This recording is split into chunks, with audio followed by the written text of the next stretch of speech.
Ah, hello everybody. Let's turn down the music though.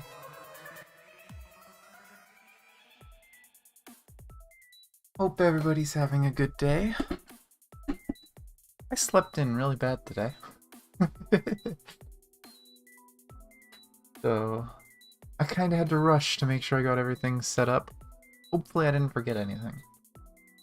I am pretty sure I have everything set up for reading the visual novel.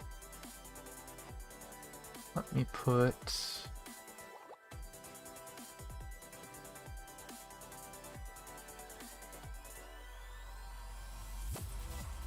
my other two little announcements out, now that I am actually here.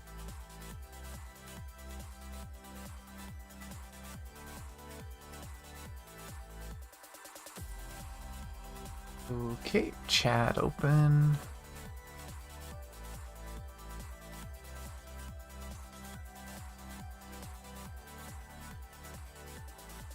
And let's switch. I don't think I'm on the right... Yeah, I don't have the display capture open, so turn on display capture, and I can hide the music player in the bottom left. Yes, the Chad is open, apparently. Is that really what it sounded like? Oh god, nightclub. Okay, let's move it to something else before we pause it for later. But good morning, Bree. And again, for anyone who you're also tired, aw. Yeah, it just seems like that kind of day. It's just a sleepy day. But same as last time. This is something I showed last time, beginning and end too. We are using... Well, it's under Delialala's account, but there's a lot more people that are involved in the translations. So, this is all the people to thank. They're Listless Restless, Itar, ZKLM, Raytheon Thunder, Asteray, for this one. And then there's apparently Delialala and Sacron helped with Toronto. We'll be reading that eventually, but yeah, I'm using their translations. The actual visual novel that you can view online was made by ZKLM, but those translations are really dated. You have to use the translations from here to do that, and instructions are there. I linked this on my Discord. You're not there yet, but we can open up Anti-Entropy, and it should have its own music now. Or does it not have menu music? I know it has music in the actual thing. There's achievements. I feel like that might be spoiler. Maybe I'll click on achievement after we finish. But this should start us off where we left off, which...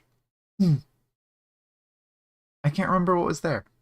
I think it was something about a car. But I could be wrong. I also might have to move my model. I know last week I had to move my model like half off screen, basically. I'll fix that if I have to. Yes, continue from last chapter position, and that should put us on chapter 10. After the spinny circle. Hopefully. Oh. Hey. Nope, apparently it's with her. Vienna's 13th district is called Hitzing and is located in the westernmost part of the city. The Schroben Palace of the Habsburgs is located there. Now, I'm curious, though. If I was to leave and go to chapters... Oh, they're split, too. Okay, that's interesting.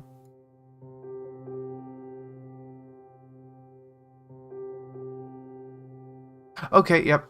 That's the right art. Okay, so we are chapter 10, part 1. I didn't know it was split up like this. That's interesting. Achievements, watched everyone explode. No, I don't want to watch them explode. I like the anti-entropy people. Like, they're awesome. Especially Tesla. Oh, let me unplug my controller. Might be a beep. Oh, no. Yeah, you got one of those out of me last week because of this character. Yeah, drink.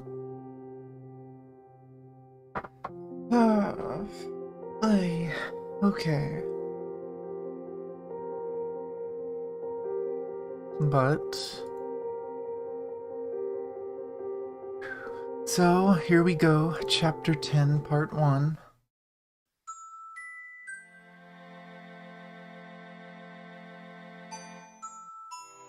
I love the music.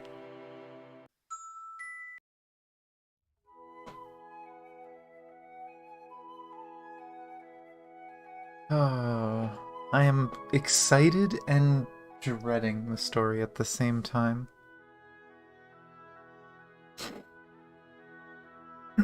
Vienna, 13th District, Schicksal Headquarters.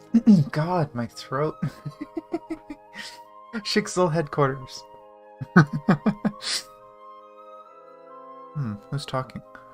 Professor Planck, please refrain from doing such unconventional things ever again. A council member anonymously berates the provocative scholar via the intercom. Is this one of the Schicksal head council people that are always seen talking with Otto? This is part of my future teaching. I do not know what you are making a fuss about. Teaching is no excuse for violating the organization's core principles. But we are entitled to a certain degree of autonomy, aren't we? Whether it is the North American branch or Lab 42. Lab 42 is a member of the European branch. They are still required to follow procedure.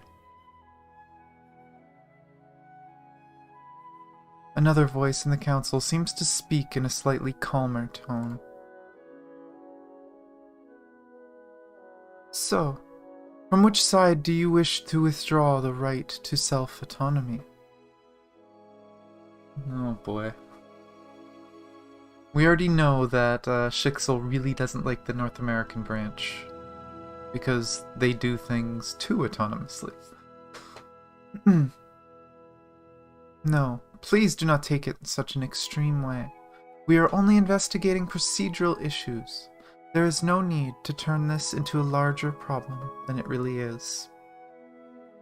How big of a problem is it? Okay, and yeah, I think I should move my model looking at it again now. Let me...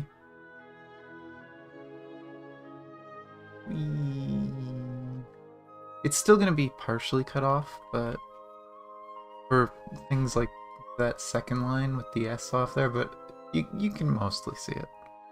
And while I'm looking left, it won't cut me off anyway.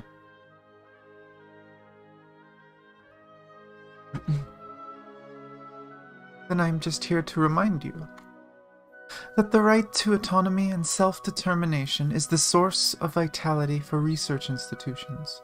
If you insist that everything has to go through procedures for approval, then in terms of... this problem again. Then in terms of academic and scientific vigor, it will be a disaster for this organization. I have forgotten the accent I had for her, even if it wasn't very accurate. I should really research accents and practice them. Would be fun. Jeez, this music's just going off, isn't it? It's so loud. Speaking of which, how is Edison's personal situation? Seeing that the two sides held firm to their own positions on the issue, a third speaker shifts the topic. Oh, Princess Nancy. She's quite interesting. For example, I have exact evidence on hand that she is helping to train an army outside of this organization. Ooh, Planck is dropping the bombs. Okay. Whose side are you on, Planck?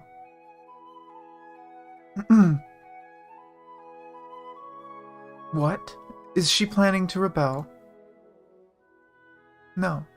This is a request from the US government, and both parties have signed an agreement for development of non-lethal weaponry, a matter that is difficult for us to refuse. What the hell is this? Some sort of militia for civil defense and law enforcement? Don't make such vile jokes in poor taste, Professor Plum. I'm just thinking that you're all being too serious right now, are you not? Of course, the Council must be serious. Please do not introduce such unrefined foreign habits to our discussion.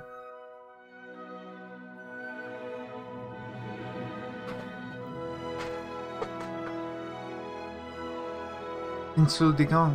I don't know if I pronounced that right. I am a true Bavarian, born and bred. I simply cannot help it. I say, everyone, please do not go off topic. A more dignifying sounding elder speaks. Also, why do I not have timestamps? Local timestamps. There we go. Like, wait a sec, I know that message was a while ago, but why can't I see when it was? The trivialities of the North American branch shall be set aside for now. Today we have more important matters to discuss. What are they discussing? Oh. More loud music. Ah.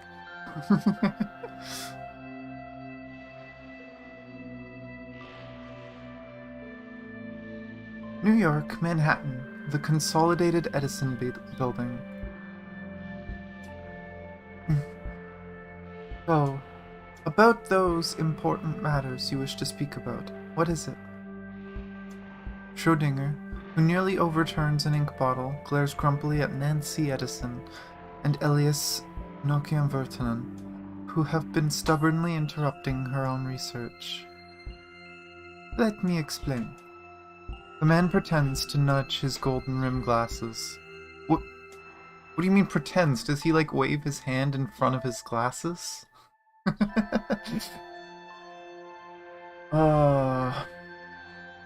Hello, Arsham. The only thing you missed was, Plonk having a bit of a battle of words with Chixel's High Council. It happens. That's fine. You know, it's crazy seeing Elias, but seeing him now, and just after knowing who he is, you can kind of see Welt in him, right? Like, you can kind of see Welt Yang. And just the way they drew him. If you were to make his hair like a darker hair color, similar.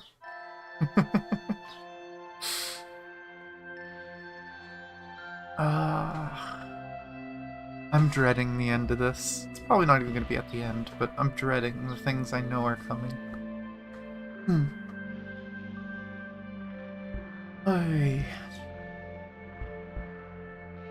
Previously, Headquarters lent Lab 42 an unpublished section of the Dead Sea Scrolls. Do you remember this? So? Did you manage to find anything from this object, one with a history of merely 3,000 to 4,000 years? Evidently, the researcher with the corkscrew ponytail is not particularly enthusiastic about these fantastical antiques from a less civilized age. First, let me confirm with you one thing. Is there an important constant in physics, one whose first digits begin with 6626070? I am saying, without the decimal separator. 6626070. Isn't that Planck's constant? Why are you asking when you already know the answer?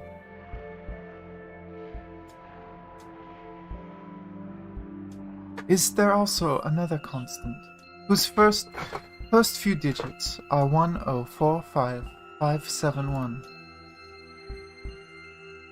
that is the reduced Planck constant that I recommend everyone should use.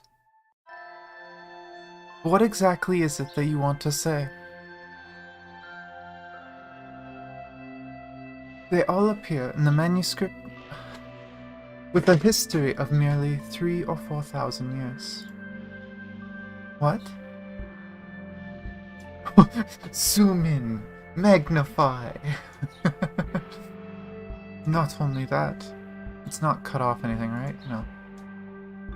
You see, although their notation is different from ours, but this strange-looking coat of arms, when you take it apart like this and look, don't you think it looks a lot like some formula from calculus? The man gets more and more excited as he speaks, and he fishes out his own notebook and thrusts it in the face of the corkscrew ponytail. Just call her Schrödinger!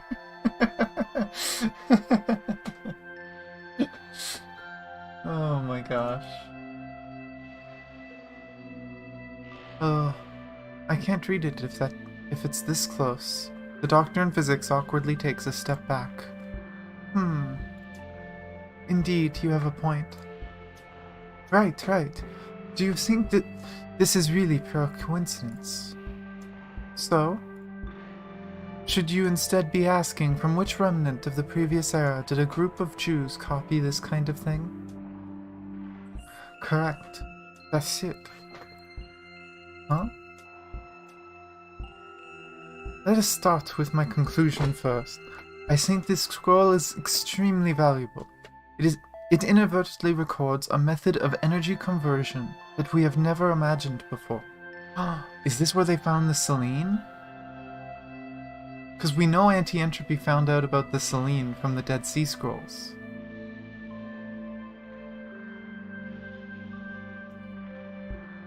You should first take a look at this passage I decoded. A thesis? Correct, a thesis. Although the original ancient manuscript has a completely nonsensical and sensationalized Aramic curse as a title, if you treat it as an output, as the result of another passage of text that has been passed through a simple substitution cipher. Wait. A simple substitution cipher? Sorry. I jumped ahead too quickly. Change A to D, B to E, C to F. This is the most primitive encryption method. Simple substitution, also known as a Caesar cipher. Do you understand? What's it say about it? I know about this. I've used these before. Me and Bree have both looked into this stuff before. If Caesar had anything confidential to say, he wrote it in a cipher. That is, by so changing the order of the letters of the alphabet that not a word could be made out. If anyone wishes to decipher these and get at their meaning, he must substitute the fourth letter of the alphabet, mainly D, for A, and so with the others. Huh. Yeah, and that's just shifted over 3.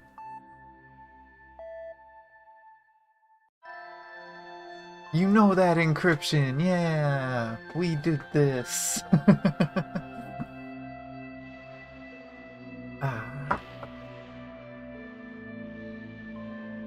Congratulations, Bree, you understand something that apparently Dr. Schrödinger doesn't.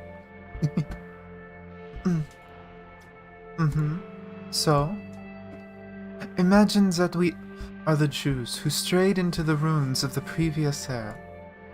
We see these texts which have been left behind by the previous era of humans, and we think it's something mysterious, some mysterious magical text. But unfortunately our knowledge is limited, and we cannot understand these holy books. In this situation, if we want to force read, then we can only make up a name for each letter, and read it letter by letter. Oh, that was Schrödinger. I did the wrong accent. Whoops. Then we can only make up a name for each letter and read it letter by letter. That's right. Because of this 1-to-1 correspondence, the Aramic text on the scrolls just so happens to form a simple substitution of the original text.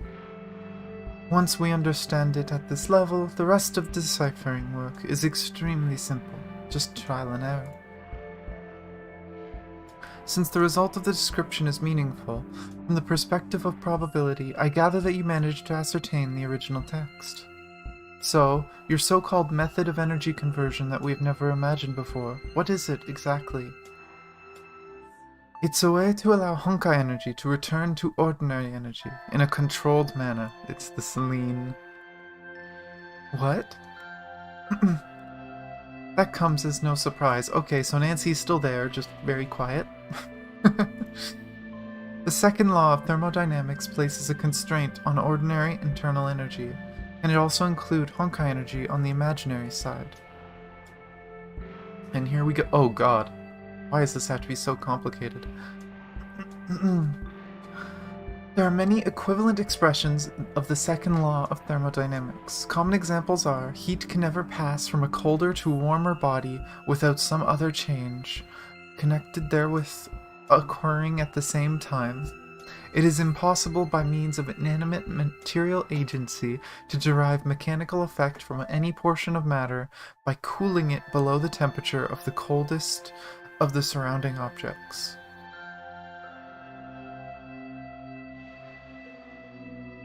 Really? Inanimate material agency to derive mechanical effect from a portion of matter by cooling it below the temperature of the coldest of... I'm confused about that one because...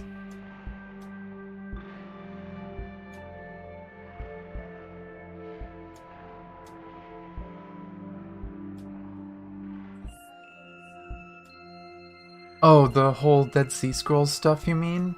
That religious people would get upset about it? Probably. I'm just confused about this Kelvin part, because... as far as I understand... it's saying you can't cause a mechanical effect on matter by cooling something below the coldest temperature of surrounding objects, but doesn't some things like water expand when you freeze them? So technically it could? I don't know. I am now debating science while reading a visual novel, what the hell? I'm just confused. It's probably a very, very simplified version of it, and if I read the proper thing I'd get it, but... It is impossible to construct an engine which will work in a complete cycle and produce no effect except the raising of a weight and cooling of a heat reservoir. No effect except the raising of weight and cooling of a heat reservoir? Oh, yeah, because it will always be lost. It'll always have loss. There's no such thing as a lossless device. You can get really close with vacuums and magnets and stuff, but... When an isolated system performs a process after the removal of series of internal constraints, it will reach a unique state of equilibrium. This state of equilibrium is independent of the order in which constraints are removed. Huh. I'm assuming these ones are important to what's going on, that's why I'm reading it, but... yeah, some of these sound like they might have been slightly incorrectly translated. Especially this one, because again, like I said, that's literally something people have done before, is you can literally crack rocks and stuff by just soaking water into a small crack and freezing it. Just natural cold will cause it to happen, but I don't think that's what it's saying.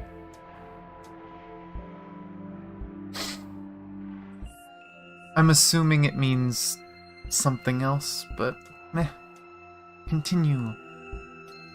That being said, circumstances mean that there will be a very high Honkai energy density. Because of this, our degree of control will approach 0. No, of course it won't approach 0. Did you forget about the Hersher?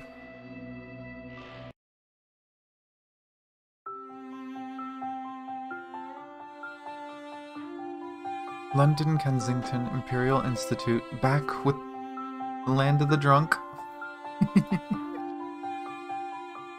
Maybe Einstein's dictionary attack was too powerful, but Tesla ends up sleeping through the afternoon of the next day.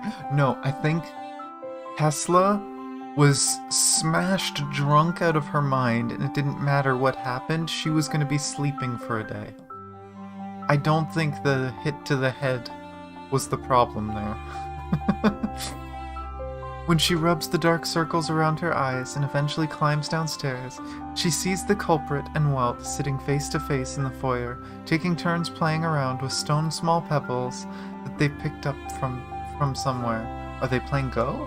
Or is literally just pebbles? The room has its floor heating switched on, so it's more comfortable now than before, when there was a cold draft. Also permeating through the languid atmosphere is the unique fragrance of fried food. Oh, Tesla! I say, you guys, what's up? Omwiso. What? Awale.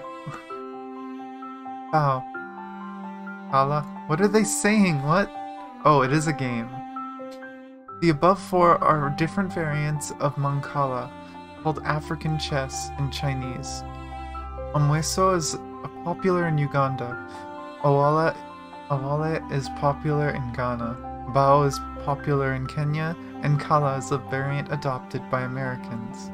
In general, this is a two-player turn-based board game featuring the peculiar mechanic of constantly moving pieces into holes on the board in a seeding process. In doing so, one can win pieces according to certain rules and eventually become victorious. Huh. Now, I'm a really big fan of looking at, like, old games and stuff. I've never actually seen this game before. I've seen a lot of old games. I don't know this one.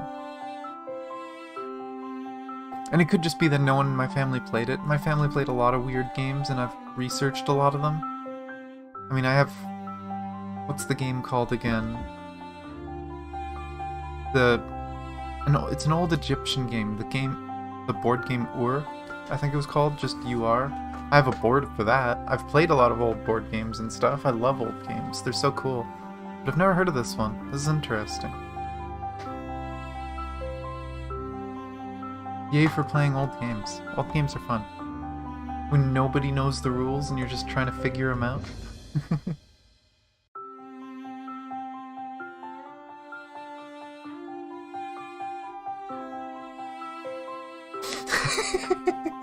Tesla.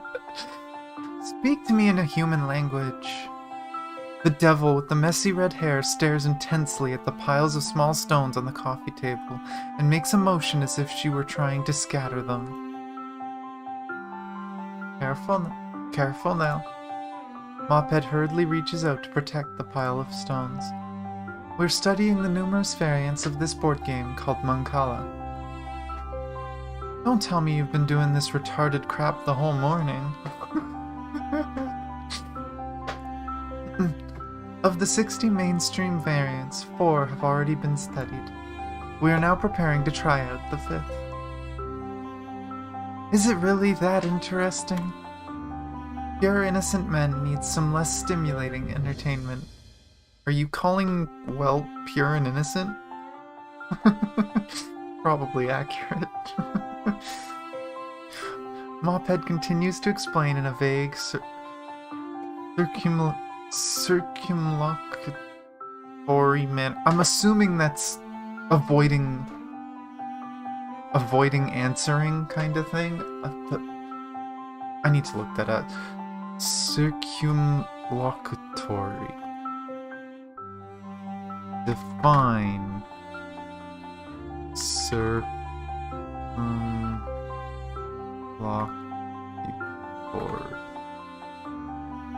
Using many words where fewer would do, especially in a deliberate attempt to be vague or evasive, long-winded. Okay, that describes Einstein really fucking well.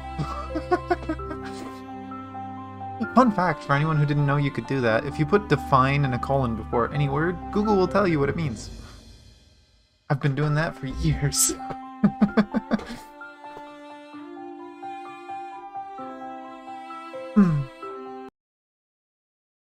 Must I remind you, last night you were chasing after this pure-hearted man in a booze-fueled frenzy. Oh no.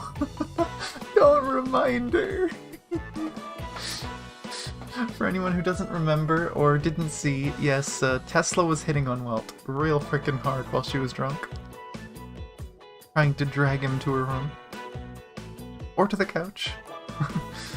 The bewildered red demon suddenly seemed to remember something.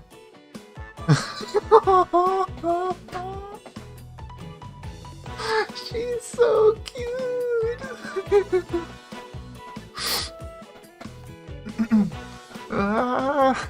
Instantly, her face turns red, and she attempts to crawl under the sofa like a cat. Tesla!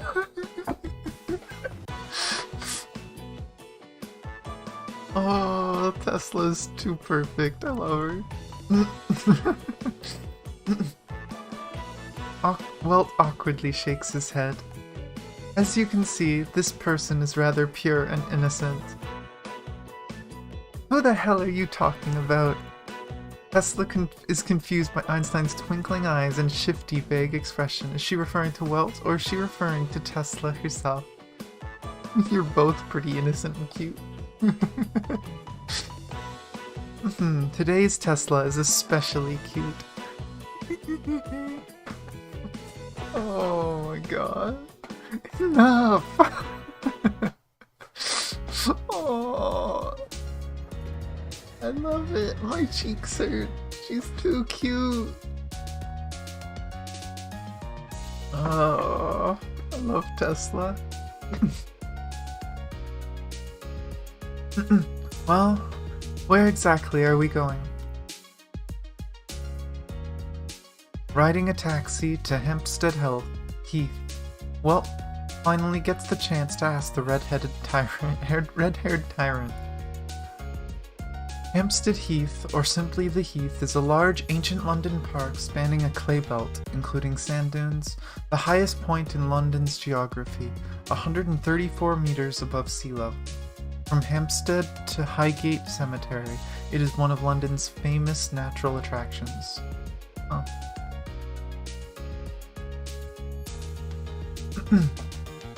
I swear, this visual novel's making me wish I could travel. They keep describing all these tourist locations. Huh? Oh, right. When I was making the phone call for a taxi, you were still playing that retarded stone game.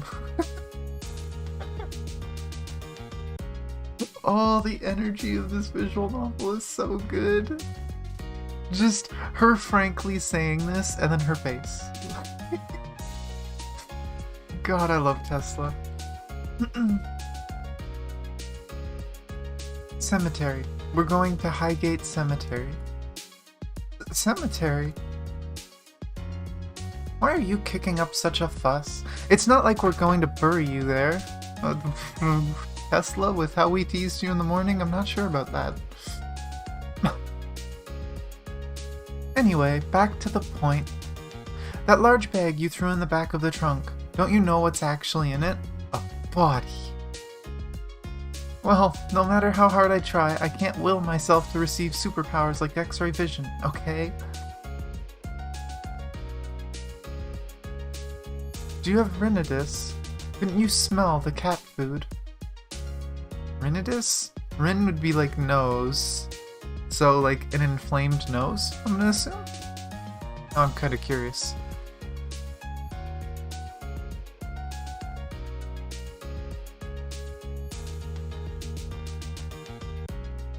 Why didn't... I guess this word is too weird. Okay, I was right. Inflammation of the nose. Gotcha.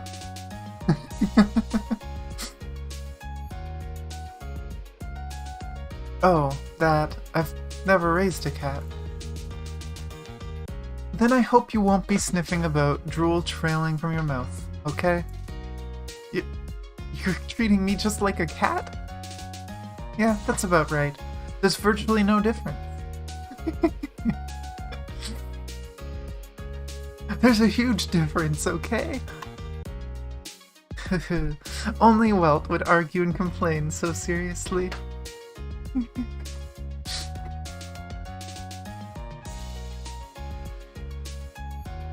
You don't say. But why are we feeding cats at the cemetery? This drive seems rather long. I guess that's true, but I've gotten used to it. After all, in the first half of the year, I was forced to do volunteer work there for 5 months. Forced to volunteer? What'd she get in trouble for? At a cemetery? How did the situation come to that? The situation was a non-situation. If a court orders you to be a volunteer, would you still refuse to go? Court? Okay, well, it's really an airhead. I guess you must have broken some law relating to the cemetery. Besides, don't all members of our organization have judicial immunity?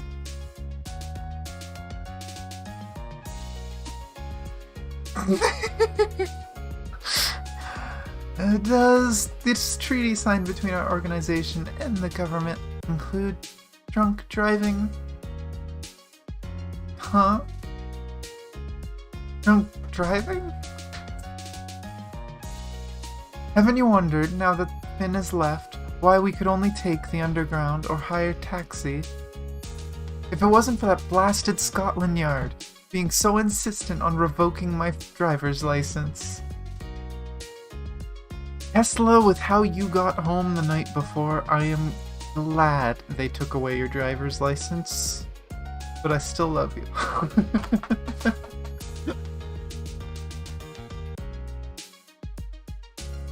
Maybe. It hasn't clarified yet. This all sounds like it's your phone fault. How is it my fault? Clearly it's their established rules and standards that are too baffling. In fact, I didn't even feel anything, so to speak. Well, by the time it gets to the point that the feeling is obvious to you, wouldn't it already be a major disaster? I have a friend like this, who can be very obviously drunk, and is just like, oh no, I'm fine. God damn it, people. Anyway, during the weekends of the first half of the year, I spent my time in the graveyard. But actually, it was pretty fun. The place is called Highgate. Perhaps it's more appropriate to call it a point of historical interest, rather than a cemetery. Historical interest? You'll understand when you get there.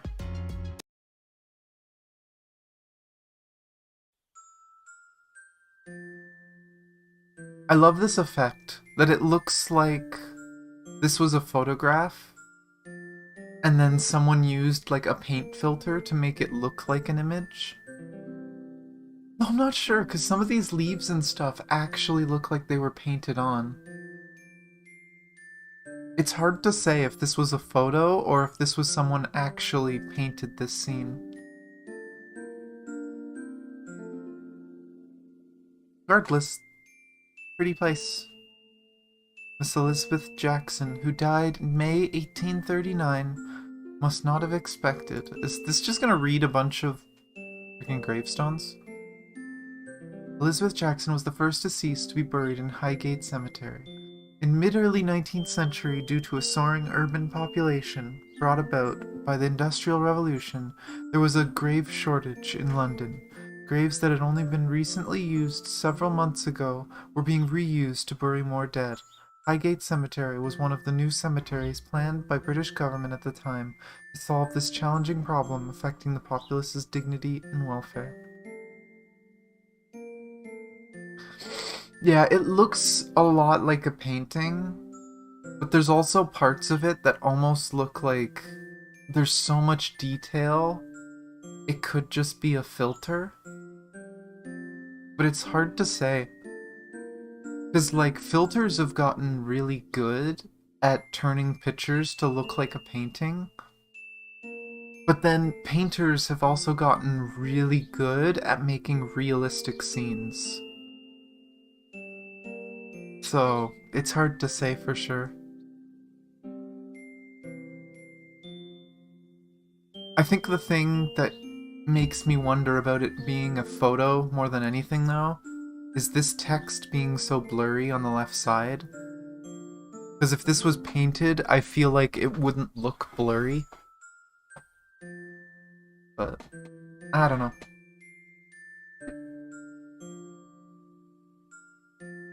That in the decades following her death, the place where she now rests would gradually evolve into what we see today, a place where a variety of tome styles have converged to create a place of attraction all of its own. It's a tourist cemetery? That's interesting. A unique cemetery where surrounding villas and real estate continue to fetch high prices.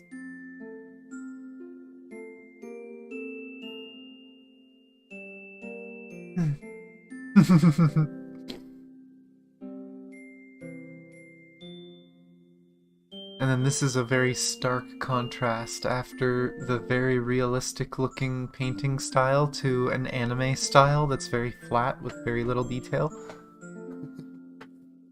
Naturally, in such a venue, much like a public park or a garden, there are bound to be many cats. Ah, it's Pendu. Pendu? Is that the cat's name? Mm-hmm.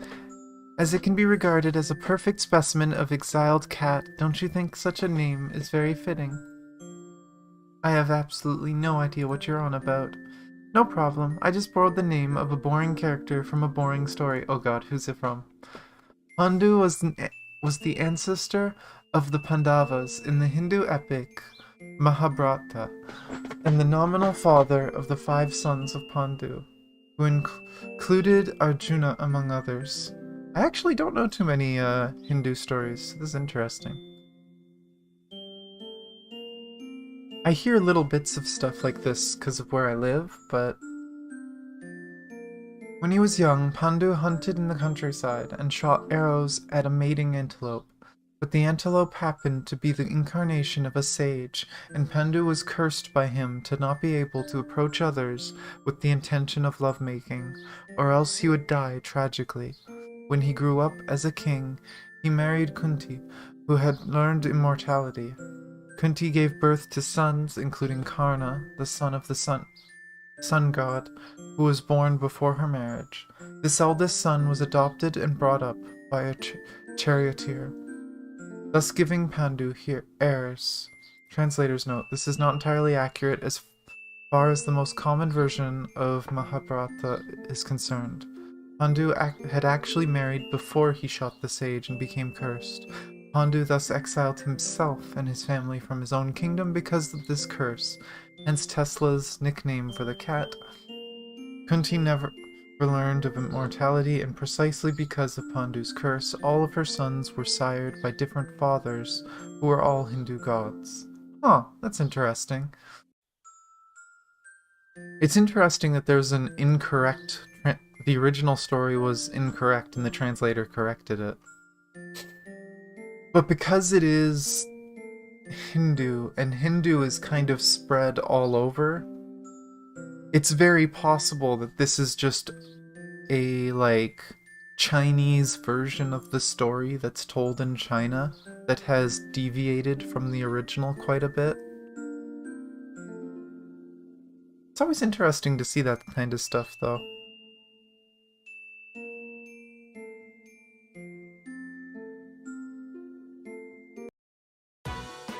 Oh, suddenly energy.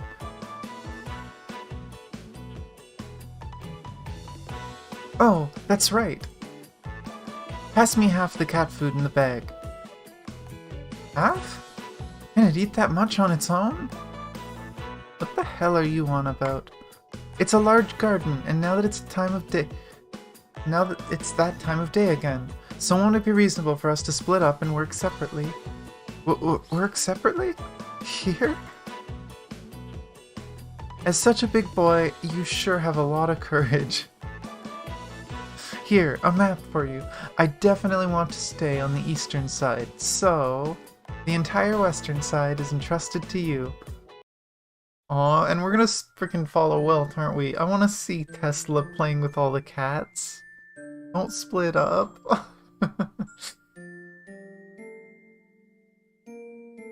Highgate Cemetery, unlike Westminster Abbey, houses countless renowned personages of the Empire. Westminster Abbey, located in Westminster district of central London, has been the site of crowning and burial of British monarchs since the foundation of England. The non-royal members buried there are mostly British greats, including Isaac Newton, Charles Darwin, Charles Dickens, and so on. Okay. Yeah, no, this is at least somewhere I know. I know about Westminster Abbey. I mean, I watch a bunch of British shows and stuff, I better know. Thinking of, I have to catch up on Doctor Who. And I kind of want to rewatch a lot of the old stuff. It's been so long since I've seen Doctor Who. But of all the names, two names in particular, Michael Faraday and Karl Marx, give the lonesome Welt an inexplicable sense of familiarity and peace of mind. These two great men were buried at Highgate Cemetery. For our work, we should also add Douglas Adams, author of The Hitchhiker's Guide to the Galaxy. We thank him for giving us 42, the answer to the ultimate question of life, the universe, and everything.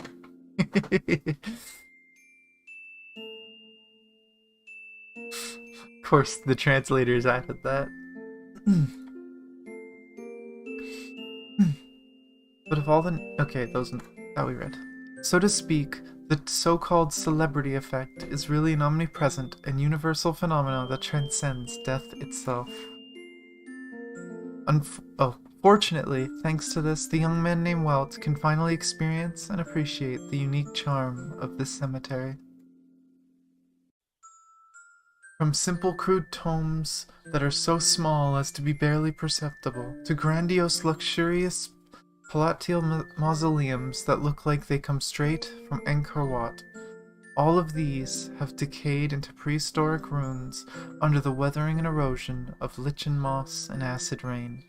A stone-carved piano, its keys long since blurred together, a statue with broken arms, covered from head to toe with clambering vines, a granite lion with a mane covered completely by bird guano.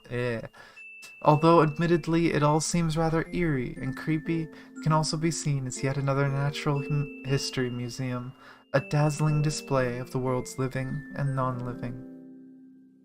Nothing else is cut off, right? No.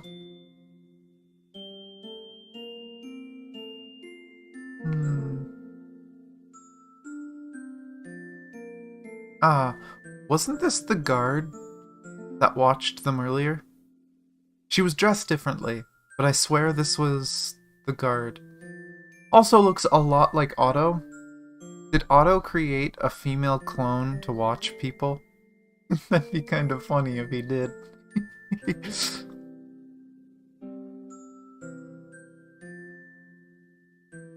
When the young man directs his eyes back to the trail in front of him, he suddenly notices there's a somewhat familiar-looking female figure standing in the corner ahead.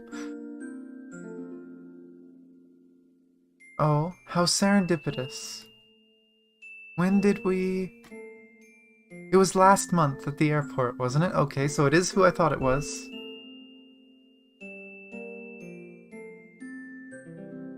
He doesn't need to, but it's something he would do. But yeah, this was one of the guards. She was wearing, like, a tux. Yeah, see? I knew it. It was the guard. That was... No need to worry. My name is Rihanna Brigantia. Oh!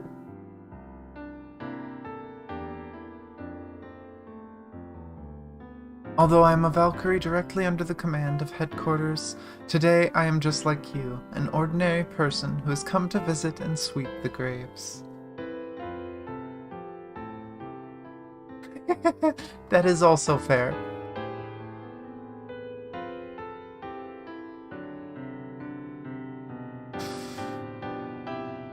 boy. I recognize that name, though. More things for me to be concerned about the future of this story with. Not here to sweep graves.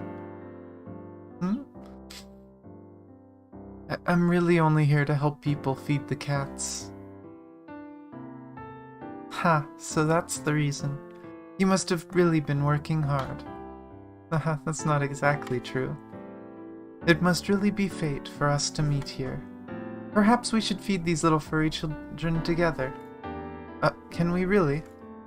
Of course we can. Anyway, today I'm off duty. Oh, and he smiled. In that case, will you also permit me to join you in paying respects to the dead? Oh, of course.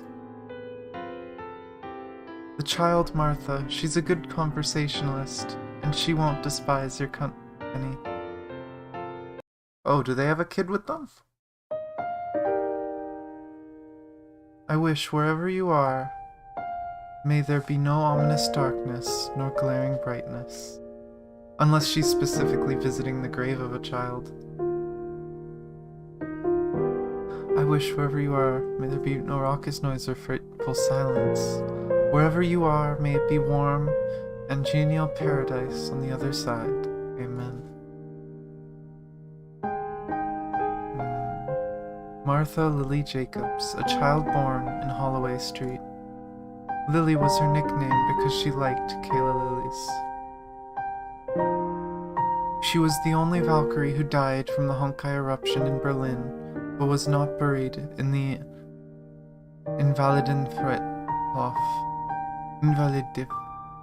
I'm not even gonna try. Cemetery.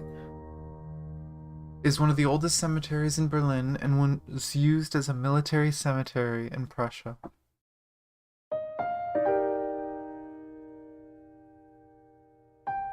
Berlin? Wasn't that... It was the incident where you were born. You don't need to feel too guilty. Sacrifice is an inevitability on the battlefield.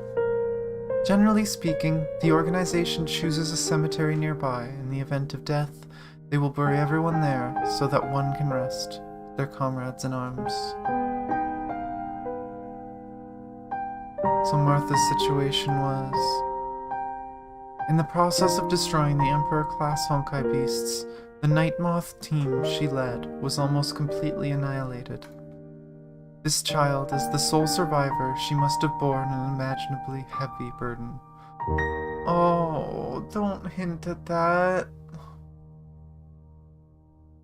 Although we had immediately arranged for her to leave the front and receive treatment, in the end... New Year's Day of this year was the 2nd anniversary of the incident. She was at her home, where she hanged herself. Poor kid. Lost everyone she knew in war, and she just couldn't take it.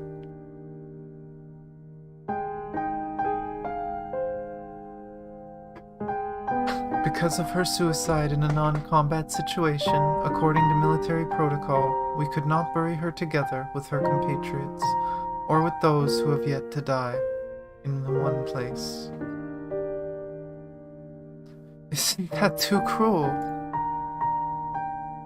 There's no alternative.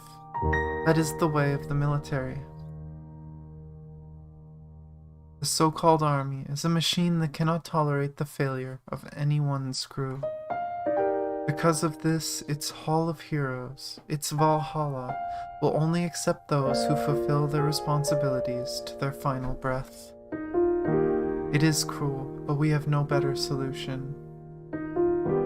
Yeah, we're getting to the Honkai parts of the story.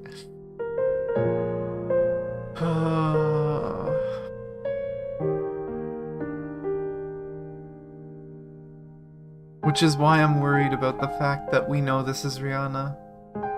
Because Tesla has talked about Rihanna many times, and I know what's coming. At least, I don't know if it's in this visual novel, but I'm assuming it is. But I know a lot of the things that are coming with some of these characters. Don't get me wrong.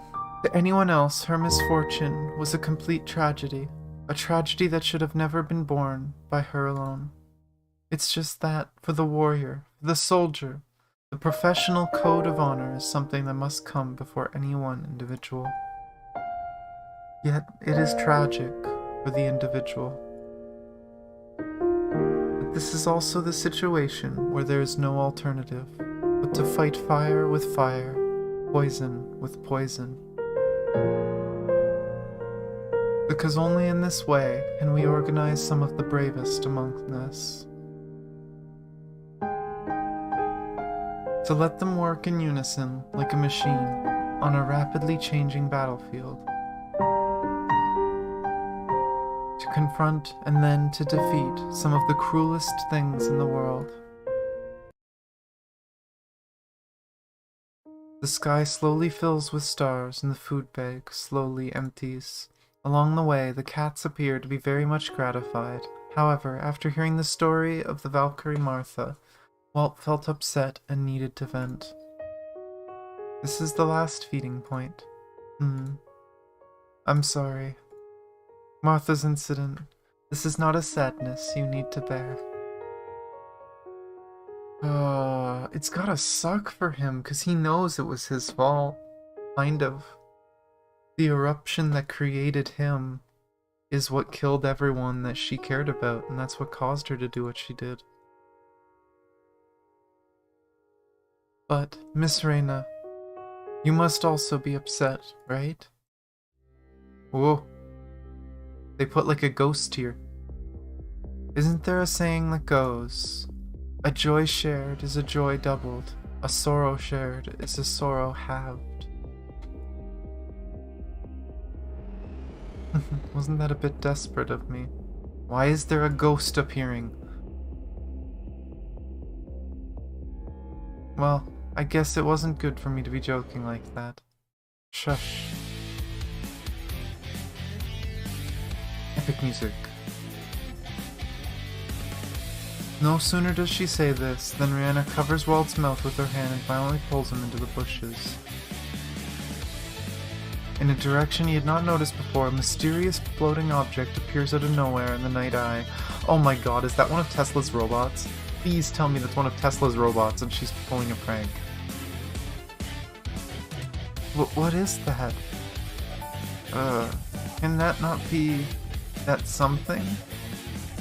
What do you mean by cannot not be that something? Speak precisely. That must be one of those ghosts? Don't say such unlucky words. The ghosts that truly exist in this world are way more troublesome than those in urban legends. Huh? Are there really ghosts? It's just a metaphor. Also, stop yelling at me. On the battlefield, it could mean death.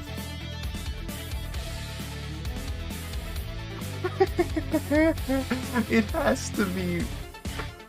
It has to be a robot. I don't know if I can pronounce all this. Mangosteen Cthulhu Relay. Bleh, whatever. I've seen that name before. Is that a significant name in Lovecraft stuff? This mantra used by Cthulhu's cult in Lovecraft's famous short novel called The Call of Cthulhu. It means in his house at Relay. Okay, it's a place. Dead Cthulhu waits dreaming. Okay. Was a name. I've seen that before, so people have probably reused it.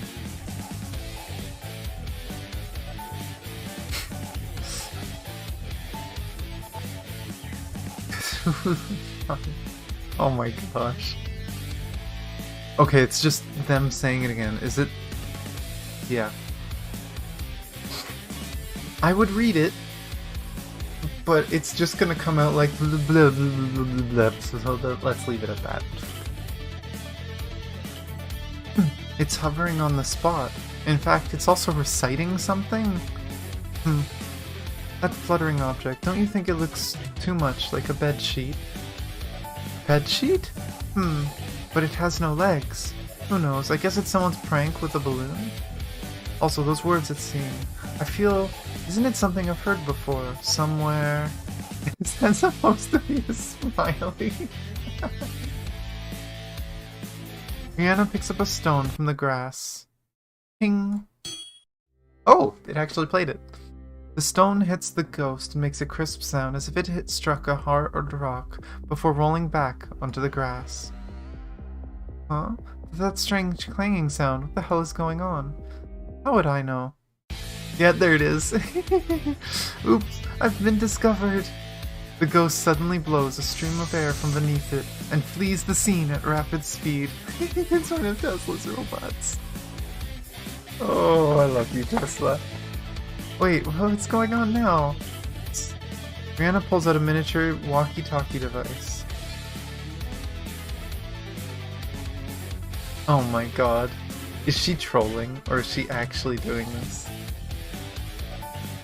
B-23 requests emergency support. I have encountered an unidentified flying object. Please send weapons to my location immediately in accordance with Plan 8. Mobile units. Please stand by. Oh my god, she's literally just getting her weapons blown in. Now, if I remember correctly, Rihanna was the person who used Abyss Flower before Cecilia. So are we about to see the Abyss Flower? I repeat, I have encountered an unidentified flying object. Please send weapons to my location immediately in accordance with Plan 8. Mobile units, please stand by. Oh my gosh.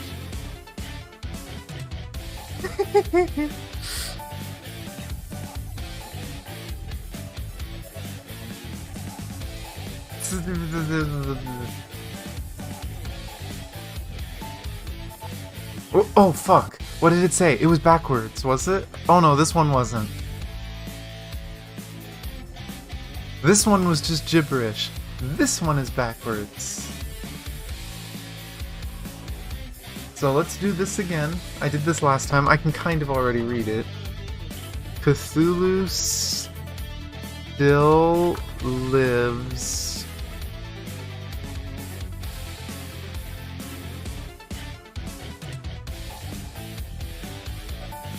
To...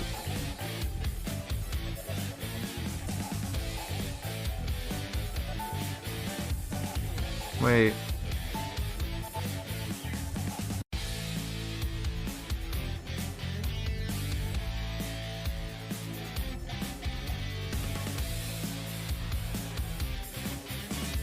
Okay, this one doesn't make quite as much sense. But that's what it says backwards.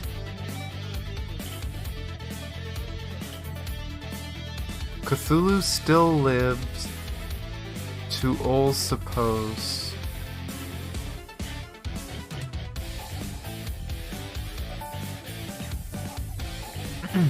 At the junction separating the east and west cemeteries, Tesla, whose expression is inexplicably tense, is communicating with a young boy. Tesla, danger! Make way, redhead.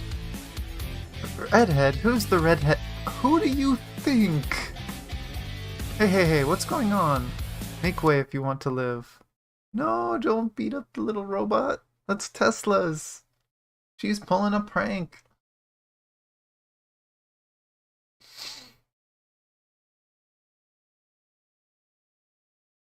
Oh, that might be a capital I. Maybe.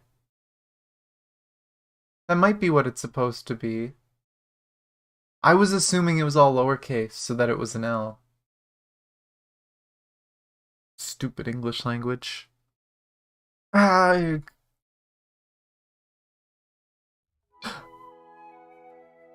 Yep, she got Abyss Flower. Plan 8 was perfect success. The UFO has been disintegrated. That's the Abyss Flower. I will bring back Abyss Flower myself in accordance with the plan. Over and out. Oh, Tesla! I knew I saw this name. This is the original... This was the person that used Abyss Flower, but she couldn't fully control it. if I remember right. Aww, Tesla and the kid. The two of you, are you okay? Have you been hurt? They're so upset. Have you been hurt, my arse? That was our latest floating robot. Repay me. Oh, poor Tesla. Oh, but yeah, that was Rihanna with the Abyss Flower. Oh boy. And as anyone who's played the game and knows the lore, the Abyss Flower is cursed. No one that has ever wielded the Abyss Flower has ever had a happy ending.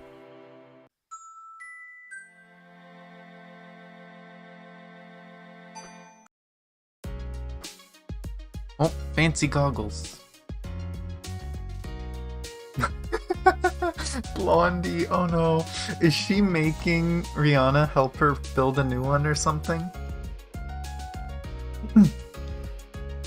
Blondie, bring me my blazing blade. Blondie, do you mean me?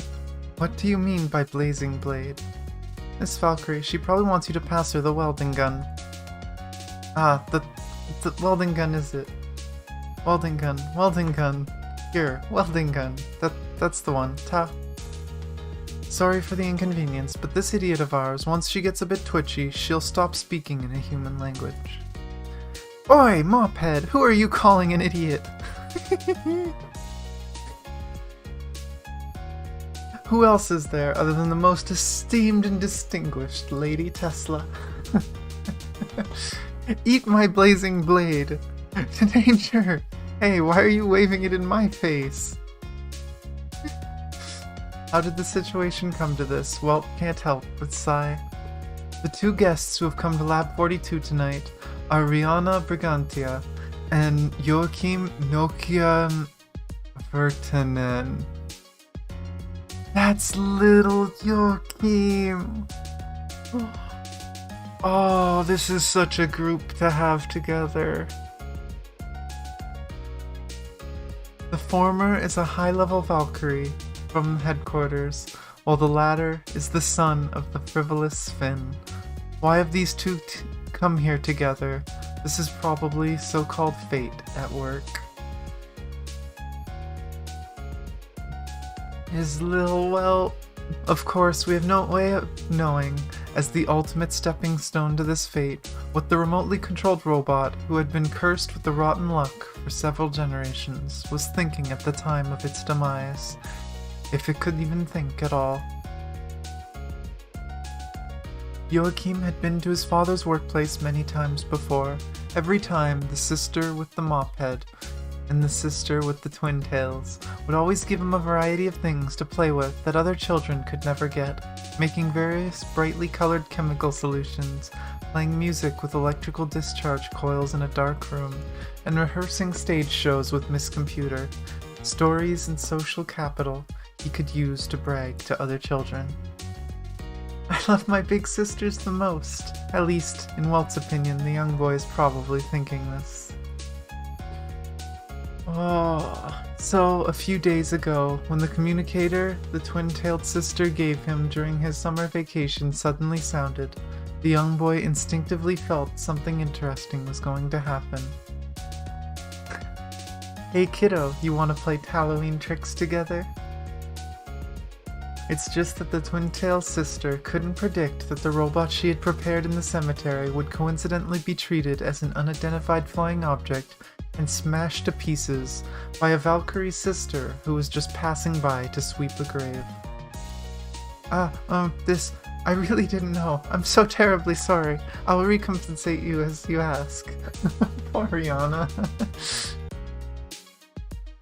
Recalling the deeply apologetic demeanor and repeated bowing of the Valkyrie sister, Joachim was also embarrassed and a little bit apologetic to her. At least he seemed to be the case, in Welt's opinion. Confronted by the other party for being so insistent on claiming compensation, the boy had an idea. Miss Rihanna, I want your autograph. Oh. Of course, now that we talk about it, it was impossible for the red-haired tyrant to pretend that nothing had happened. Really?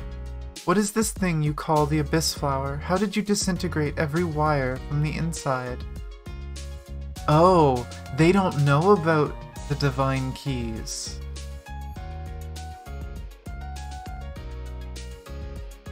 The Abyss Flower is a divine key that integrates the powers of decomposition and creation into one. When its destructive powers are activated, the target will be automatically deconstructed from the inside out into more or less chaotic and disordered state. Wait, it works from the inside out? I don't know if they've ever said that before. That's kinda messed up. So you could like swing that thing at someone, barely graze their skin, and just their insides fall apart? The hell? Abyss Flower's scary. If used at maximum power, slowly now. Integrate decomposition and creation into one. That is, it also has the ability to repair. Oh no, is this when it happens? Yes. And why didn't you say so earlier? I mean, to be fair, she didn't use it much at first, until we got it. She purposely didn't use it because she knew it was overkill. But sheesh. Let's work together then, and repair this pile of scrap metal. Wouldn't that be it? Sorry, but I can't do that. If I could, I would have fixed it on the spot. Oh, why is that? Although the Abyss Flower can decompose everything, its creative powers are only suitable for repairing damage to living organisms. Ah, is that so? Wait, that doesn't make sense. There's absolutely no boundary between the organic and inorganic. After all, from a different perspective, isn't the so-called human being just a machine with self-awareness? Yes, and that's something I've known since I was a kid, and it makes life both weird and interesting at the same time, but this fact will break any like superstitious person or someone who's very spiritual or religious. Like, I'm a spiritual person, but I'm okay with this fact. This will make almost any religious person angry if you tell them that a human body is just a machine. They will get so upset with you. But it is. It's just a fancy machine. Your brain is just a very advanced computer. Inefficient computer, but advanced. But yeah, this is something that will upset a lot of people. Philosophy was a fun class, let's just put it that way. That's the first time you heard of such an argument. Think of our organs, think of your cells, think of your mitochondria, think of our neurotransmitters. You know, the more I learn about Tesla, the more I realize I really vibe with Tesla. Tesla is so me. I love this character so much. I'm sorry for all the creaking, by the way. I'm trying to get comfortable in my chair. Sitting for a long time reading is a little difficult in a wooden chair. I'll get a new chair eventually. Which of these do not execute commands mechanically based on external stimuli? Humans are soft and squishy, while machines are hard and rigid. That is just a difference in construction materials.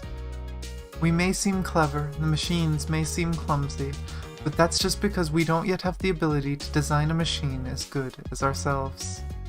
Those who stubbornly believe that people have so-called souls are either unwilling to delve into the true nature of this world. I mean, I wouldn't go against souls, but the nature of a soul is something we can't understand. Or it is because they have been befuddled by the concept of the self or ego, and they have to search desperately for their own emperor's new clothes to prove their legitimacy. See, there's one thing that I disagree with. Oh, I don't know. It doesn't say anything about Tesla's, like, spiritual beliefs. But I don't think science and spirituality are mutually exclusive. A lot of people do, but I don't think so, personally. Do you understand? These people simply cannot believe they're just a product of nature, and they can't believe that they're just a byproduct of the natural evolution of everything. They would rather that we be great and powerful heroes in our own fiction than to accept a down-to-earth understanding of ourselves. Because they are so afraid to die, they are willing to look down on everything around them. They are no different from those kings and queens who cry that they have a divine right or God's mandate to rule. Hahaha, Rihanna's just like, what have I walked into? The reasoning you have given is very interesting, but any repair job needs reference to a blueprint.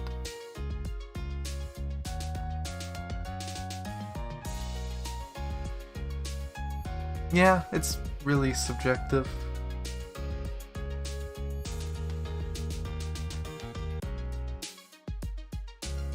Blueprint? I can give you that to you. There should be no problem.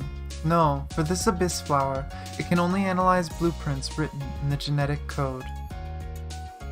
DNA? Is this literally just going to tell me how people figured out about DNA? James Dewey Watson and Francis Harry Compton Crick proposed an accurate model of DNA with a double helix deconstruction based on X-ray diffraction patterns taken by Rosalind Elsie Franklin and published in Nature. Huh, interesting. It can only recognize blueprints in DNA format. It's boring. Since it is lauded as a divine key from God, I thought it will also come with some Philosopher's Stone.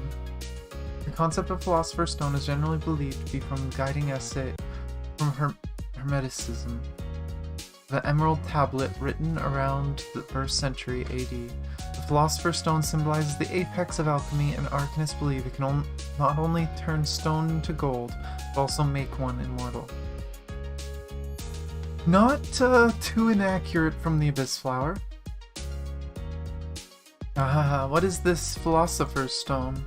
Sorry, our resident idiot has studied to the level of a doctorate, yet she still believes in alchemy. What's wrong? Is there any problem? There's no problem. Shall we continue to repair it?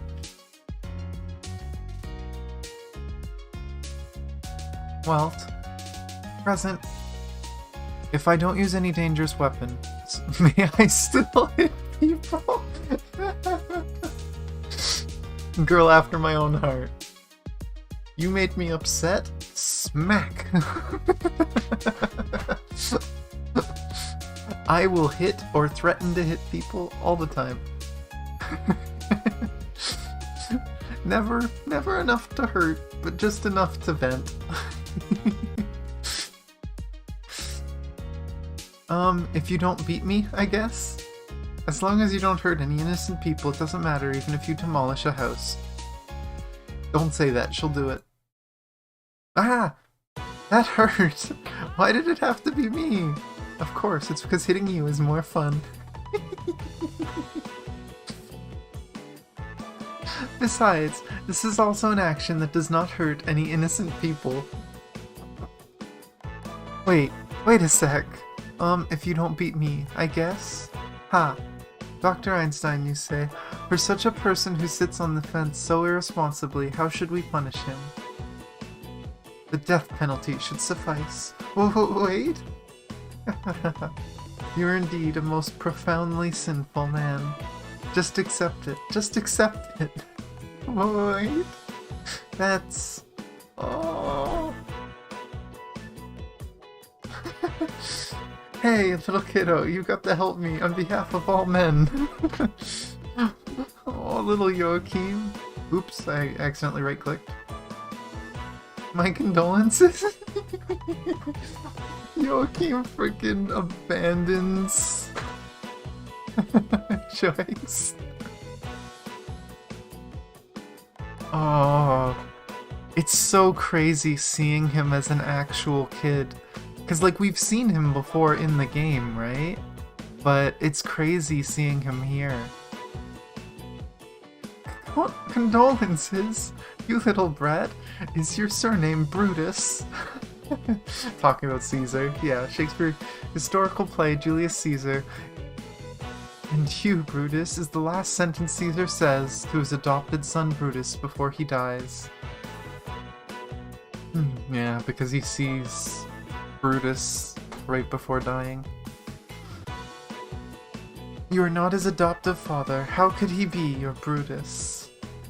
That's some serious foreshadowing now that I think about it. Holy shit. That is some serious foreshadowing. Because Joachim is basically his Brutus. Maybe not as dark, but damn. Well, perhaps we could use this opportunity to get on with the formalities. But no one would ever want to be his heir. Ha ha ha ha. That's enough, all of you. Oh, switching to Schrödinger. What? Stop! New York. The Consolidated Edison Building Underground Laboratory. I don't know who this is, but for some reason they seem familiar. We got Schrödinger, and then in the observation room, we got Elias and Nancy, and they're working on something. Possibly a divine key? Oh, are they trying to make the Selene? Harry, don't add the reflection module yet. Oh, this is probably the most saddening side story in our entire story. In our world, Harry K. Doughlin Jr. and Louis Alexander Slotin were employees at Los Alamos National Laboratory in the United States. The two unfortunate scientists, on August 21st, 1945 and May 21st, 1946 respectively, suffered fatal doses of nuclear radiation due to inadvertent mishandling of the same plutonium core and passed away as a result. Among them, Louis Alexander Slotin was famous for his great act of disarming the atomic bomb with both hands.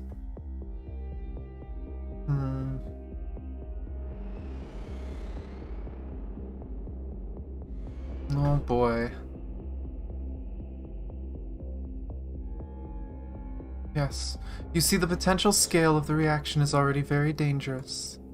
Schrödinger instinctively moves to wipe the sweat from her head. I'm assuming this is a Honkai bomb, though, so it's gonna do worse than just kill people. Schrödinger instinctively moves to wipe the sweat from her head, but as she's wearing heavy protective clothing, it is virtually impossible for her to do so. Louis, hold your screwdriver tight. These metal pieces are just as unstable as Jenga. Oh, this is still the same.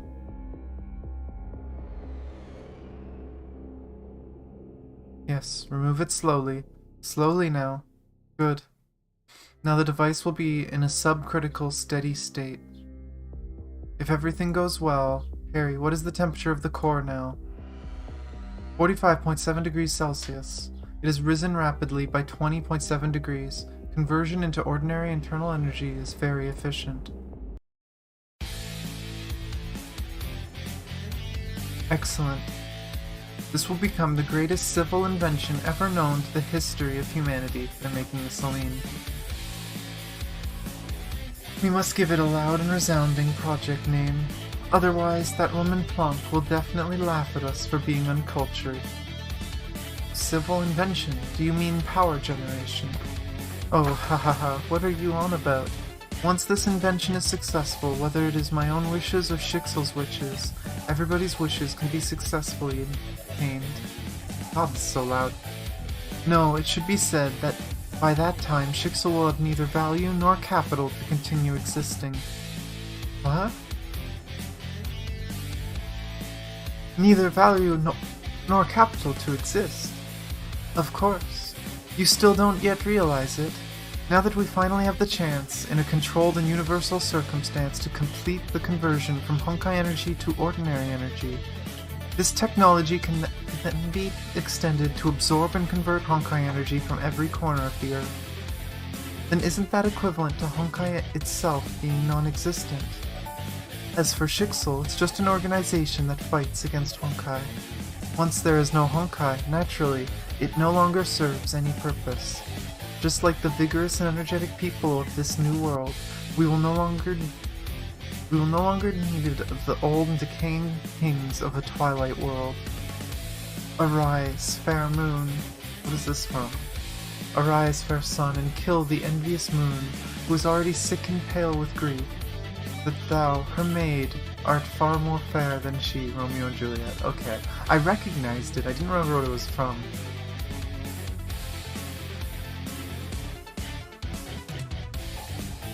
Kill the envious sun, whose eyes are already flushed with redness, that thou, her maid, art far more fair than she. It's a twist on the words. Did it change? No. Ah, moon, moonlight. Moonlight Throne. The Moonlight Throne Project. What do you think of using this name? And thus did the beginning of Selene happen. Oh.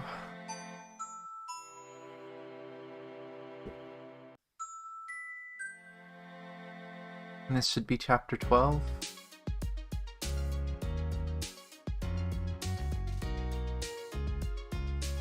The greatest enemy in the world is time.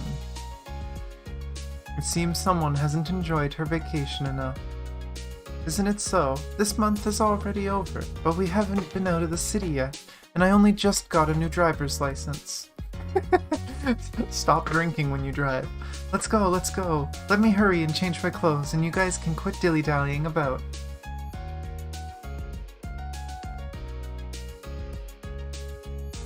Why didn't the Selene work as intended? I'm pretty sure it kind of does, I just don't think it was quite as powerful as they expected, and it was more difficult and dangerous to create. But they did use the Selene on the Hersher of the Void, and it did work. They did use it in chapter 28 on the barrier, and it worked. It has a limited amount of conversion, so it could only do so much at a time. And that barrier was designed to repair itself.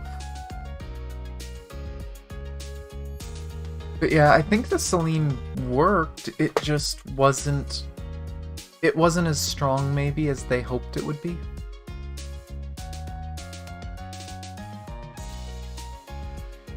Driver's license, when... that they wanted? Yeah, I think it's just a scale, right? That and the Honkai energy, I think they were assuming that Honkai energy was finite in the world, and they didn't think about the fact that the source of Honkai energy was outside of the world. So once you take the imaginary tree into perspective of near infinite Honkai energy, you can't clean up all the Honkai energy in the world. That's part of my assumption of it, but I can't say I know for certain. I don't think it's actually been said yet, so maybe it'll be said here, in the visual novel. But from what we know in the game and other content, technically imaginary energy is near infinite compared to the amount of energy that's on the world.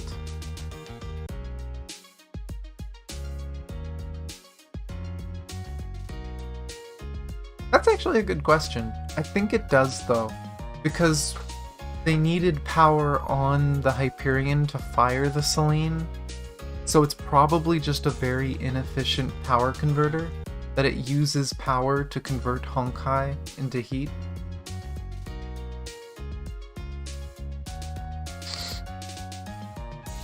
Yeah, like, specifically in the game it says heat, so I don't know if it can be used to power itself or not. It'd probably be very inefficient. That might be the other problem, is they couldn't generate enough energy to actually get rid of all the Honkai.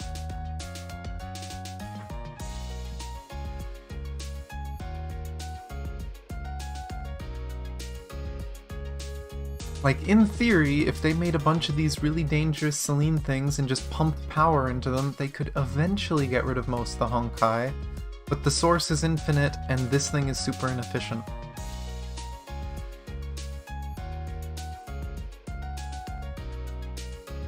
It's not unlike your own passport, Welt. After much coaxing and pestering, if you get my gist. Ah, she has a fake license. Good. Having said that, Dr. Tesla, we've been to the Royal Concert Hall, the Open Air Theatre, Oxford Street, Regent Street, watched the football at Stamford Bridge Stadium, visited the British Museum 5 times with Joachim.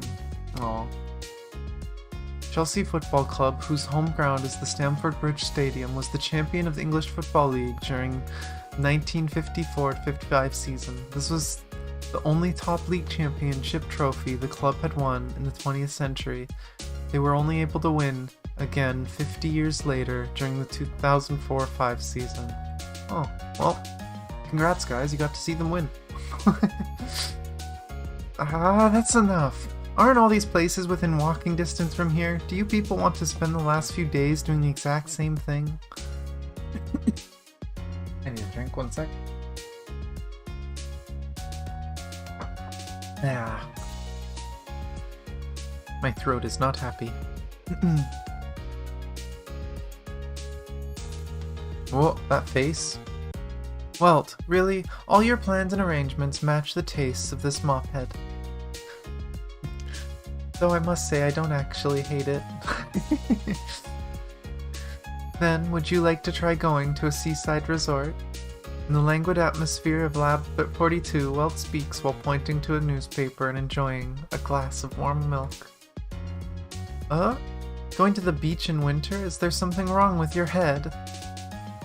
But I saw this ad here. It says that, because it's off-season, you can get a 70% discount for all reservations. Even if it's 70% off, you can't sunbathe in this temperature, right? You don't seem like the type to sunbathe, Tesla. The ad says that this 70% off also includes bowling coupons, hot spring passes, and self-service barbecue hire. What? All of that's being discounted? Even if the site is not being used, there's still depreciation loss due to the general wear and tear. Besides, its discount price is equal to the summer price with some additional padding.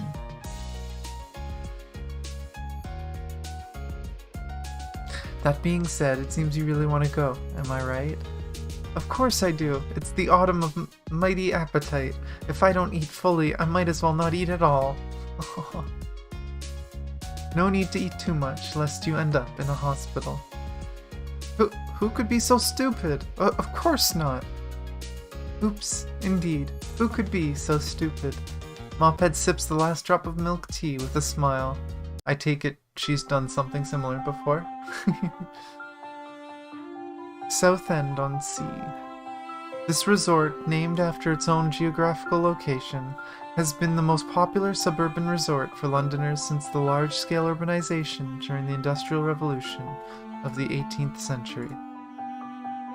But only during the summer. In fact, when the group arrive at their destination in their familiar Volkswagen vehicle, only 3 cars can be seen in the large parking lot, which made them all wonder whether they had suddenly arrived at Iceland or some other country with very low population density. This is really deserted. But the air is pretty good, eh? There's still a fair bit of time before lunch. After completing the check-in, where do you plan to go first? I need to go for a stroll. Tesla, it's been half a year since you last drove, and yet you drive even more erratically than before. Huh? No, it can't be. Do you have motion sickness? Do you need me to piggyback you? Oh! Tesla's so cute. Not really, I just feel a little nauseated. I too feel a little... Who cares about you, Beansprout? But Beansprout? Ladies and gentlemen, is this Mr. Welt Joyce and his party? Ah, yes. Imperial Institute, Group of 3. Sorry for distracting you with our shenanigans. Oh, what do you mean? You guests are clearly getting along with each other quite nicely. She seems familiar too, and I don't know why. The female concierge courteously takes hold of the suitcase in Welt's hand. My name is Margarita Ayet, but you can call me Rita. That is not Rita. But if this is who Rita's named after, that's interesting. If they're actually gonna go in circles like that. Welcome to Westcliff, Rita. Huh? Wait, are you the manageress? Haha, there aren't many staff around during the off-season, so I guess it's a little embarrassing. But on the other hand, I will help you save on tips, isn't that right? The accommodation provided by Westcliff Rita is a small villa with a seaside view. From the second floor one can see continuous flow of merchant ships passing through the Thames estuary. The furnishings in the villa are a mix of both Victorian and colonial-era designs, and hanging from the light wallpaper are art portraits of dubious origin, many of which look like third-rate works commissioned for £10 each. Oh, that's mean. Don't insult the artists. Someone worked hard to make those. Standing alone, looking at the seashore by the window, Welt cannot help but feel a strong sense of mixed emotions flood into his heart. Recently, he has met many interesting people. Although no one could help him get to the bottom of what is going on, there is no doubt that they are all sincere people. Because of this, Welt can understand that they have different positions. Edison is the core of the North American branch. Planck seems to be the lubricant between her and headquarters, although obviously biased, and Rihanna is a soldier whose duty is to obey orders. In the future, when the hidden contradictions between North American branch and headquarters eventually erupt into full-blown conflict, then, unlike those who already have a clear position, those who are caught in the middle, whether it is myself or ordinary researchers as Einstein and Tesla, which side should we take? Foreshadowing. I know I told myself I was going to be a chill day today, but I didn't realize it meant wanting to fall asleep most of the day. Oh no. Welcome to ASMR visual novel reading, where you are going to be made sleepy.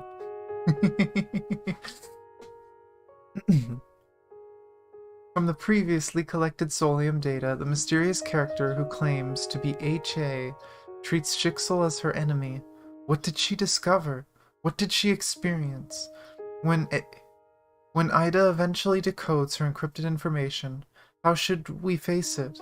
Einstein and Tesla believed that there can be no decision without proper investigation and research, but the external situation may change rapidly at any moment, in a myriad of ways. Can that really give them enough time? I'm worried about what's going to happen to Ida, because it's just a big, ancient computer AI, right? If they're changing branch to anti-entropy eventually, do they just leave it behind? Does it get destroyed?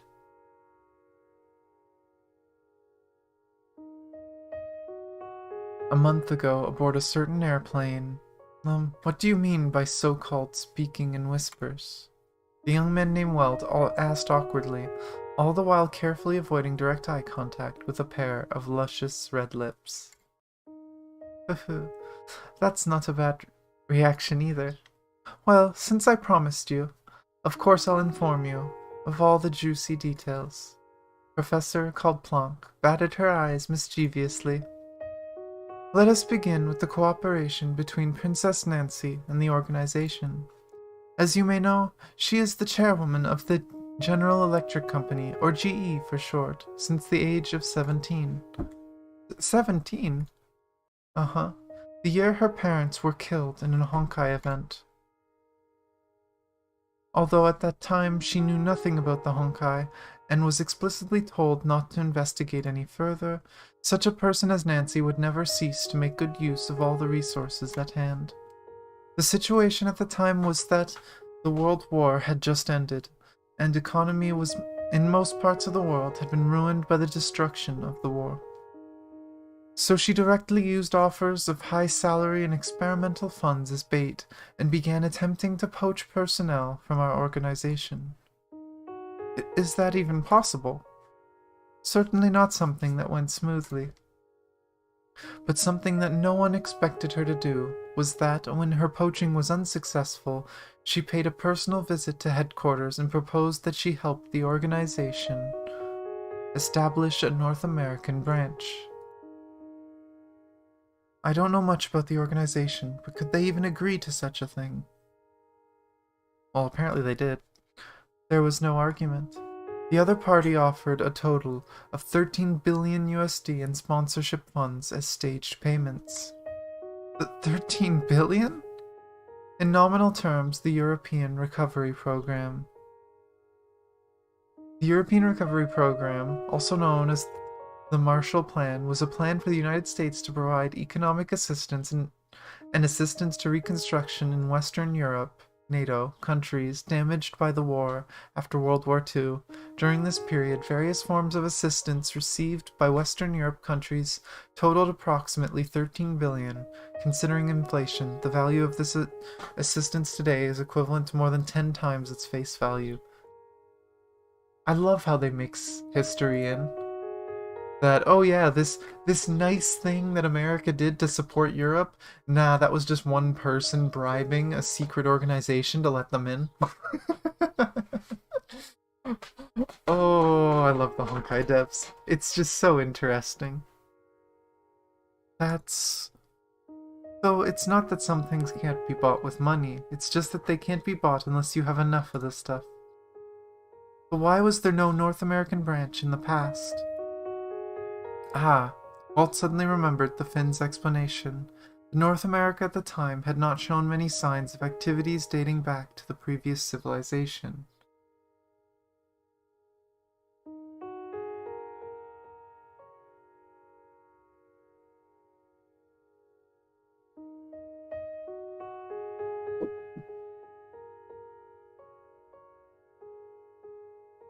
Yeah, quote.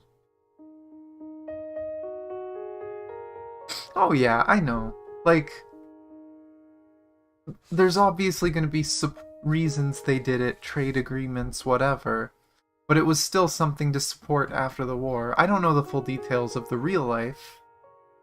That's kind of something that a lot of schools do. I don't know what they say in other countries, but I know in Canada we learn about the wars. We know about what happened. But some of those types of things, the more political things, are kind of glazed over. So we know that America gave financial support to Europe, but I don't know the details. There's a very, very good chance that there was some sort of conditions that are publicly known that I just don't know because I've never looked into it. I've never been overly interested in the history of war and stuff.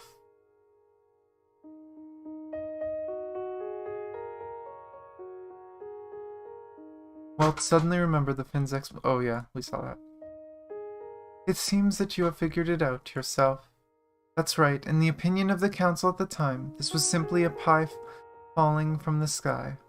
There were no known remnants of the previous civilization in the region, and so North American branch was nothing in their eyes. It could not possibly be a threat to their headquarters.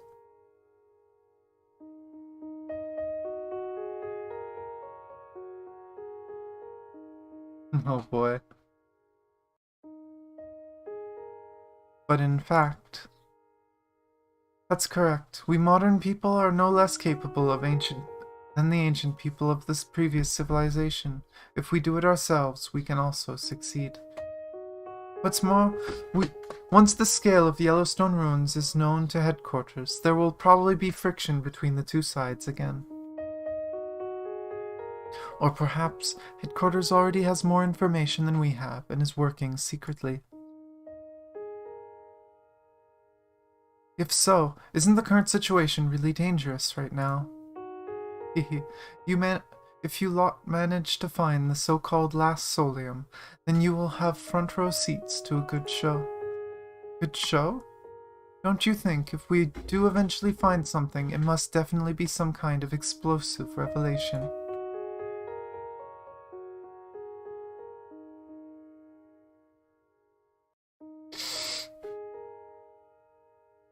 Yeah, I've heard that. Like, do you guys cover World Wars much at all? Because I know I've heard a lot of people say that, like, US history and stuff barely covers anything outside the States. Like, there's genuinely a lot of Americans that don't know anything that exists outside the States. Which is kind of scary to think about, that they're that poorly educated.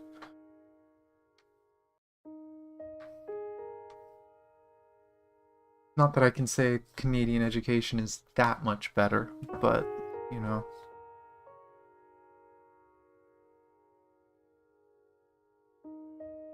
Worst case scenario, if it does come to that, then we may have to make some sort of choice. I wanted to ask this question a long time ago.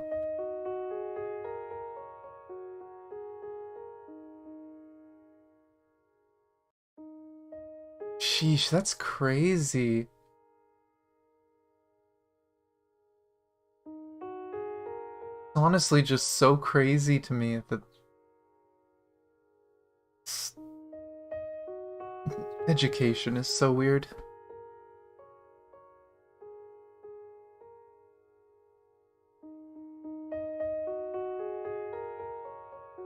Oh my gosh, Arsham. Fair, but...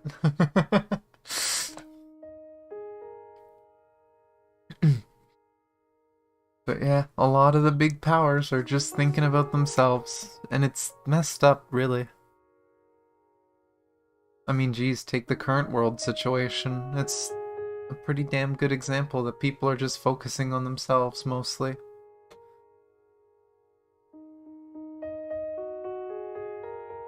What is the true purpose of the organization? Is it really just fighting the Honkai?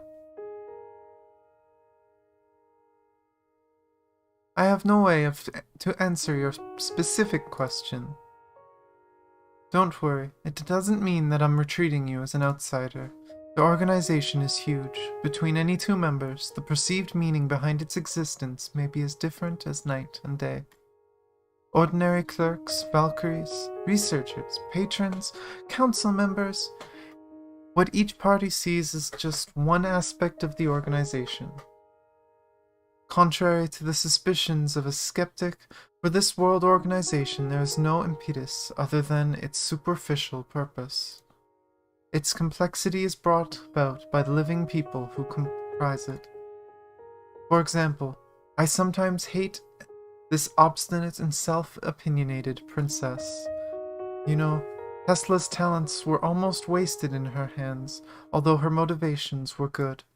However, if it comes to considering her against the council, I'm sorry, but I will spare no effort to support her. She at least respects the objective laws of scientific research. Huh? I thought the council is an institution grounded in technological and scientific understanding. No, they are founded in power and control and listening to what Otto says.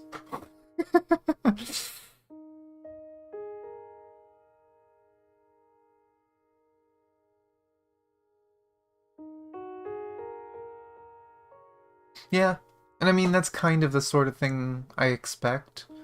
In Canada, it's a little better, but it is still kind of the thing where, as much as we look at other countries and stuff, you focus on your own.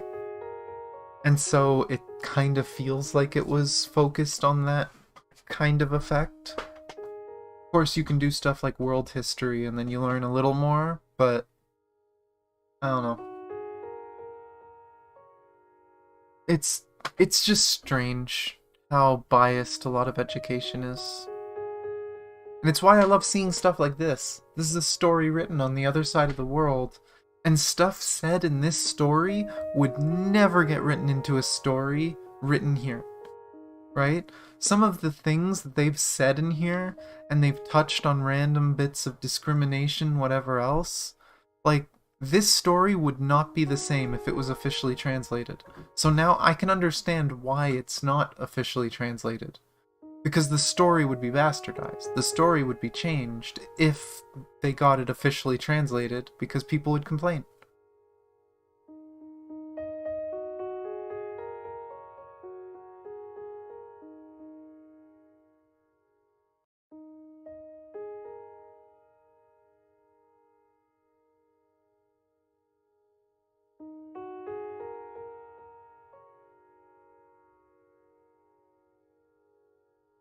A lot of countries kind of do that, and it's kind of sad.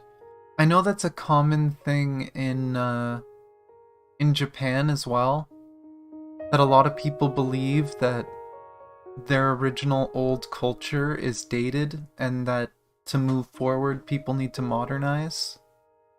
And the idea of modernizing basically seems to be to eliminate culture, to move towards technology and workplace and stuff like that. It's kind of sad.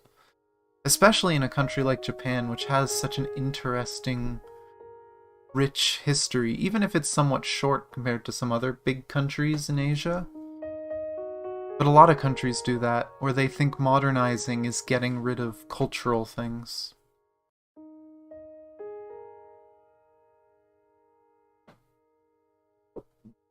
Yeah, AoE 2 did a good job of simplifying history. But their militaristic aspirations are even more well-grounded. The priority of the Council is never whether a thing is scientifically true, but whether it can be controlled by them. Technological and scientific capabilities of the Council are actually very strong, but when they try to control everything, their impact on scientific research is very negative. The most obvious example is Solium. Solium? The one we're looking for? Correct. Some Soliums store information from the previous era. The Council has an unusual interest in this type of Solium, and in principle does not allow the branches to develop technology and interpret them on their own. Why do you think that is? Because they're afraid of misuse of the weapon technology contained with them? That is indeed one of the reasons, but they actually have more pressing concerns. The weapon technology from the previous era has extremely demanding requirements on the Honkai adaptability of whoever operates the weapon. In other words, if you want to use those technologies, you must first have the Valkyrie on your side. Do you mean to say... Yes, Valkyries are also human, therefore they may naturally betray the organization. Moreover, throughout history, there were indeed no shortage of records of betrayal against Schicksal by combatants. In these records, in addition to personal grievances, other common factor was information from the past. These ideas originated from a generation that failed to defeat Honkai, many ideas, and naturally some of these ideas may deviate from the core beliefs of Schicksal.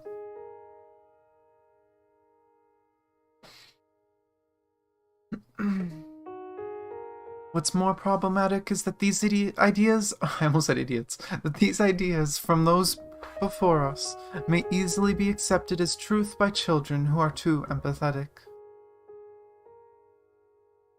In a nutshell, logically, it is difficult to judge how many of these ancient people's ideas are credible or even usable. Technology can be tested through experiments and problems can be solved through mathematics, but ideas that cannot be falsified, they are difficult to handle. They may make sense in the eyes of one person, but not in the eyes of another. It's the so-called phenomenon of 1,000 readers having 1,000 Hamlets. That's the beautiful thing about reading and stories, though. Everyone sees something differently, everyone gets a different meaning, a different value out of everything. It's also why I like rewatching stuff and rereading things. Like, there's some of my favorite movies and shows I've watched so many times, and each time I'll take something different from it. Or books that I've read multiple times, and you read it slightly different each time. Like, I'm probably going to read through all these manga and visual novels more again off stream. I'll reread them all. Because I'll get things that I didn't get before. Good luck rewatching Unasana, Spree. Other than clips, I guess. There is still the clips and stuff, but most of that is gone. And also the most tragic. Yeah, that's true too. Something made in good faith can be taken in the wrong way. Something happy can be made sad. Because of this, once you start treating these dissenting people with a condescending attitude, it is easy to feel that they are easily manipulated and impossibly stupid. In this case, the most convenient means for you to, as a leader, to handle the situation is to limit their rights and privileges.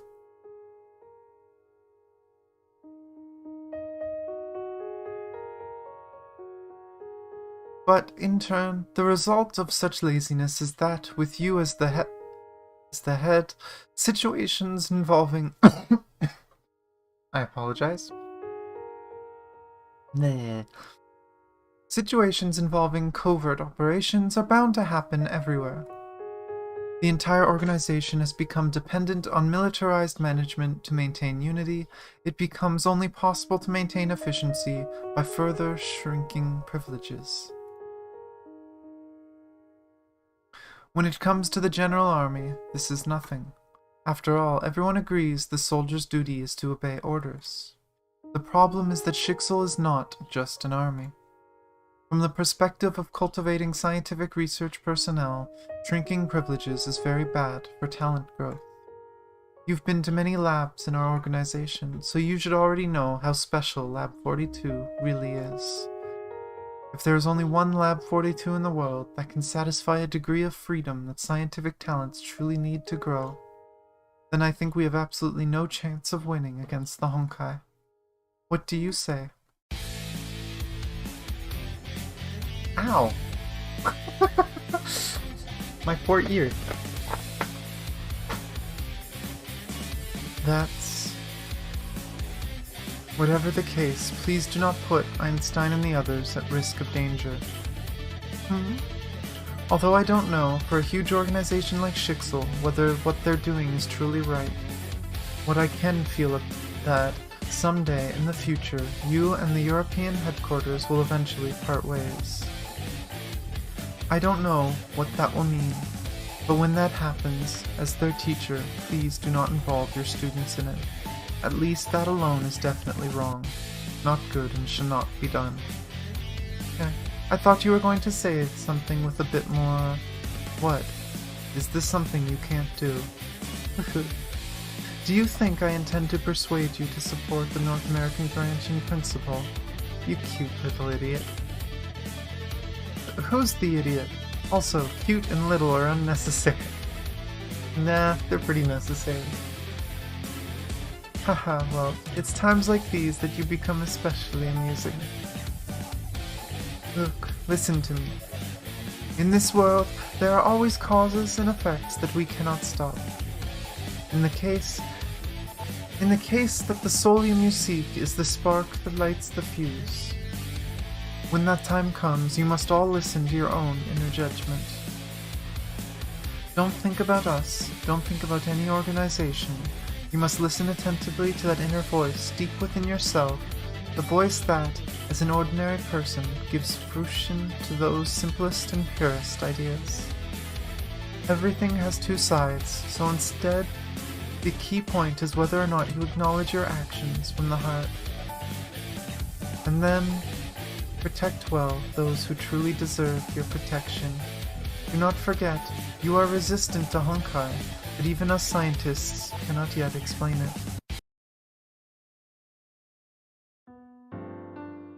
This is very quickly ramping up and foreshadowing. Like, there has been so much foreshadowing of things to come.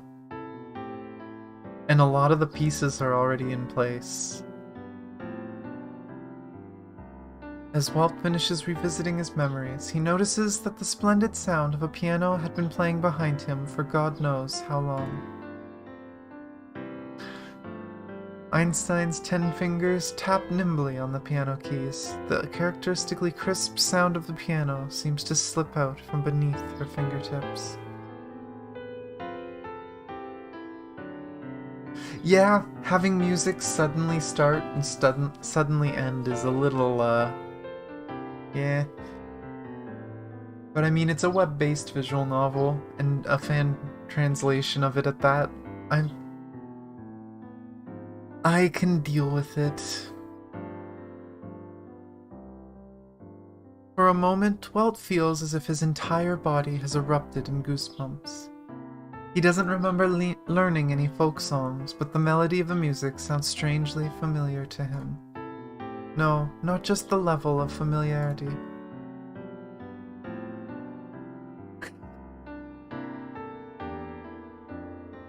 Oh, I'm not singing it. Oh, Danny boy, the pipes are calling. From glen to glen and down the mountainside. The summer's gone and all the roses falling. It's you, must go and I must bide.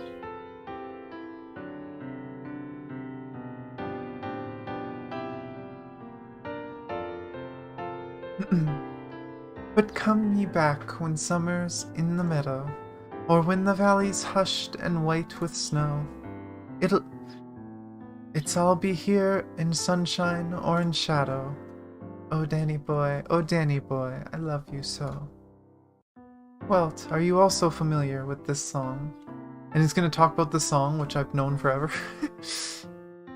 Danny Boy is a folk song written by English composer Frederick Weatherly. It is usually sung in the tune to Londonderry Air. There have always been different theories about the meaning of this song, such as the fact that it is a love song or an elegy, or a verse written by a father to a son departing for war, etc. Yeah, I've heard this song so many times. And yeah, for sure, a lot of old websites were really, really bad. Though it was also very difficult to make a good-looking website back then because of how primitive HTML was.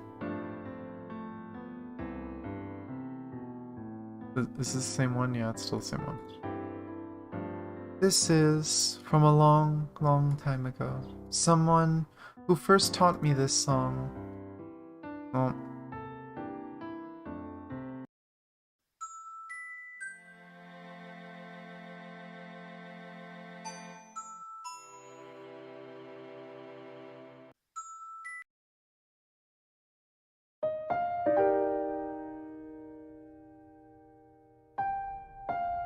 a long, long time ago, when Roswell was merely a small nameless town next to the Pecos River. Roswell is a city in New Mexico, USA. On July 4th, 1947, it is said that a UFO crash occurred here. Conspiracy theorists believe that the US government at the time covered up the truth of the incident. They believe that it involved the crash of a flying saucer, not a research balloon as officially reported. When Bikini was merely the name of an atoll. Bikini Atoll is a group of coral reef islands in the Marshall Islands. Since 1946, more than 20 nuclear weapons tests have been conducted there. Bikini has connotations of nuclear explosive power. When a particular epoch-defining swimsuit design was launched by the fashion industry, it was only natural that they would borrow this toponym. That's where the name Bikini came from? That's perfect. I actually didn't know that. Which is shocking, honestly, because I've studied fashion. But that's actually kind of interesting. When I was merely half my current age. Oh, that's crazy. Now, not only is this like a very standard looking, like, North American home. Like, this is such a standard looking North American home. This looks like a house I've been in. This looks like a family member's old home. Like, I mean, I guess not just... I guess in the... You don't look like you studied fashion. Wow, Brie. But...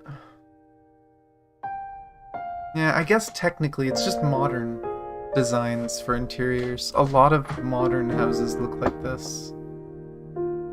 Very simple design.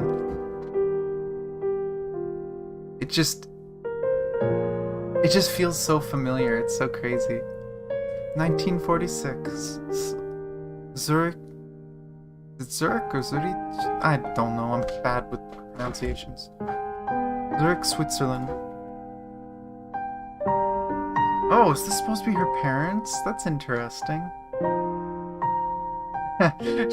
She looks a lot like her mom, but she got her dad's hair.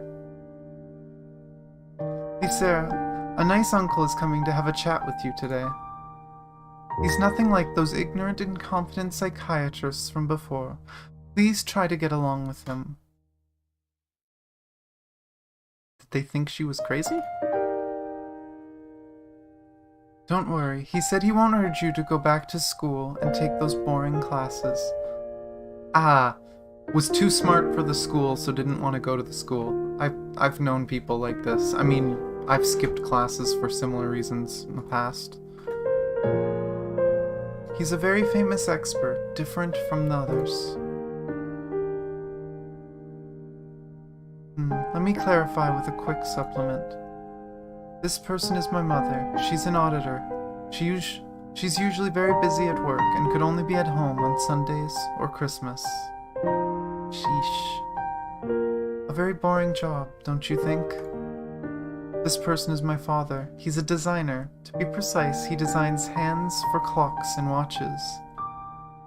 A very specific design job. An even more boring job, am I right? Depends on the eye of the beholder. So, you can imagine, as the only person in this family who's obsessed with musings over metaphysics, how painful it must have been. So, you can imagine, after I voluntarily dropped out of school, they found 5 psychologists to see me over the course of 3 months. Ah yes, metaphysics. Since we're talking about a story from back then, I should also describe things from my perspective back then.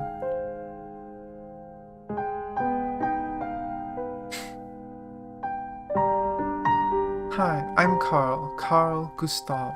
You can call me Carl or Gustav, I don't mind either. Both Carl and Gustav, are you supposed to be a king of Sweden? Ha ha ha ha. People always tease me about that. By the way, I heard you were doing some interesting private research lately. Do you mind filling me in?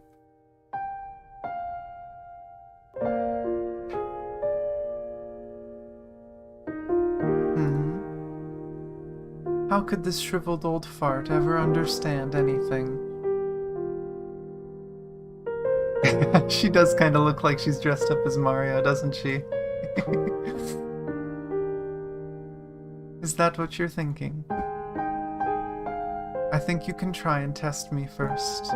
One should explore all their options before coming to a conclusion, don't you agree? I'm not one to brag, but when I was at university, my grades in science were pretty good. I swear, it's true. I had the highest mark in geometry class, taught by Hilbert himself. So, do you know what is the maximum number of straight lines that can be orthogonally I'm assuming next to each other in space? Your answer is wrong. Please leave, okay? When I thought about it afterwards, I realized this man wasn't an ordinary person. I thought I could use this problem, whose answer I could readily change on the fly, to brush him aside effortlessly. But I never expected that by the time I opened my mouth and posed the problem to him, he would have already won. At the very least, he was already miles ahead of those 4 so-called professionals from before. Orthogonal straight lines. Isn't that just however many lines you want?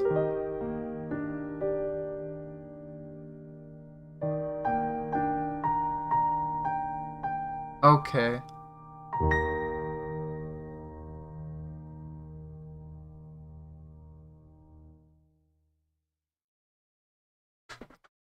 The dimensions of space can be considered limitless. Just their coordinate axes alone can already be considered to be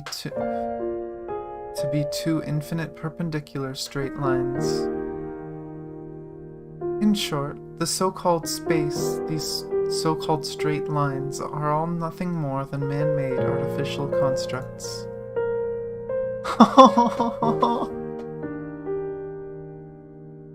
Oh, little Einstein. I can understand this, though, because this is... Again, I'm not gonna say I was anywhere near this level. Okay, I need to turn this down. I'm gonna turn it down for you guys, at least. It's still deafeningly loud for me, but at least you guys will be able to hear everything. No, I don't think it's so much simping or anything, but when you're a kid, growing up to be smarter than those around you, because I mean, not to brag or whatever else, but my parents were never like academic people. My mom worked in a warehouse as a manager. My dad originally worked in a lot of labor stuff, but then he did move to like finance. But I've always loved physics and science and stuff like that. And if you're interested in stuff that no one around you understands and they make fun of you for it, you internalize that. And if you meet someone that has similar interests and can finally talk to someone about it, you can finally just be yourself. It's surprisingly emotional for something so simple, of just being able to talk to someone without having to dumb it down, so to speak.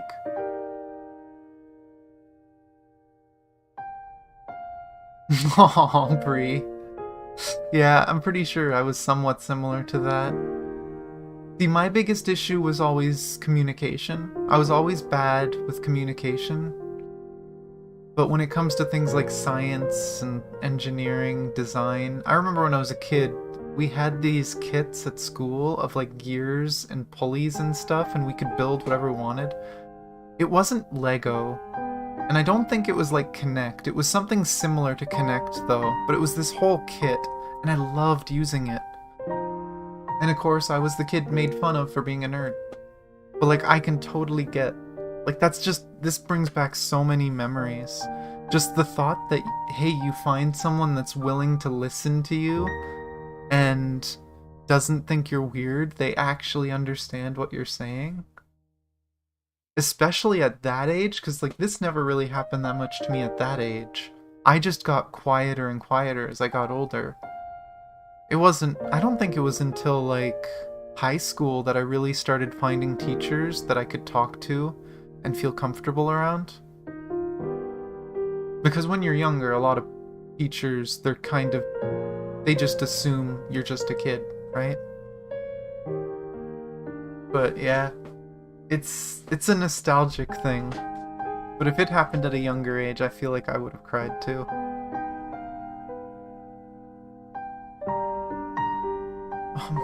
What's wrong? She's so happy. It was like, what's it used? A similar piece of Connect piece or however you spelled them. I don't remember.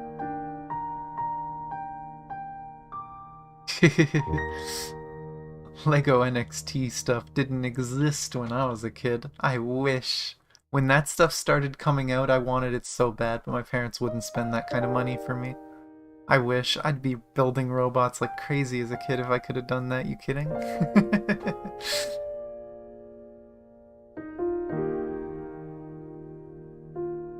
Don't stare at me with a silly grin like that. Am I some verbal exam flaunting my meager intellect before some expert? No. That's not it.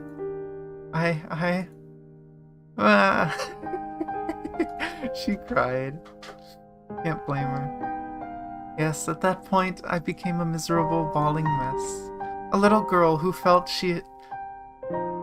like she had just reunited with an old friend in a foreign land.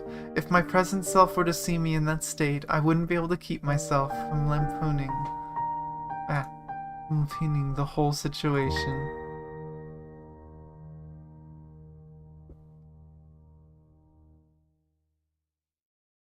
Oh, that's crazy. I wish.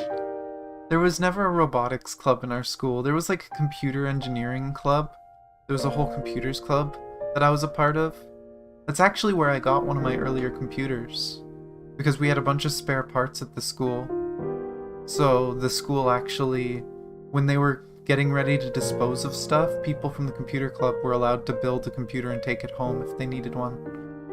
That's where I got my own personal computer early on. I wish robotics, though. Oh my gosh. We made a robot in my computer engineering class, but it was a very basic little thing. And we made our own joystick, and we made our own computer. And both of them were plugged separately into a computer, and we had to create a driver to control the robot with the joystick. It was a fun little project, but that's the closest we got to robotics. We didn't go any further in my class.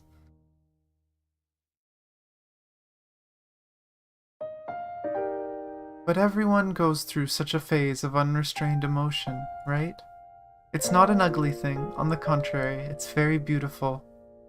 It's the kind of beauty that's engraved on the personal clock of your life, one that cannot be actively sought after, but instead comes to you fleeting and serendipitously. Hence why I had to pause and talk about this, because yeah, this is definitely a situation that kind of hit me. It brings back memories.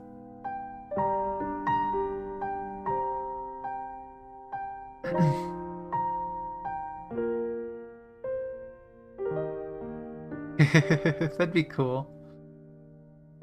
For some, this moment of beauty comes at the age of 18. For others, 80. In my case, at age 8. That's all. From such a perspective, this man, who could keep up with all my craziness, he was a truly exceptional person.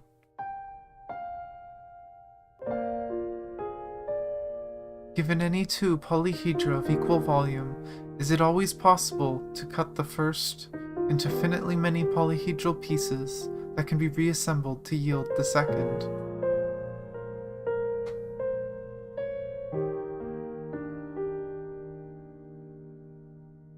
I don't see why not, but that's an interesting question. I'm sorry, my nerd is coming out in part of the story. I love this.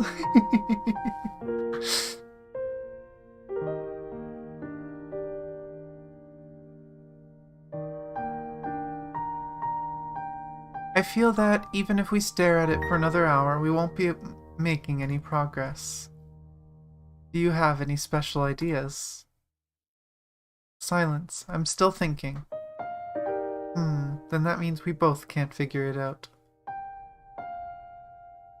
Let's see the answer. She's gonna get mad. Huh? There's nothing wrong, right? We're here to explore the unknown, not taking part in some quiz show. But, yeah, she wants to figure it out. She wants to challenge herself. Especially as a kid, that was me. This was me in math classes. Right? Because everyone saw math as a chore or whatever. To me, it was a puzzle. I wanted to solve the puzzle. And I hated classes that were always like, oh, leave all your work. Because I could solve a problem faster in my head. And when I tried to leave my work, I usually made mistakes. Because I was really bad at writing. I was really bad with English and translating things. So give me a question, give me a few minutes to think about it, I'll write down the answer. That I could pull off. But showing my work, I always made so many mistakes. Don't be so disgruntled. Every person's imagination has its limits. Only by learning and borrowing from the imagination of others will you be able to see more amazing vistas.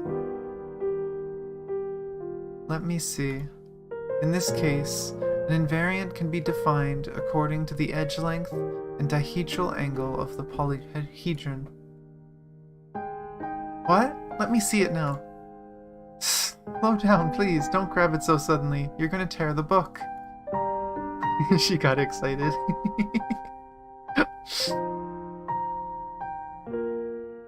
To tell you the truth, of all the times I spent solving problems with that man, this is the only one I could remember.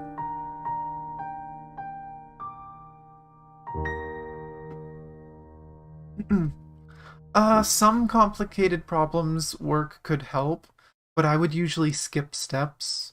So like, I would do as much as I could in my head and then write it down, and then I'd wait a second, try and do the next step, and I'd go through a few steps until I got stumped or I was having trouble remembering it. I'd write it down, and I made less mistakes that way. But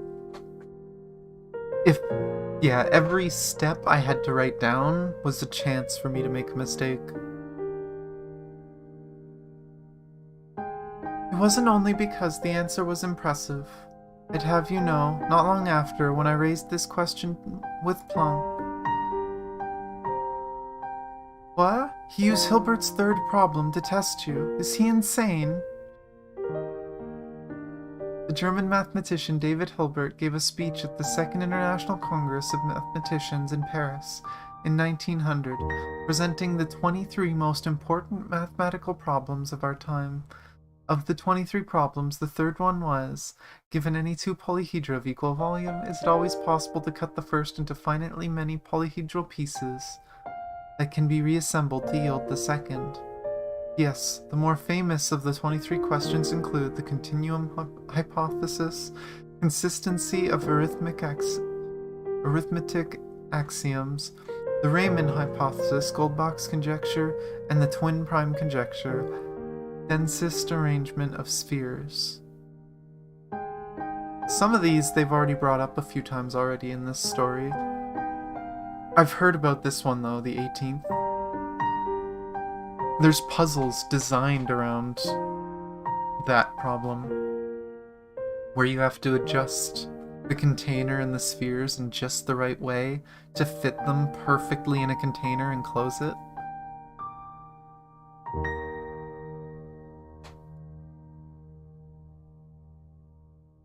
Well, such a horrifying event, of course. I would remember it for a lifetime.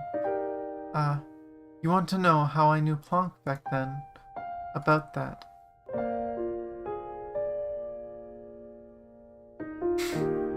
He introduced them. Everyone, let me introduce you to someone. This is Miss Emma Planck, the youngest physics professor ever to teach at Princeton University. Hi, I'm Emma, Carl's cousin. Oh, okay, they're cousins. Interesting. I don't know whether he does it on purpose or not, but every time he introduces me, he always forgets to mention this. But it's not that I really care, right?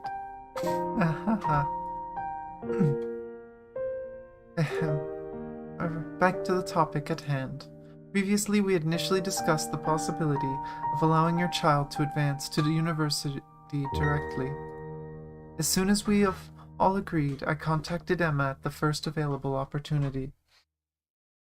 Yes, my cousin with the natural green hair. I mean, his hair's blue. I won't lie, I wish hair colors were more interesting like this. I kinda wish human genetic diversity was more widespread. It'd be cool.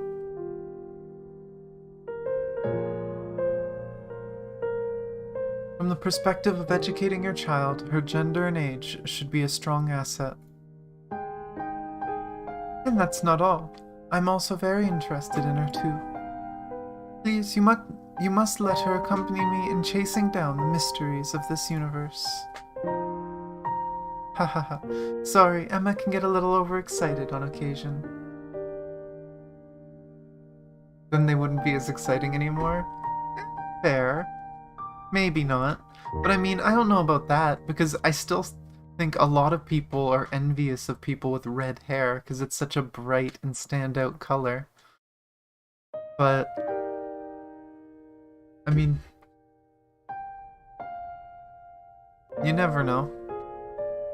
I'm sure if it was rare enough, a lot of different colored hairs would still be interesting and stand out. Most likely the lighter colors, considering they're recessive, so they'd probably end up being rare.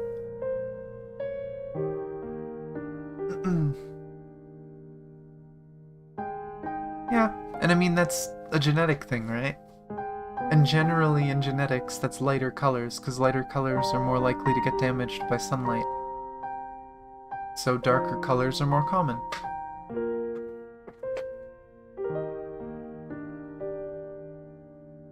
No, isn't that a good thing? I think our daughter will definitely get along with her.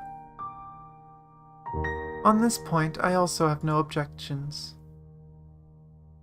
If Carl was the one who introduced me to a new world, Emma was the ultimate navigator. Although that at some point later in life I started calling her Professor Plonk just for fun. Emma back then, how should I put it, didn't show any signs of the midlife crisis she has now. Oh boy.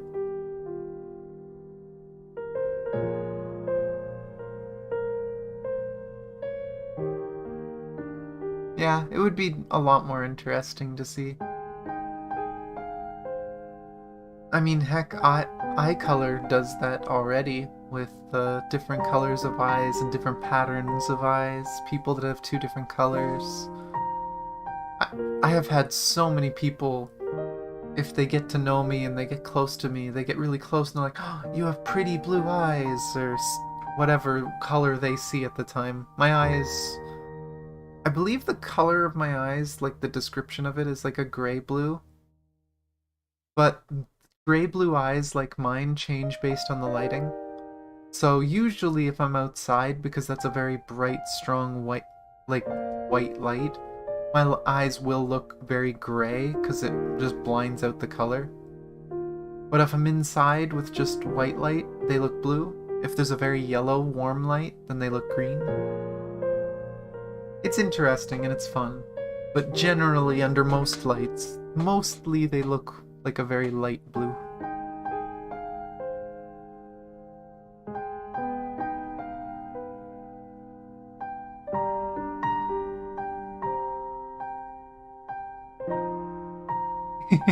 Oh, Brie. But yeah, that's why my model has these like gray-blue eyes. I did my best to try and copy my real eye color. At least my real eye color under white light.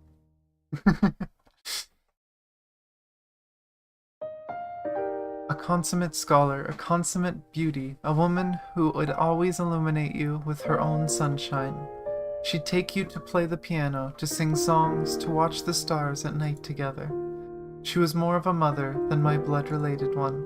Of course, I don't mean to imply there was anything wrong with Carl. This was purely a gender advantage. Carl, are you going back to Germany tomorrow? Yes. This weekend is the last day of my holiday. I have to report back to headquarters. Headquarters?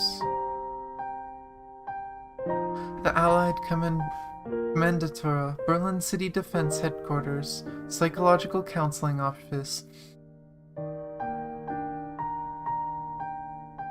Okay. I knew he looked similar. But are they trying to hint that he could be somehow related to Welt Joyce? Because he looks really similar.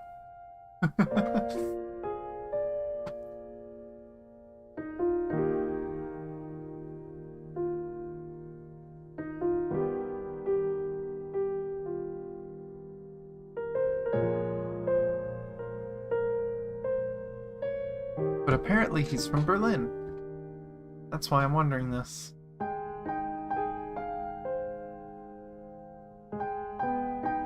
Yeah, and before Welt's dead, maybe. So you really are a genuine expert. Hahaha, only now do you believe me. You must have had a really bad first impression of me. Well, it certainly wasn't as good as you thought it was. But, working at the headquarters, are you responsible for treating post-war trauma? Pretty close. It's a tough job if you're not a professional. After all, many people are not fond of hearing the grievances of others. Before long, they'll start feeling the same pain.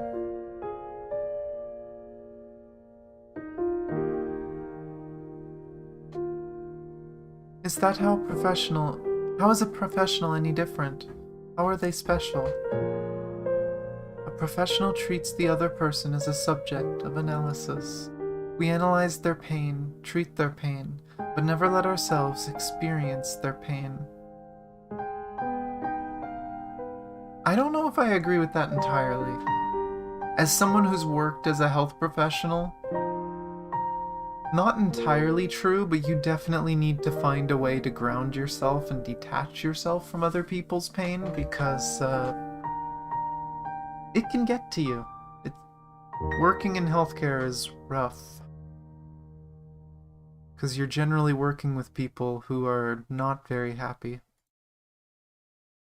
As soon as any personal relationship develops, the patient must be passed on to someone else for therapy.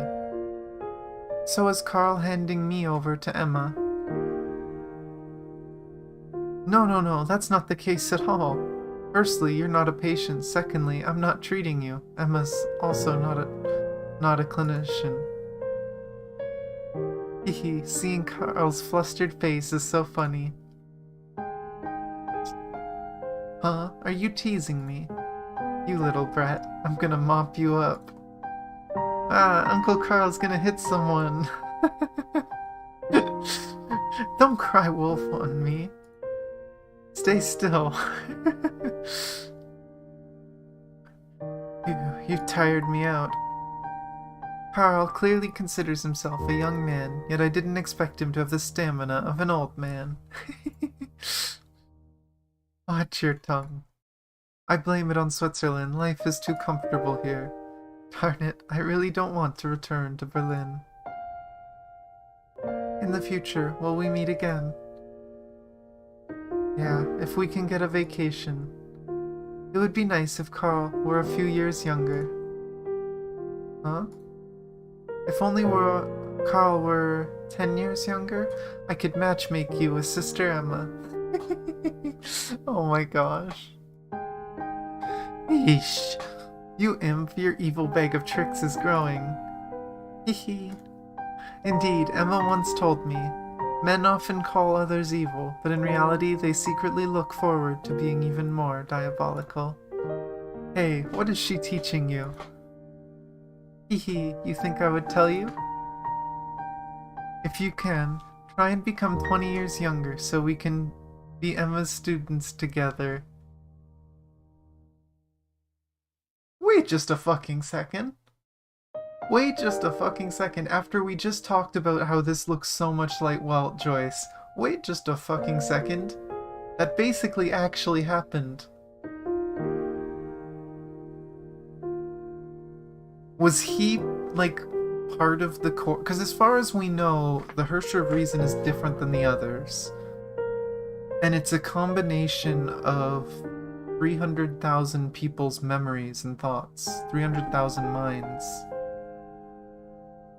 I can only assume that means that Carl is one of those people. And that maybe that's why it looks like him? I mean, we'll have to find out, but it's interesting.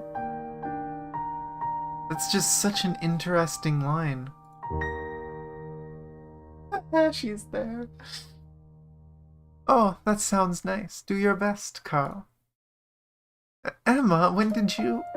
If only Carl were 10 years younger. Even if you weren't 10 years younger, I wouldn't mind. Where are you going with that?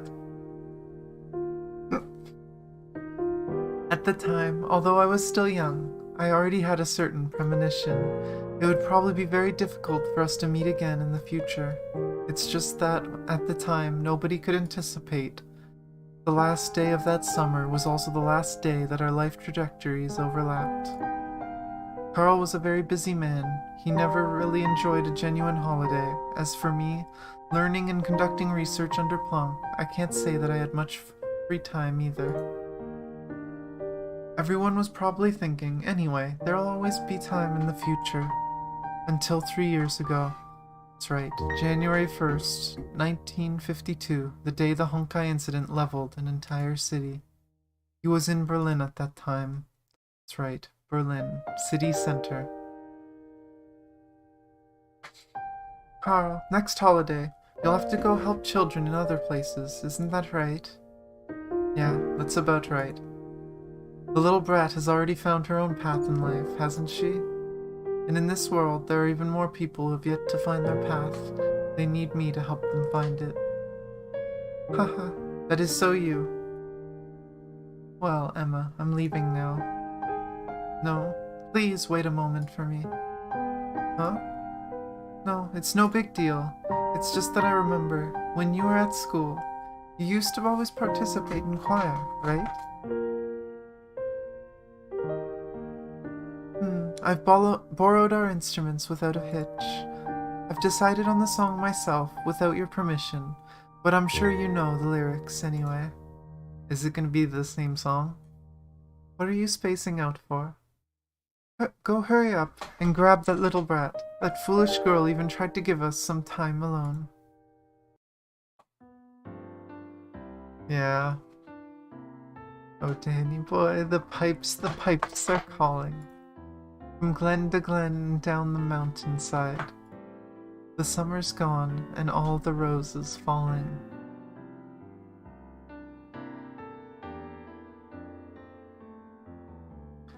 It's you must go and I must bide.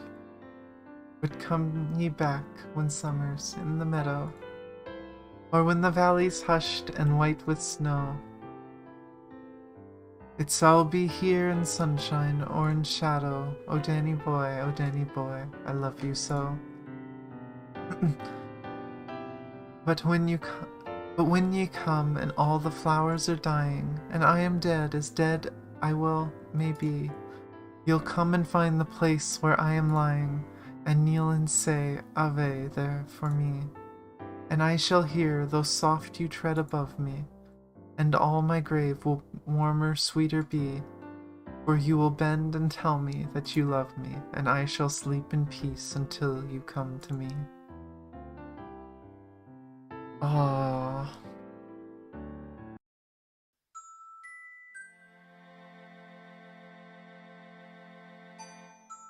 It's interesting though, the thought, because that's one thing I've always been confused about Joyce.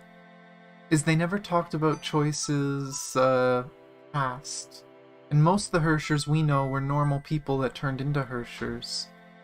But it almost sounds like Joyce literally was just a bunch of people combined into a new person. Oh my gosh, breathe. Oh. This is menacing. This is the Marquise. I was ready to welcome Adam, but didn't expect George to show up soon after. What should I prepare for the main dish? Please advise. Oh boy, this place is sketchy. Wow, so sumptuous. I can't even tell which one's the main course. Oh! They're being watched. That's Fuhua. That's fucking Fuhua in the background. Sneaky Fuhua. Yeah, that's Fuhua. That's 100% Fuhua. Don't hold back. Enjoy your meal. What's with you, looking so sour? I can't stop myself from thinking about Berlin 3 years ago. Carl, Martha, innocent people like them. On that day, there were 300,000. And all of them are in you now. 300,000. What kind of burden is that?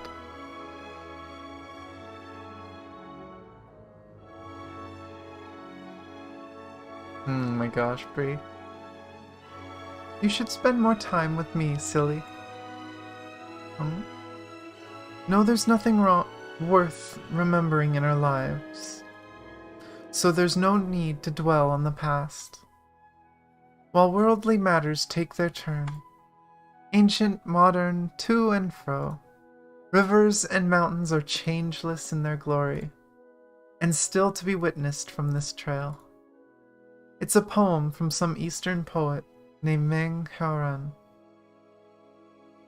You know Chinese, so you'll probably understand the meaning behind it better than I do. Perhaps in the future you'll hear a lot more stories about the victims of the Berlin incident. In any case, please don't force yourself to graft their past to your future. There's no doubt that you're a man both blessed with divine luck and cursed with rotten luck. But you don't owe them anything, and neither do they owe you. It's your life, so just live on with a clear conscience.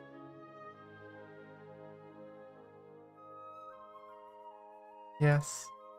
Yes, that's right. Good boy, good boy. Come, have some food. Tesla. What? Aren't you going to praise me? What's the matter? People do occasionally show some integrity for once. So cute, Miss Tesla. What do you mean cute? Although the guests enjoying lunch appeared to number only a few, but the cuisine supplied by Westcliff Rita ranged from foie gras to oysters, from tenderloin beef to Mangosteen lobsters. What are they saying? Mangosteen lobster, Lephropidae, is a large marine crustacean with wide range of distribution, is often mistakenly called the rock lobster or crayfish. The main difference between langosteens and crayfish include langosteens have a pair of large pincers, while crayfish do not. Langostein antennae are thin and short, while crayfish antennae are long, thick, and spiky. Langosteens are distributed all around the world, while crayfish are only distributed in tropical and subtropical regions. And they're all tasty. All kinds of meat have been made readily available, and the surface is simply so extravagant that it makes some feel a slight degree of embarrassment. You guys, don't you feel ashamed? If you don't clear all the plates, how could you ever face up to the manageress who worked so hard to prepare everything? Ew, fish, oh my gosh. I will make you try some fish and like it in the future, Brie. I will get you to try it. I know I can do it. You just haven't had good fish yet.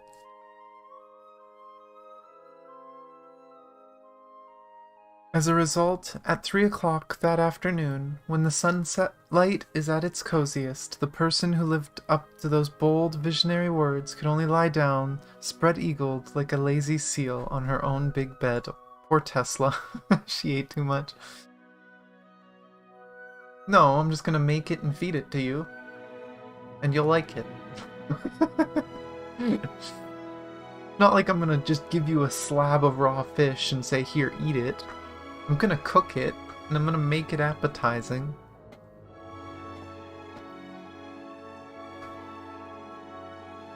I'm not gonna give you some weird thing that's so far gone from what you like. Some good salty white fish fried is probably something you would like. Eat something like fish cakes you'd probably like. There's lots of ways to make it in a way that you'd like. Oh my gosh, Tesla. I'd probably eventually get Brie to try sushi, but I don't know if she would like sushi or sashimi right off the bat. It's a very different texture, so I'd have to get her to try other things first. But it's definitely something I'd hope to try. Because it's definitely some of my favorite. Yeah, fish and chips is something you'd probably like, Brie.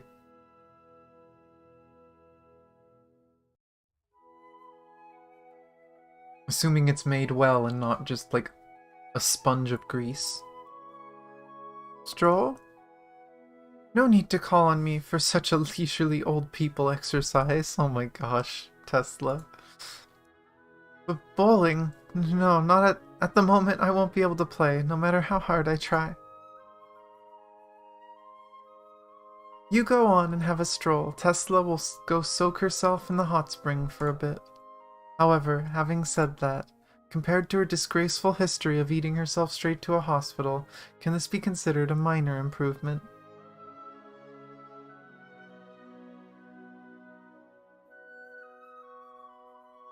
Yeah, things like a fried fish or a fish cake or something are usually pretty good for that stuff.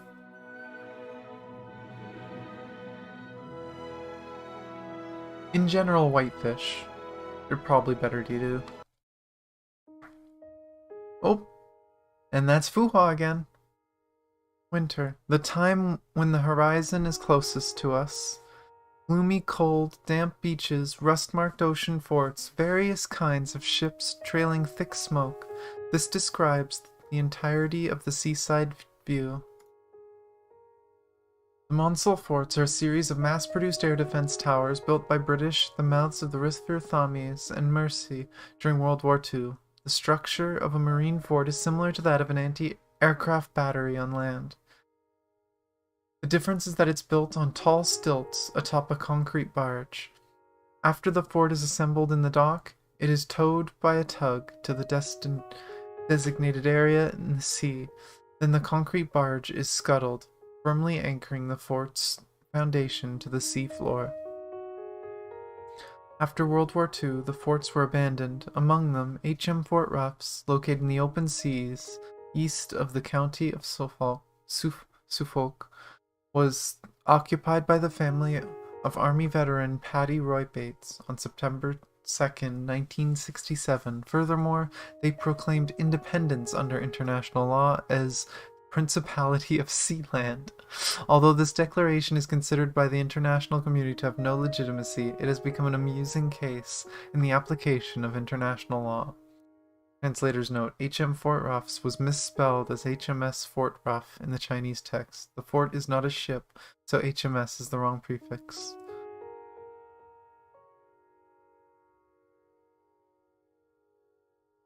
Oh my gosh.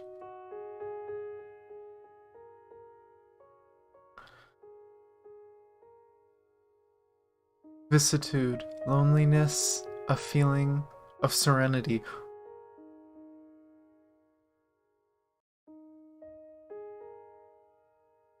Isn't vicissitude the name of Fuhua's signets? Just, isn't it?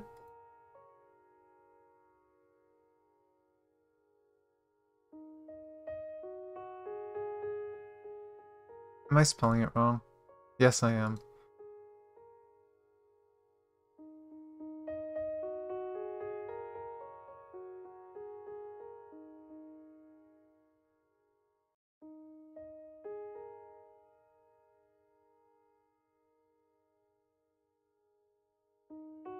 I don't know if I'm gonna find a good thing that has... Yeah, vicissitude is Fuhua's. That's actually really interesting. It's just the same terminology, and I mean the signets thing is relatively new on, at least in the game. It's the same word. Huh. That person over there, have I seen her before, when we were having lunch? I feel like Fuhua might have shown up in the background in another scene in the visual novel too, but I could be crazy.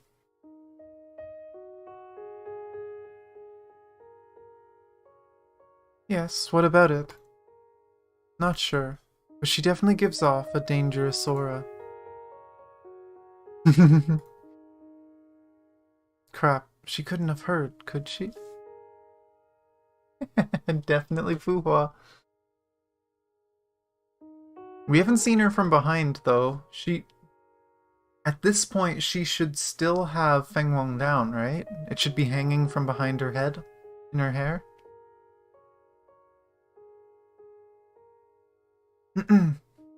Oh, she's literally speaking Chinese. where a fisher boat dips by a waterfall, where the air grows colder deep in the valley.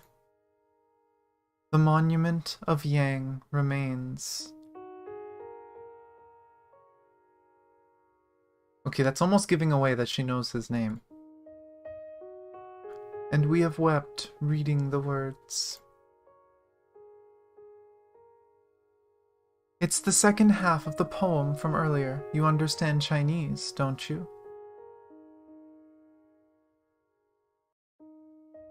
I can only speak a little. Are you from the east? Yes, looking at it from local perspective, Shenzhou is indeed to the east.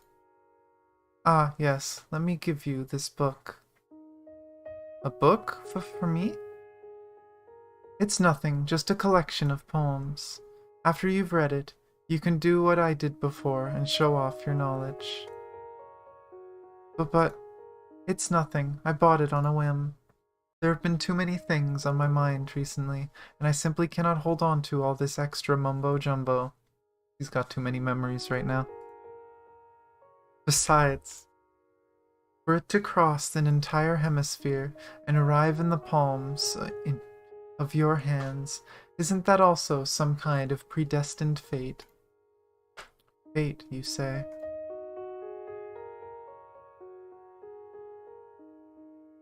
Yes. For instance, in that poem just mentioned earlier, ascending Xianshan with the sages. Geographically, Xianshan is just a small mound in the hinterland of Shenzhou. It's nothing compared to the 5 sacred mountains. Nothing compared to those snow-capped mountains. Actually, now that I think about it, one of her lines earlier ended in a... Okay, no, nothing was cut off. Nothing compared to the roof of the world.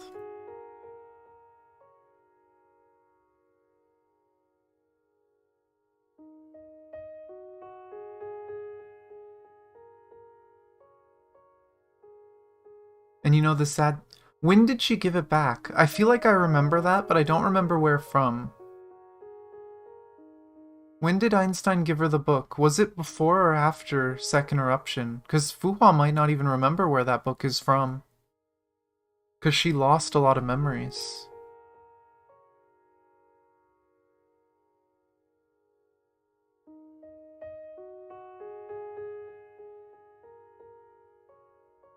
But yeah, I know I've seen that. I know what you're talking about. I just don't remember where it was from. But a friend once told me that this little Xianshan is a location where the dragon vein passes through. It is a crucial key to the safety of Shenzhou. According to legend, one of the first ancestors of Shenzhou, Fushi, was buried there. With her own body, she stands vigilant over the dragon vein to protect this land. Oh.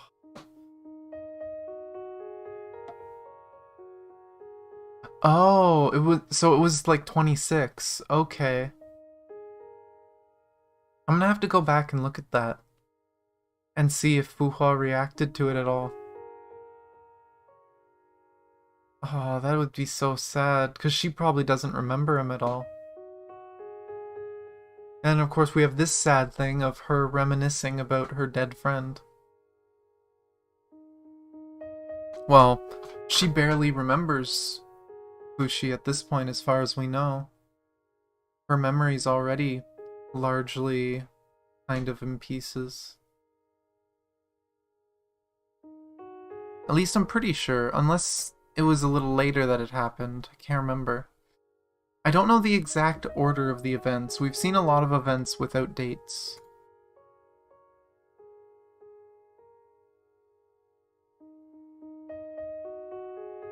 Well, can you translate what she is saying?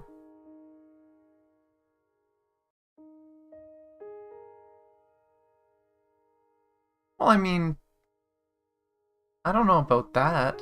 Like, we know from the, from the Chronicle they were looking into her past to find out people that she used to know. But I don't know if that was after Second Eruption when she already lost memories, or if that was before. And if it was before, that would mean she's lost more of her memories than I thought before Second Eruption. But it's entirely possible that until Second Eruption, maybe she knew. I've seen the chronicles, yeah, but I don't know when they happened. I don't know the date. All I know is that in 2000, she used her memories to power and burn Feng Huang down to try and beat Siren. We read that in Second Eruption. But we don't know when she lost her memories of Fushi and the other... What did they refer to themselves as? Pioneers?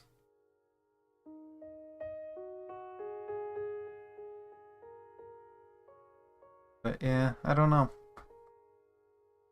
I'd have to look at it. I don't remember if there was a date associated with the chronicle. She wanted to give me this collection of poetry, then she told me about a legend from the East.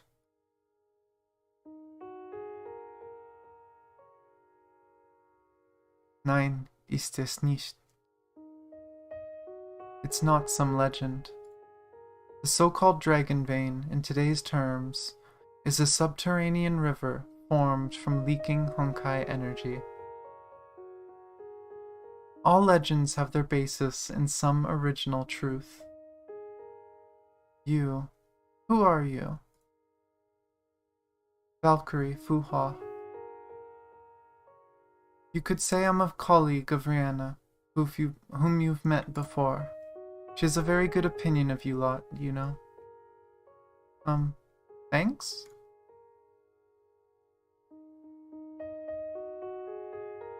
Today you may encounter a dangerous person, who may even come across as a little annoying, but don't be alarmed.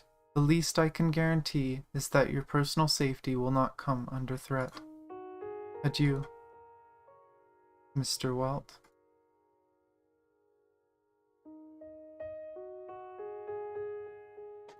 What's this? Wetting themselves with their spit, how much better when they can forget themselves in the rivers and lakes. This phrase is from Zhuangzi Inner Chapter, the Prime Master. When the stream runs dry, fish lie upon the bank and breathe on one another to stay moist, wetting themselves with their spit. How much better when they can forget themselves in the rivers and lakes. Zhuangzi used this parable to convey the following meaning. Rather than struggling to help each other in times of hardship and deprivation, it is perhaps better to prevent disaster in the first place, thus maintaining peace and tranquility.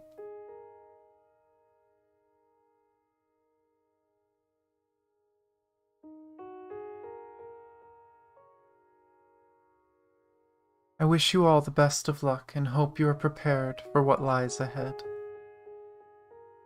What a weird person. A tone of her voice. Are we being watched? That wouldn't be weird. You only need to go off and do something on your own free will, and sooner or later you will end up being watched by them. However, it is merely watching. Are you sure we don't need to be worried? At least, whether it was Rihanna or Fuhua just now, neither of them wanted to cause any trouble with us. Although this situation cannot be maintained forever.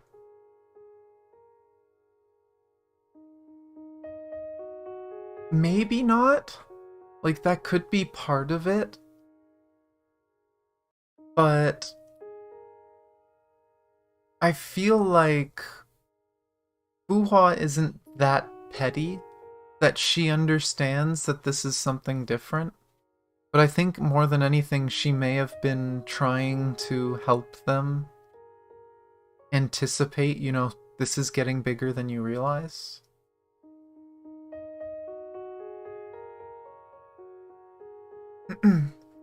But all in all, you don't need to worry about the situation now. Ah, that's right. Today's weather is not bad. Huh? I really like this beach. When the sun goes down, let's come here again, shall we? I have something good to show you.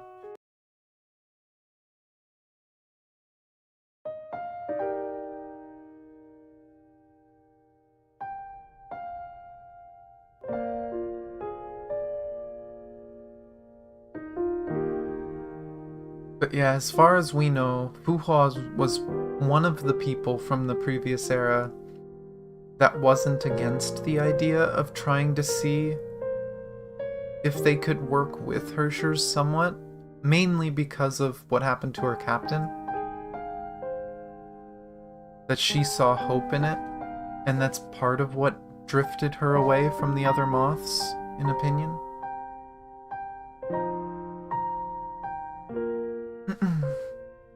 Late night. Breaking free from Tesla's exhortations to indulge in booze, Einstein and Walt languidly lie down on the beach, forming two sand angels. So cold. It was clearly warmer before we lay down.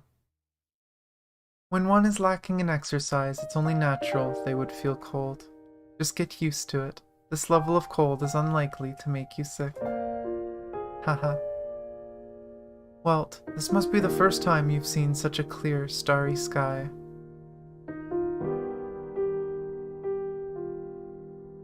It's not, but Kiana also housed specifically the Hersher of the Void, and even more so than that, Fu Hua was fed lies and just manipulations from Otto, that she believed Otto was doing everything for the greater good. Like, I think Fu Hua, when she learned the truth, she made her own decision, and she decided to support Kiana, that she'd turn on Otto. Which is why Otto did what he did. But before that, it was all biased, because she didn't actually know the true story. Like, I think that's probably the biggest issue Fu Hua had, is she put too much faith in certain people, and she was manipulated really badly.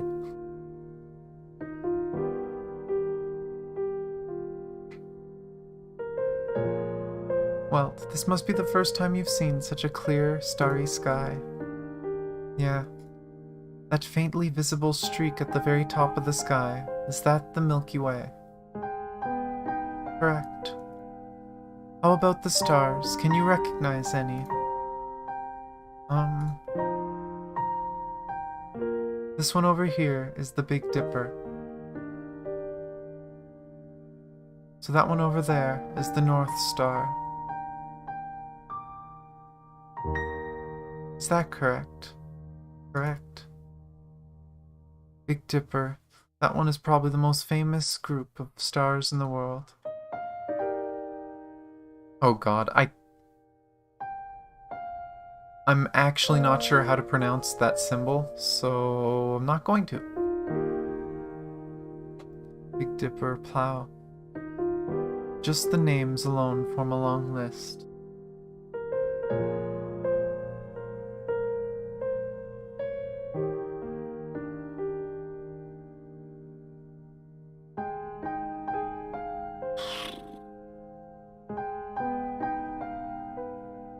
I don't know, I still don't agree. I still personally just don't agree with that. It still seemed... It's an S sound? Okay. So it'd be Grosserwagen. But I don't know, just from what I've seen in the story, I don't know if I agree with that. I personally think that, that she kind of was willing to see other options.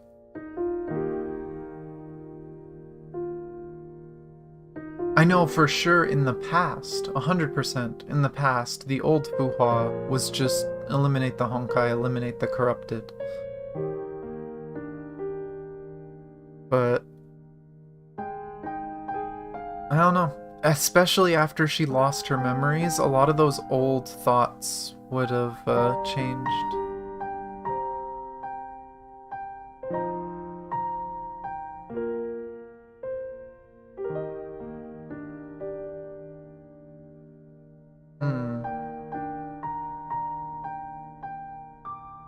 But for a layman like me, recognizing the North Star is the limit of my abilities. Oh, these two. So, do you want me to introduce you to some more? Of course. Can't get any better than that. To be honest, I'm very envious of those people who can just point out any star and call out its name. Those are astronomers. That's what I meant. However, if it's just a casual introduction, I can talk to you about it. Let's just treat it like a casual banter then. The young man's instinct is telling him that, for the eternity of that day, everybody felt just a little more tense and strange than usual. Whether it was Einstein and Tesla or the new acquaintances Rita and Fuqua. Everyone is apparently, by some coincidence, carrying a burden in their hearts. At such a time, idle banter is probably a welcome necessity. Even if it's just talking about nonsense. Want to gossip? That one there is the gossiping star. Huh? Is there even such a thing? Of course not. I'm kidding. Idiot. However, what I'll say next is more serious. How did you find the North Star just now?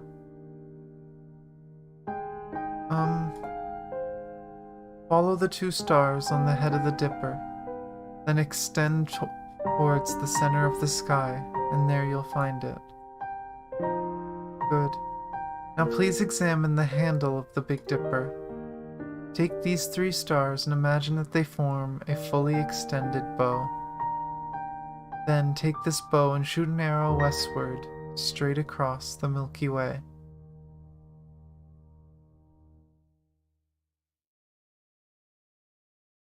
There are 3 very bright stars here. It feels like they form a triangle. The 2 stars on either side of the Milky Way, those are the famous Weaving Girl and Cowherd from Eastern folklore. Alone on the right side of the Milky Way is Alpha Lyrae, the Weaving Girl, or Vega. On the left of the Milky Way, there are 2 small stars accompanying Alpha Aquilae, the Cowherd, or Altair. The 2 little stars next to the Cowherd are their 2 suns. Whoa. As for the one above, bathed within the Milky Way itself,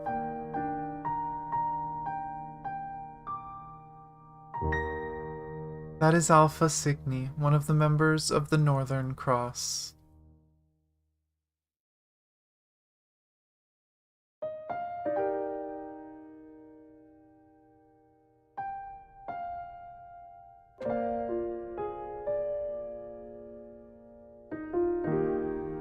Sacrifices are necessary is something she'd say yes, but that's because of how she views her, right?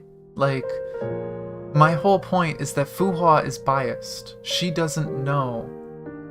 Fuhua knew that Kiana housed a Hersher, and according to Otto, who was feeding her information, Fuhua was watching Kiana because she was told Kiana was a ticking time bomb, that something was gonna go horrible. Fuhua didn't know that Otto was planning to revive the Hersher for his own ends. She believed that he was genuinely trying to stop the Honkai and Hershers.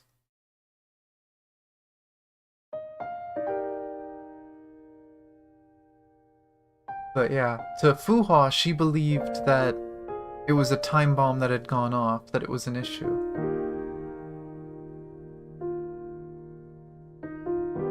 It's not so much stupid.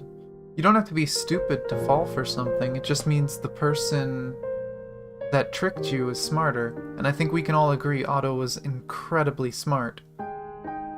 Otto had 500 years alongside Fuhua to kind of temper her expectations and manipulate her. And especially after Second Eruption, Buhua lost most of her memories, so she was incredibly vulnerable to manipulation. Otto could easily trick her and get her to do almost anything he wanted. And that's, in my opinion, that's exactly what happened. And it took her a while of seeing his true colors to actually understand him and realize that she had made a mistake.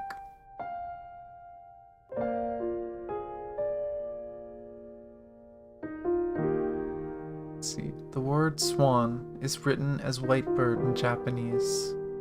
Therefore, the Shiratori constellation that appears in some translation works is in fact the Swan constellation, or Cygnus. In Chinese constellation system, Alpha Cygni is designated Celestial Ford 4. In English, it is commonly referred to as Deneb, the transliteration of the original Arabic name.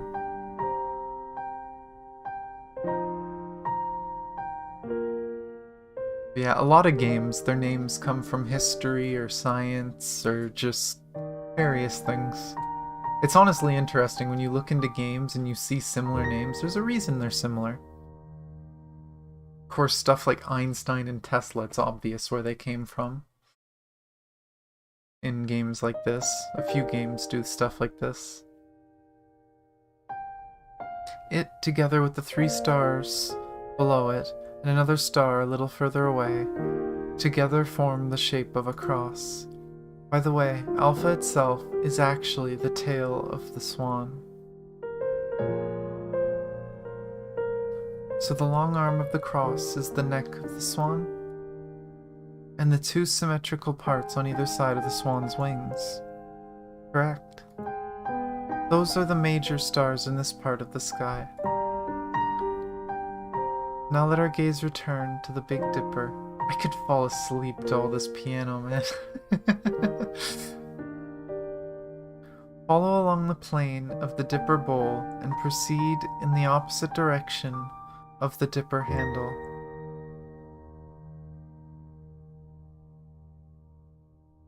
The location near the Milky Way.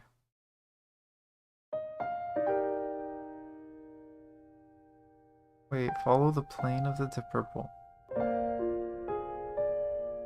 Huh. There's a star as bright as Vega. Okay, it is that one. I was gonna say I was confused. But I guess we can't see what's above the screen. Oops. That is Alpha Aurigae. It and the surrounding stars form a pentagon, which is the main part of the constellation Auriga. Alpha Aurigae is called 5 Chariots too in the Chinese constellation system. In English, it is commonly referred to as Capella. It's so interesting that different parts of the world had so much of this stuff and similar.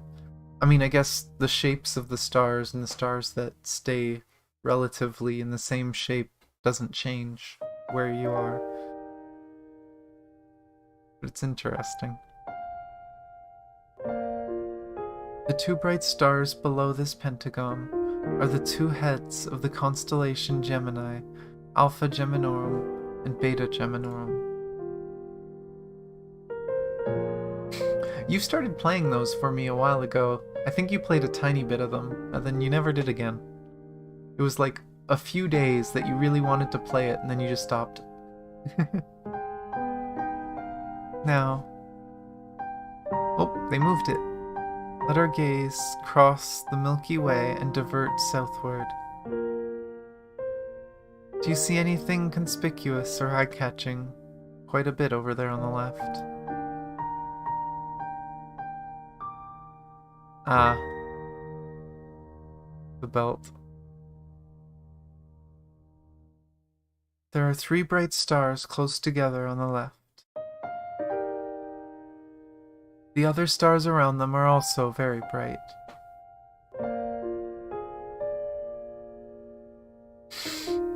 Well, I know you played it more than that, but I'm just saying that there was one point where you suddenly felt like playing it, and for a few days you played it and streamed it quite a bit.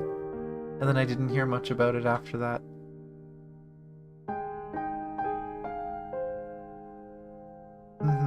The middle three are Orion's Belt, or the Hunter's Belt.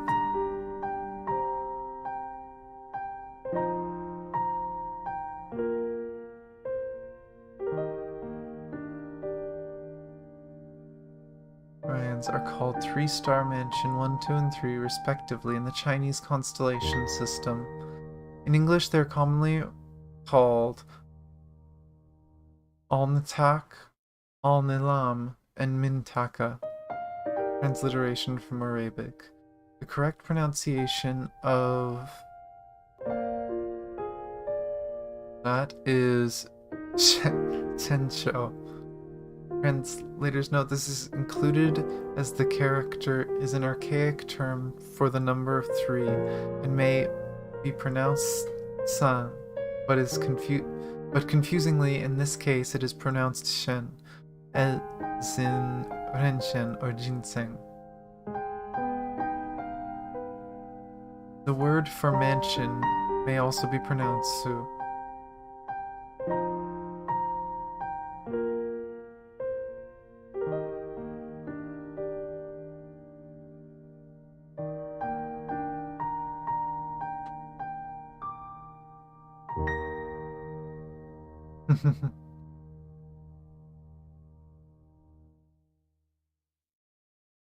Together with Alpha Orionis and, I'm not sure, is that Gamma Orionis above? And then 2 more, I don't remember what the K is, but then there's Beta Orionis, I believe. Below, they form the main part of the constellation of Orion. It's a pity the London's latitude is too high.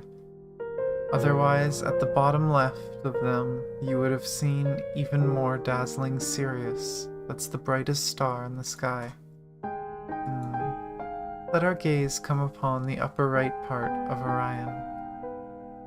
There's a bright golden star here, and together with several smaller stars around it, form a V-shape.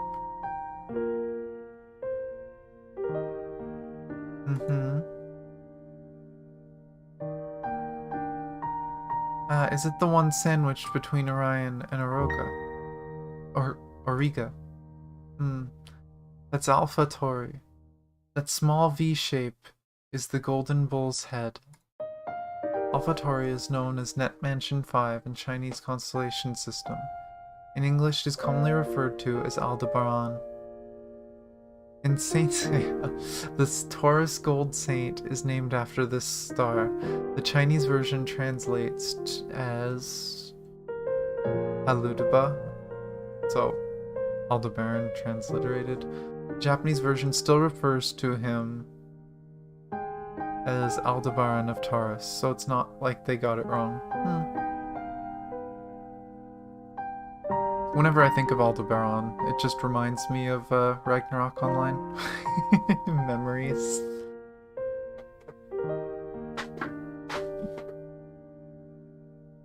My old alchemist. By the way, I've noticed just now.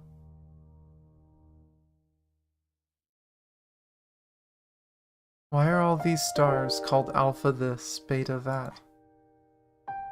Because they were originally named based on brightness. Oh, really? I actually didn't know that. Bayer designation is the international standard for naming stars, first described by German astronomer Johann Bayer in his 1603 star atlas, Uranometria. Generally speaking, this nomenclature is based on the brightness of the stars in the constellation, assigning Greek letters in descending order of brightness, such that names are formed by letter plus constellation name. However, there are exceptions, such as Alpha Draconis, called right pivot in Chinese, which is not the brightest star in Draco constellation. It became Alpha because it was originally the Polaris or North Star 5,000 years ago. The original Chinese text is the naming system the other way around, constellation name plus Greek letter, and describes it as such. This is likely a stylistic choice to mirror the ancient Chinese nomenclature. Makes sense.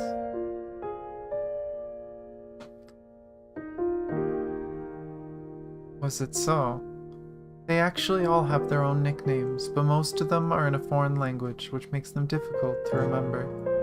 Aldebaran, Arabic, Alpha Tauri, Capella, Latin, Alpha Orge, Castor and Pollux, Greek, Alpha Geminorum and Beta Geminorum. I personally think that this kind of disorderly naming system is even less meaningful than the letter-based nomenclature. Speaking of Alpha Tauri, on the other side of it, yes, it's the opposite side of Orion. Do you see a bunch of tiny bright stars crowded together? Yes, indeed. Densely packed, looks like there are 6 or 7. Those are the 7 sisters. 7 sisters? Pleiades, the collective name for Atlas's 7 daughters. Pleiades in Chinese maned head star group is one nebulae closest to Earth, about 444 light-years away, designated Messier Nebula number M45. In the nebula, there are a series of bright stars that can be distinguished by the naked eye. Under favorable light conditions, a person with normal vision can count as many as 9 of them. Atlas himself was a Titan, lifting up the western sky. He is also the namesake for the Atlantic Ocean.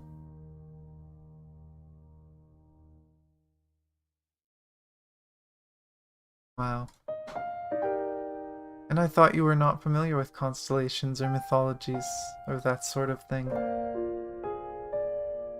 Not at all, but they really are quite meaningless.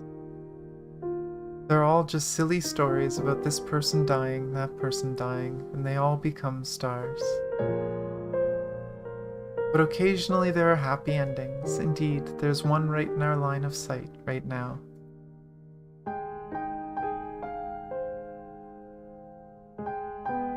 Above the 7 sisters, to the right of Auriga. 1, 2, 3, 4. 4 bright stars, neatly lined up. Can you see them? It's a little curved, but indeed it's quite orderly. From left to right, they are... Gosh darn it. I'm gonna just say the names and not the letter, because I don't know that one. I think it's Gamma. But, Persei, Andromedae, and then Beta Andromedae and Alpha Andromedae.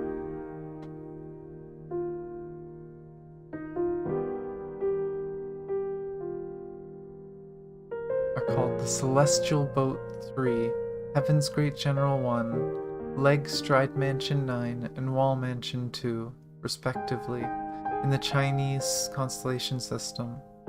In English, these are commonly known as Merfak, Almach, Mirak, and Alpherots. The unremarkable-looking nebula resembling a square gray spot over Beta Andromedae is the famous M31 nebula, the Andromeda Galaxy. About 2.5 million light-years away from Earth, it is an extragalactic galaxy with a mass about twice that of the Milky Way. It is also the only extragalactic galaxy that is visible to the naked eye from most parts of the Northern Hemisphere.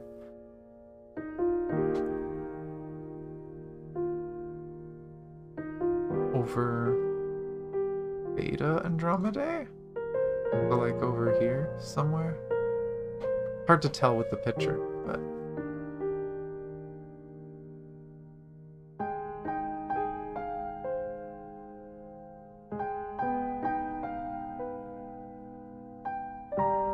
Andromedae is also called... Is that Omega? Omega Pegasi? And it's a star shared by both Andromeda and Pegasus. The constellation Pegasus in Chinese Flying Horse is also translated in some works as Heavenly Horse, as was the case in Saint Seiya. All the anime references. Ah, so this is the story of a certain Greek hero who used Medusa's head to turn a sea monster to stone, rescued the princess who was to be offered as sacrifice, and then married her. This column of stars symbolizes the chains that bind the princess. By the way, the main body of the Pegasus is the quadrilateral at the end of this chain.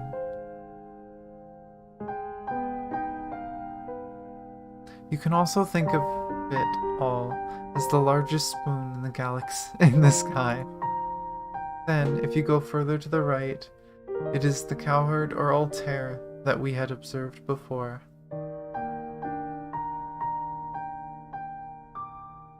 Can't you say it looks roughly more like a raccoon? You see, this column of stars is the tail, and the extra star at the upper right corner of the quadrilateral is the head. With such a long tail, it looks more like a raccoon from a comic book. Nothing wrong with that. Ah, what's that? The southernmost near sea level. A lonely one. Do you mean the lower right corner, the position opposite Altair? Yes, where you were pointing. That is Alpha Piscis Austrini, the only bright star in this area. Alpha Piscis Austrini, the southern fish constellation. I'm actually not sure, but maybe? I'm not the best with a lot of these older stories. A lot of them I've heard once and then haven't looked at again. And a lot of my looking was very brief. I don't know, but I'm pretty sure this is supposed to be a break, which usually when a game does a big break like this, it means something big is gonna happen. But I think this is also supposed to connect these two, because as far as we know from the game, as much as Tesla got along with Joyce, as pretty sure Einstein loved Joyce, that the two of them were basically a couple, and something tells me this is supposed to be like the start of that, of them connecting and just spending time together. It's called North Gate of the Military Camp in the Chinese constellation system. In English it is commonly known as Omaholt. As the Chinese constellation system determines the bearing of the stars in reference to the Sun and the North Star, this causes the North and South constellations to be opposite of their actual geographic directions. Therefore, Alpha Piscis Austrini, which is located at a low altitude to the south, is given the name North Gate of the military camp instead.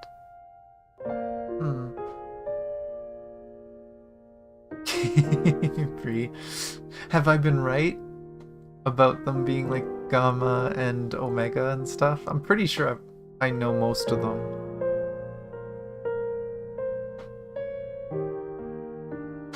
It looks lonely. All stars are lonely. If the Earth and the Sun are shrunk to a size such that we can place both in front of you and me, then to scale, the closest fixed star will need to be as far from here as central London. What? Don't be surprised. From the enormous universe to the diminutive atom, most of this world is nothing but a vast, empty vacuum. It is in this vast ocean of vacuum that all matter slowly converge together into discrete pockets among its undulating waves. It took 9 billion years for the universe to finally create the Earth, and it took the Earth another 4 billion years to become the Garden of Eden we see today.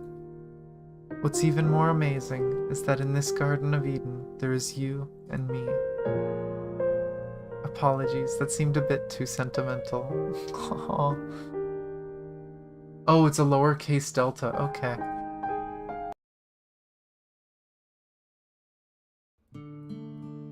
That would make sense, actually. Because it's supposed to be in order. Omega would be very far down. Winter is not a romantic season. if it can be said that, on that day at the beach, a little bud had just sprouted between the hearts of two people, then it can also be said that this bud never got the chance to take root and germinate as it should have. Oh, don't say that. Oh, they're so cute together. Don't say that. That's sad.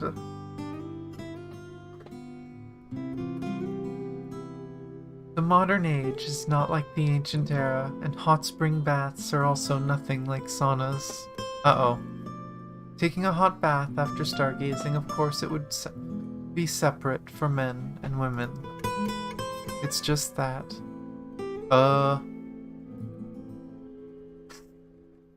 Hey, how have you been lately, Omega? You see, just because you haven't seen a single man during the entire day doesn't mean you should ever lower your guard in the public bath at night. Isn't that so? Fucking Otto is there, of course, and that's who Fuhua was warning them about.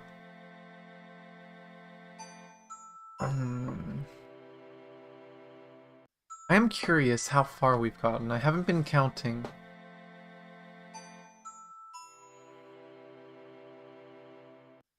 Okay.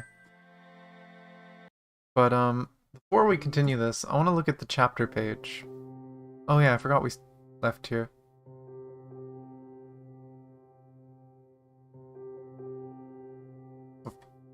I don't even remember some of these quotes. The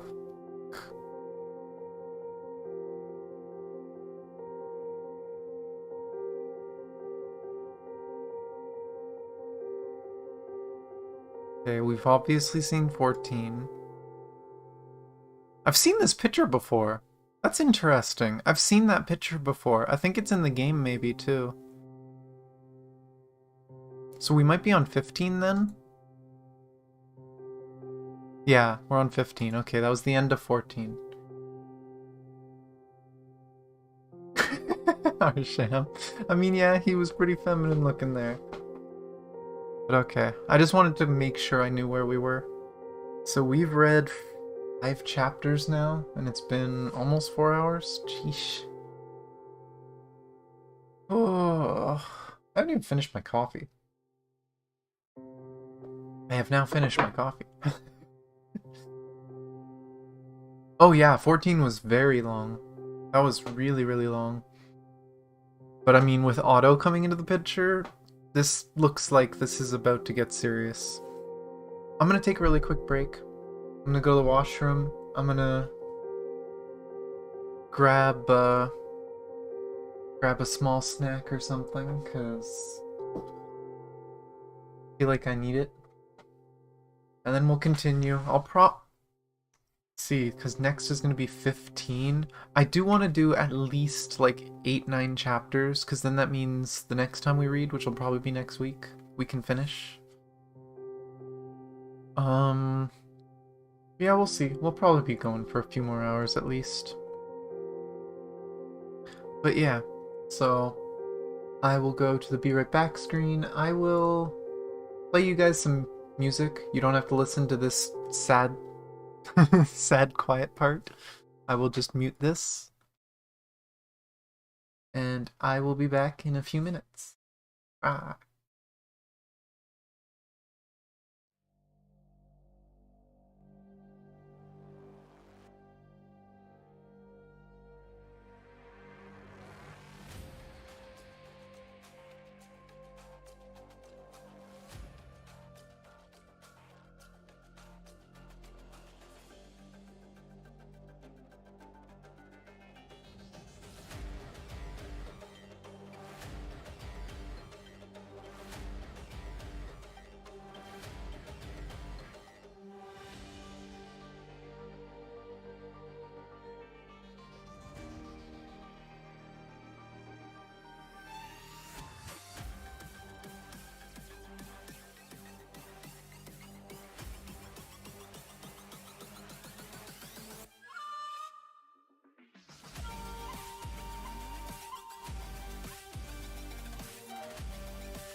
Ah, hello, I am back.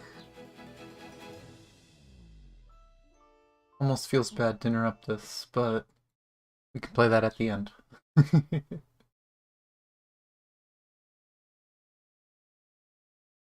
And let's unmute this. But Enya? Trying to think, what's Enya?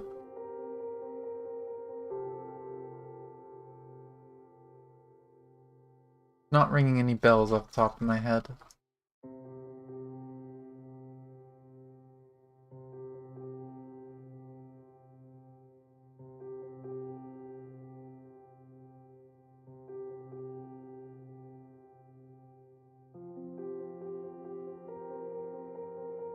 Wait. Okay, never mind. I know what you mean. Okay. As soon as... Oh my gosh, Bree. God damn it, Bree.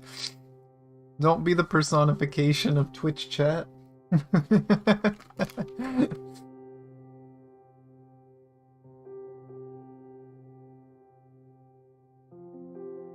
But yeah, no, as soon as I searched it up and saw that it was a musician, I was like, wait a second.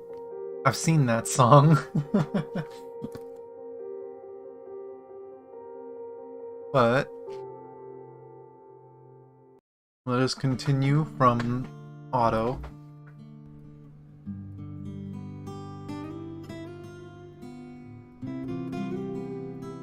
You're the one who sent the letters. Ah, indeed. Clown Alpha. But now that we finally meet face to face, a proper introduction is in order. My name is Otto Apocalypse, the current overseer of Shixel.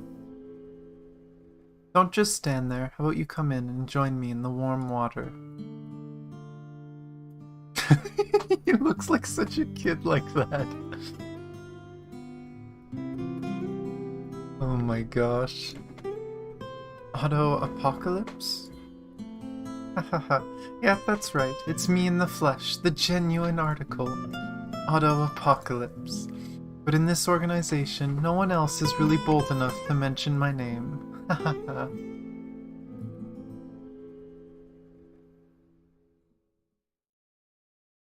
That emote is basically what we see here.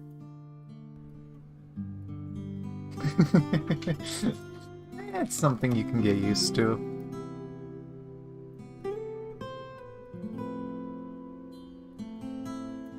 Could you be the person H.A. spoke about in the Solium recording?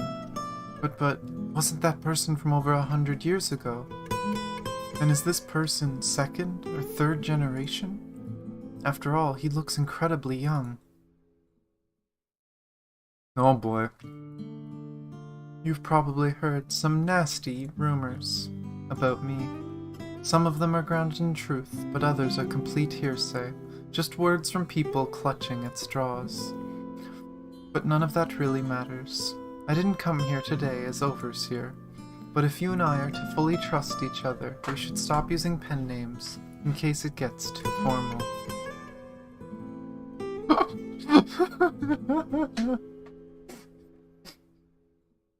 Run, Welt, run. This situation seems scary. Run.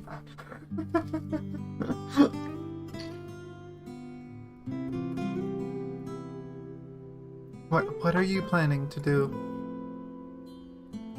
Oh, my dear friend, you need not be anxious. Now is probably not the time for me to tease you like that, speaking like a playwright. Pen names, you dork. Free.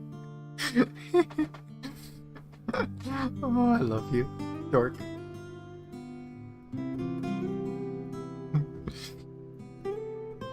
I believe it'll calm your nerves if I clearly state my intentions, so let me do just that. I want you, Welt, to be the successor of me, Otto Apocalypse. In other words, I'll foster and guide you so that, once I retire, You'll be able to become the next overseer of Shixel. What do you say to that? I kind of wonder how much truth there is in that. If Otto knows the true nature of the Hersher of Reason, and if he genuinely thinks the Hersher of Reason would be a good leader to humanity, or if he's just using this as a way to try and get close to him.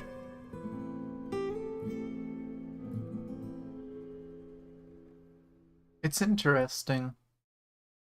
Because I feel like I haven't heard Otto talk about that before, but now that in the game we've seen Otto go through his entire plans, it would make sense if he was looking for a successor, someone he thought worthy to take care of people.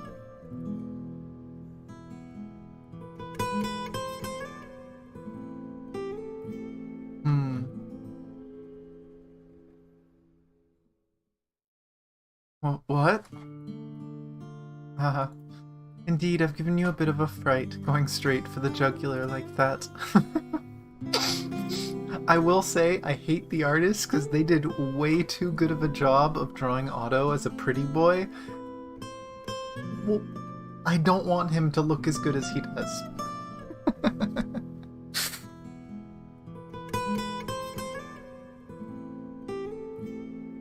But you must know, the apocalypses have never been a family held back by blood ties. From ancient past to present time, our family has constantly adopted some of the most promising and talented people of this planet.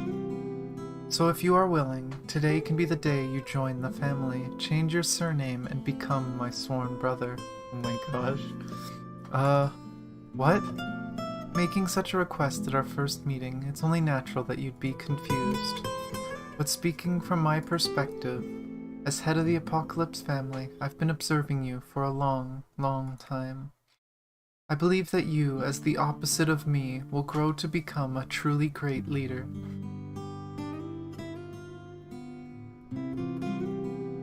The opposite? What do you mean by that? Hahaha, your points of focus, the things you pay attention to, are unlike anyone else's. To put it bluntly, I believe I'm a failure of an overseer. The reason why I became overseer was based entirely on my own personal desire, but that's not the important point. Today's important point, I wish to have an heir who truly possesses a great gift. Me, a great gift. Yes, great gift. Your so-called gift is one that is yet to manifest, so it's perfectly normal that you'd think of yourself as a rather ordinary person. So that's that. I've heard you've been reading a lot of books over the past 2 years. So in your opinion, in the last several thousand years of human civilization, what kind of person could be considered truly great? It doesn't matter, just say whatever comes to your mind. This is a conversation between pen pals, so there's no need to worry if anything's right or wrong. He's actually just, wait, huh?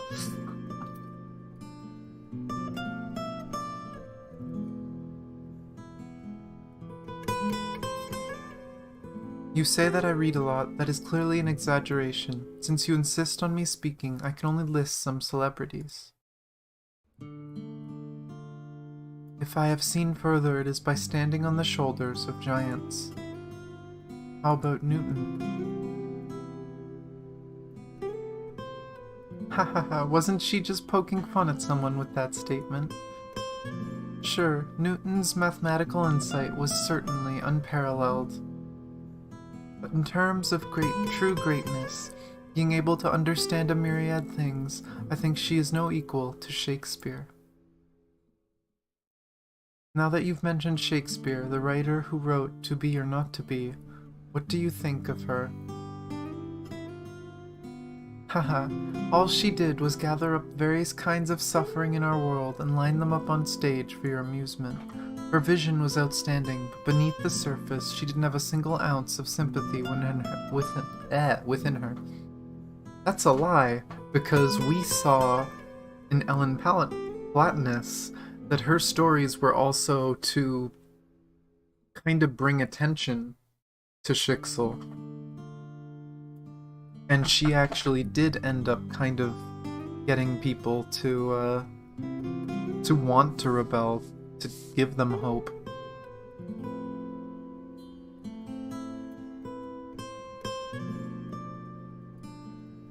Going by your logic, thinkers are limited by their narrow scope within their own fields, while creators, because they must frequently draw upon the root of human conflict, need to bear a heart of stone.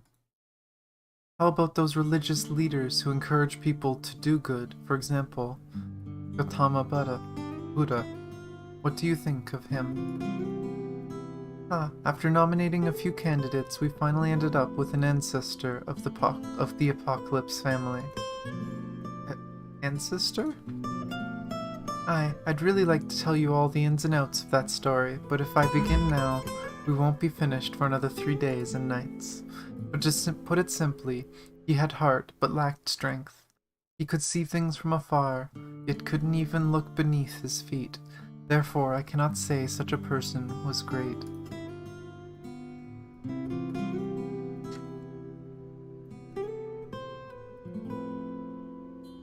You sure have high standards. In that case, someone with their feet firmly rooted to the ground, someone who is broad-minded and worldly, the father of modern Russia, Peter the Great. How about him? Peter admittedly had courage, but his massacre of many innocent lives was a stain he could not wash away. A truly great person should be able to prevent unnecessary bloodshed. That's really, really friggin' rich coming from Otto.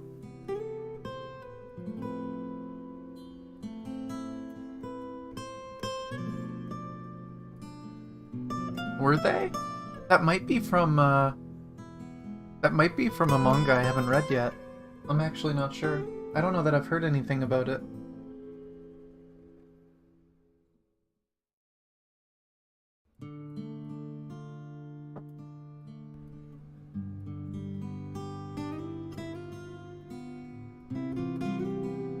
Wait, I'm actually not sure. I don't know if I've heard anything about that. I don't know if I've heard the name yet in Honkai's lore too much. What about the Angel in White, who reformed hospital sanitary practices and saved countless lives, Nightingale?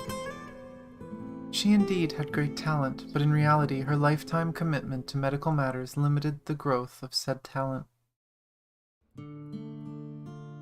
I can think of others, like Adam Smith, Darwin, Clausewitz, but according to your impossibly high standards, none of them could be considered truly great people, right? Exactly. These people were all intelligent individuals who by their own capabilities were able to transform the status quo of their own fields. Yet they lacked the power to practice rational thought in other fields beyond their own. Do you think I can achieve what those peoples couldn't? Of course, I cannot guarantee you can achieve it. And indeed, as far as intellect is concerned, you're certainly no match for any of them. But you do possess an advantage that none of them had. An advantage they didn't have? Think about what kind of people you've been dealing with recently. Einstein, the most intelligent person on record. Tesla, the most destructive inventor in history. I love that description. Planck, the most unconventional physicist of our time. Brigantia, the most powerful Valkyrie of Schicksal. Oh, and there is also one you just met today, the immortal sage from beyond. Uha. How much is he gonna tell Welt? I mean, I feel like Welt isn't gonna understand most of this, but... They all think rather highly of you, don't you think? Really? Ha ha ha. You really have no clue about yourself.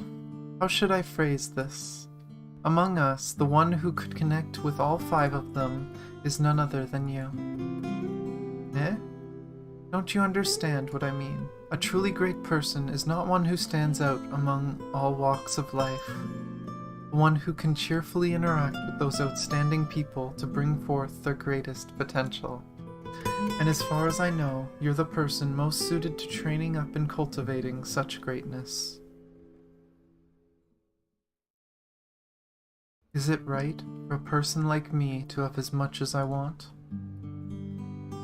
Ha ha ha, if I'm the carnivore of carnivores, then you're the herbivore of herbivores.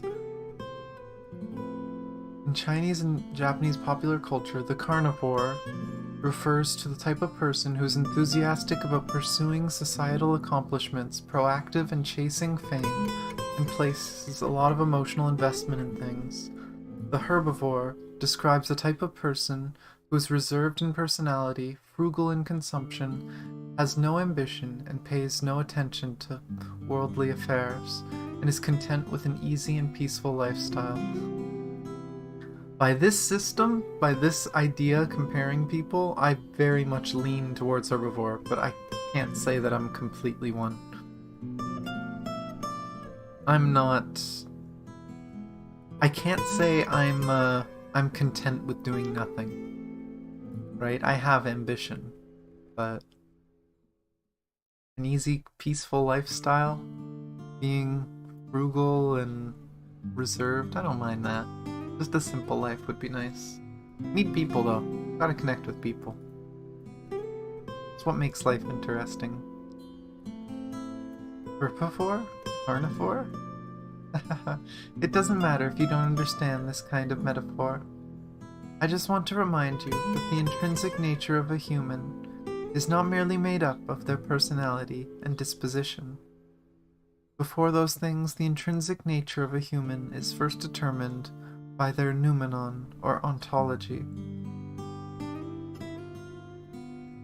I feel like I'm going through, like... I don't know if anyone else feels this. I feel like I'm going through, like, a philosophical and, like, scientific, like, trip. Like, I feel like I'm on some sort of drug right now with this. I could read all of this stuff that's been going through forever. You couldn't get me to go look up astrology and look up stars. But this got me reading a whole freaking section of a chapter about it. And I'm just so relaxed and content.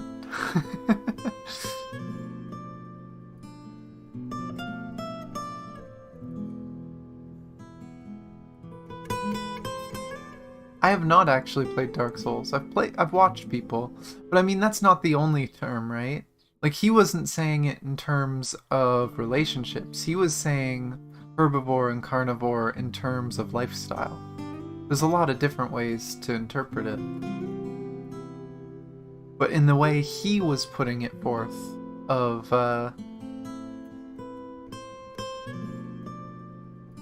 astronomy is cool.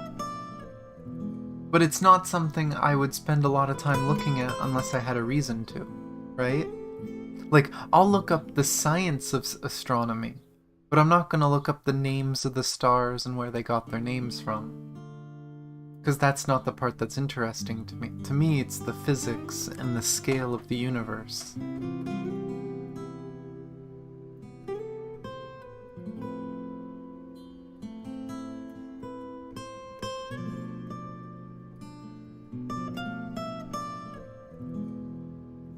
The delay is kind of awkward, but oh well.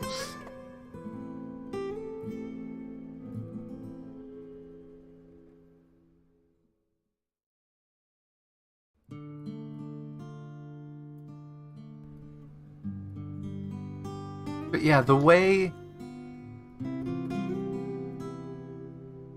Yeah, but like, the way Otto is using it, from what I can see...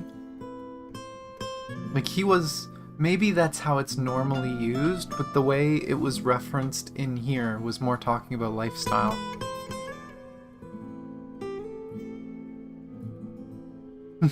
Oh yeah, don't worry about it. You can't do anything about the delay, and neither can I. So don't worry about it. I don't mind going back and forth a little bit. It happens. It's bound to happen. Don't worry about it. Ontology is a fundamental branch of metaphysics that explores existence itself, that is, the essence or essential characteristics of all real objects. In information science, ontology specifically refers to any formal, clear, and detailed description of a shared system of concepts. For example, a record of version information for a book can be regarded as an ontology of that book, within the book retrieval system of a bookstore or library. Okay.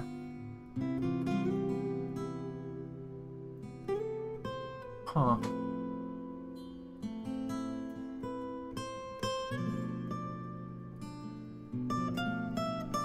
And I mean, we were talking about this earlier, right? How each person, especially each person at different times, you can read and understand something differently. To me, it didn't sound like Otto was joking about it being a relationship thing. He was specifically just talking about aspirations in life, especially with the descriptions that were given on the extra info page. Ontology? Ontology is not some mysterious thing.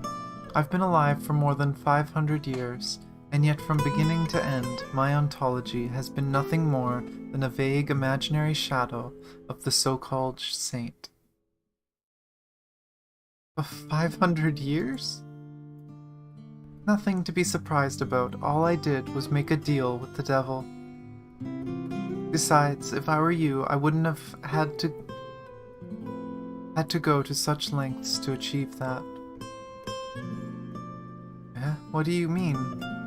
What I mean is that, in actual fact, it is easier for you than it is for me to live for 500 years. Much easier. But that's not the focus for today. Yeah, Welt doesn't realize that because he's a Hersher, he's technically immortal, or at least unaging. As far as we know, that's how it works anyway.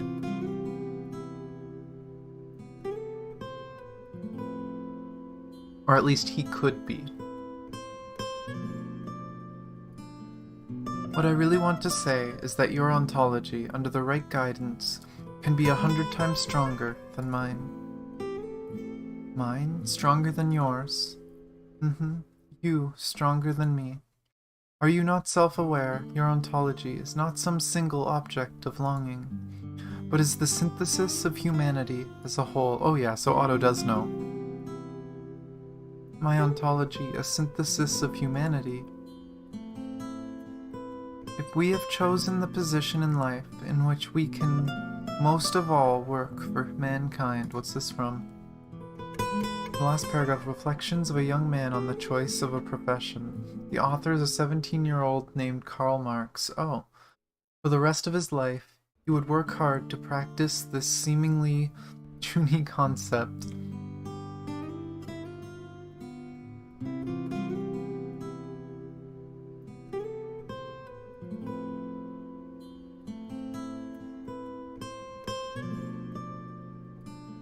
We have chosen the position in life in which we can most of all work for mankind. No burdens can bow us down, because they are sacrifices for the benefit of all. Then we shall experience no petty, limited, selfish joy, but our happiness will belong to millions. Our deeds will live on quietly but perpetually at work, and over our ashes will be shed the hot tears of noble people. What I want to ask is, have you ever been envious of someone who could spout such bold and inspiring words? Have you ever felt that no matter how many times you've been around the sun, you still wish to become an ally of justice? The World War already ended 10 years ago. How is it that the power supply to the outskirts of London remains so inconsiderate to our needs? Oh, the power went out. Wait here. No need to get up. I'll go ask the manageress for something to light up the place. No need.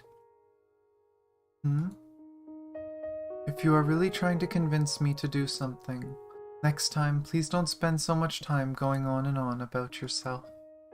You don't understand anything at all, Mr. Overseer. Did I say something wrong? No, in fact you didn't say anything wrong. But because of this, it makes even more difficult to believe you at this very moment. Is that so? Well then, I hope time can give us both the answers we seek. Then I'll take my leave. Let us meet again, my friend.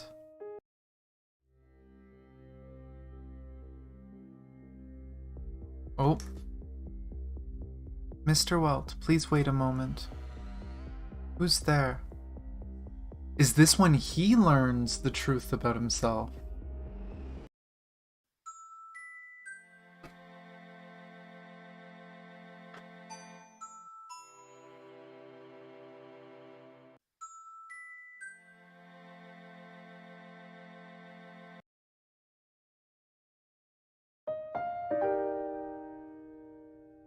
Once again, no dreams today. That was some good quality sleep. The early morning air brings with it a briny scent characteristic of the seaside. A quilt soaked in moisture rigidly covers my body. Behind the curtains shines the square-shaped light of the window. It is indeed a new day. We will pack our luggage, drive back to London. The results of Ida's deciphering work should be waiting for us. But I have a strange sense of foreboding. I keep feeling that the fates of myself and the people around me will soon undergo a great change. That is something I had once avoided confronting. At one time, under the excuse of shelving theories, I had refused to think any further. I'm actually not all that fond of London. I just feel that, living under the same roof, we have all gotten used to each other's presence. Even Welt seems like he has always been there with us. I hope from the bottom of my heart that this peace will last forever. We hold these truths to be self-evident, that all men are created equal, that they are endowed by the Creator with certain unalienable rights, that among these are life, liberty, and the pursuit of happiness. The sentence comes from the United States Declaration of Independence. The free development of each is the condition for the free development of all. Yet military organizations such as Schicksal are prone to trampling over everything besides the right to life. In life and death situations, this is indeed something that cannot be helped. But unilaterally pursuing a single kind of right will, in many cases, also tarnish that right itself. If the fundamental principles of a military organization were to suffer such a subversion, then it will gradually become the same abhorrent existence as the enemies it once destroyed. This is regardless of its leader, whether they be political or military masterminds such as George III or Napoleon I, or a befuddled incompetent fool like Charles I or Louis XVI. That person, H.A., conveyed her views through her videos. She said that the ideals of Schicksal are fundamentally problematic. If this Schicksal goes down the same path as many empires in history, if it is proven to be an abomination coalesced from the ambitions of a select few, then any person with a conscience must stand on the opposite side against it. However, the other side is even more conspicuous in their intent, like an engine fueled by the flames of revenge. Princess Nancy, no. Hamlet. When I first met the CEO of GE Mechatronic Conglomerate, she left that kind of impression on me. Nancy Thomas Edison, a bona fide real-life version of Hamlet. It's not that she is lacking feelings or desires. It's not that she is lacking humanity. It's just that when it comes to very specific matters, she forcibly erases all such things from consideration, leaving behind a simple trade-off of pros and cons. To take revenge against the Honkai with her own hands for the sake of her own family, or perhaps for all of humanity, and to this end she will not hesitate to eliminate any obstacles that get in her way. No rest till victory. Herself, Her company, her country, the organization of Shixel, from her perspective, they are all just bargaining chips towards realizing her goal. It is too disagreeable. Such a life is not a joyous one. To fulfill her goals, she has alienated herself, turning herself into a mere tool to achieve her own wishes. Not to mention the people around her also. Although Tesla is also the type, let her emotions drive her decisions, her direction is completely different.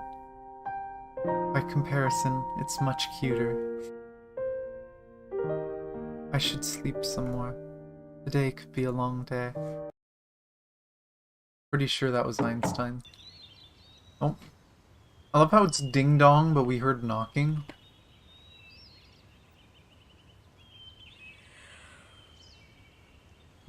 What time is it? Who's ringing the doorbell? Or, knocking on the door?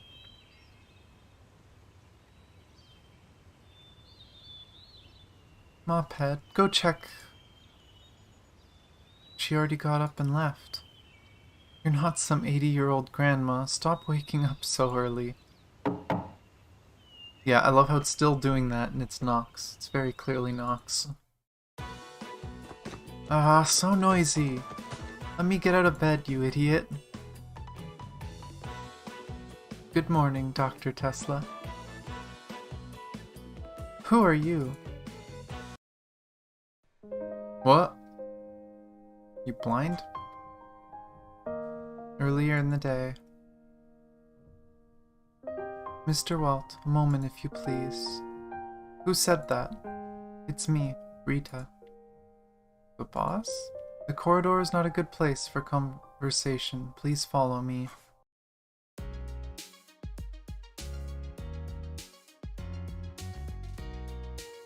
This is all quite sudden, and I'm simply quite mortified. But... What? What happened? The clothes you sent for washing have not had time to dry. Out here, once the power goes out, it'll continue for half a day or so. I'm afraid you may need another change of clothes for when you go home tomorrow. I didn't bring any extra coats. That last set, I accidentally got some mud on it at the beach. Don't worry, don't worry. This is the fault of our own negligence, so about your coat, I'll find a way to solve it. I happen to have a set of men's formal wear here. Would you like to try it out? And this is where he gets his, signature outfit that he ends up wearing a lot. Ah, not bad, not bad. It certainly fits you well. It feels like it's tailor-made. Haha, my eye for measurements is very accurate. Ah, yes, here's a gift left for you by another guest. Another guest? Her name was Fuha? She said she's a friend of yours. Fuha? Why would she... Can I open it here and take a look?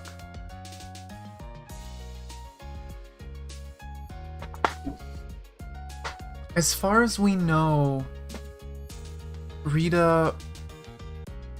I can't remember, was Rita raised at an orphanage? I know Durandal was.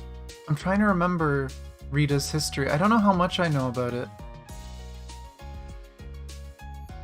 But she was talking in code on the phone earlier when talking about people arriving, so it could be that she's part of Shixel. So it could be that she's related to Rita. Maybe Rita was named after her, or maybe she's family. Of course you may. What is this? All these bells and whistles. A pepper spray? What? A spray can for girls to defend themselves with. A single pew or squirt to the face, it'll cause great discomfort and suffering to any potential offender. Though there's only enough compressed air for a few uses, because it's so easy to operate, it's virtually foolproof. For an esteemed guest like you, it seems quite practical, no? How is this practical? This packaging, no matter how you look at it, it still looks like a girl's toy. Why would she think I need something like this? Oh boy. Uha gave him some pepper spray?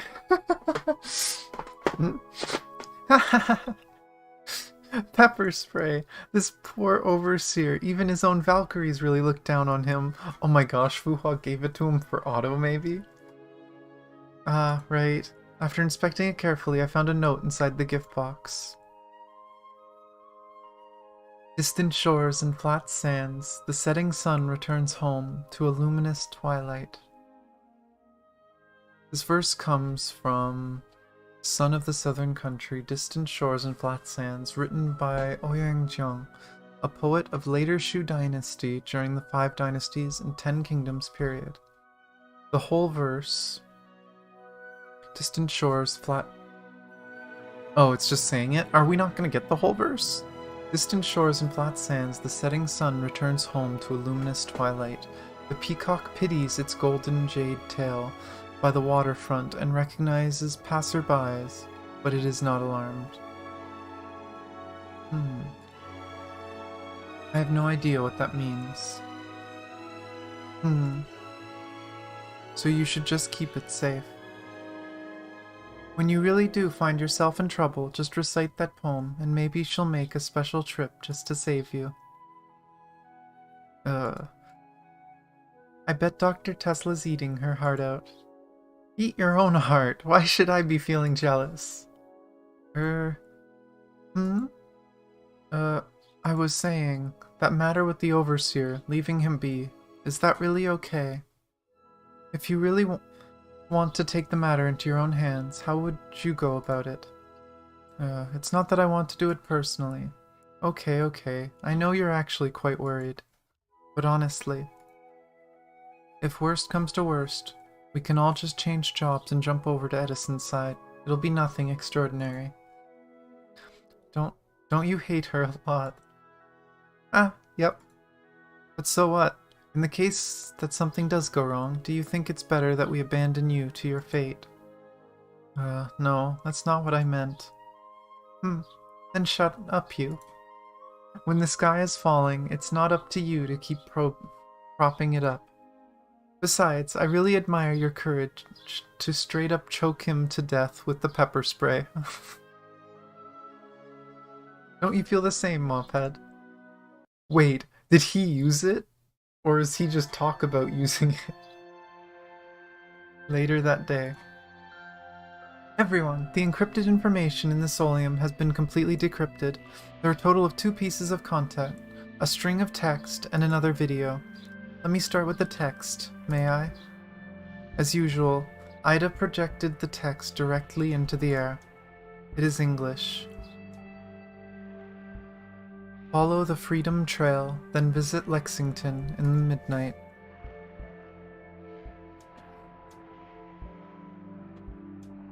Follow the Freedom Trail, then visit the Lexington in the midnight. They can explain it. The Freedom Trail is a route marked by red tiles since 1951 in downtown Boston, connecting 16 places of historical interest from the War of Independence period.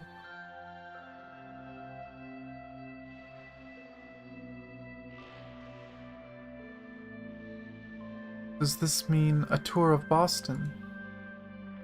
Really, are they really going to toss us back and forth from one side of the planet to the other? We should finish watching the video first.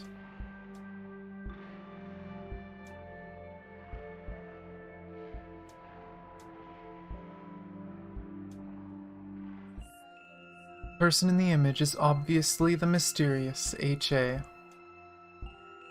However, she seems to be older than when she recorded the last video.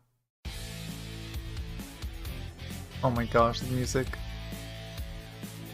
First of all, congratulations on your successful decryption, explorers of the distant future. Her area doesn't look that old. Also, that thing beside her is kind of reminiscent of the Star of Eden, but at the same time, maybe not. I do not know what kind of experience it is to travel back and forth across oceans in your era. Maybe it is a trivial thing. But still, I would like you to take your time and think carefully. Yeah, it stands out too much. But It kinda reminds me of the Star of Eden. About what you will do with the information after you found the last piece of Solium. I trust you remember the conclusion I mentioned earlier, yes? Schicksal's brute force methods will never defeat the Honkai. Here, I will admit this is merely my personal opinion, although I still believe that this judgment is correct. I won't insist that you endorse my point of view. Nobody is perfect. In the previous video, you would have seen me in my younger days, full of blood and vigor, seething with hatred for all evil, seizing every minute of every hour of every day. I won't say I've changed, but at least, as I continue to live my life incognito, I've learned to observe this world with a broader perspective. Rather than being blindly hostile to anyone, I focused instead on improving the ability to make good judgments. I want you all to do the same. Whatever your positions may be, I still hope that you can listen intently to the deepest voice in your hearts. You must know, in this world, the one thing you cannot take back is time, and effort wasted on misjudgment, acting alone in a way that defeats your own purpose. Actions are just a means to an end. Ideals are our true guiding stars. Which is why I hope you will all spare no effort to once again visit our country, a country that had never before existed in ancient history. The United States of America. She was founded by such a group of people. They respected the inner voices in their hearts and bravely stood up to protect the justice they believed in. It is about time I tell you my real name. I am Harmony Ayet, née Motier, descendant of Gilbert du Motier, Marquis de Lafayette, or you can address me using my nickname from the business world, Godfather. Oh my god. Oh, I love how they mix different histories into this. It's so weird, but so cool.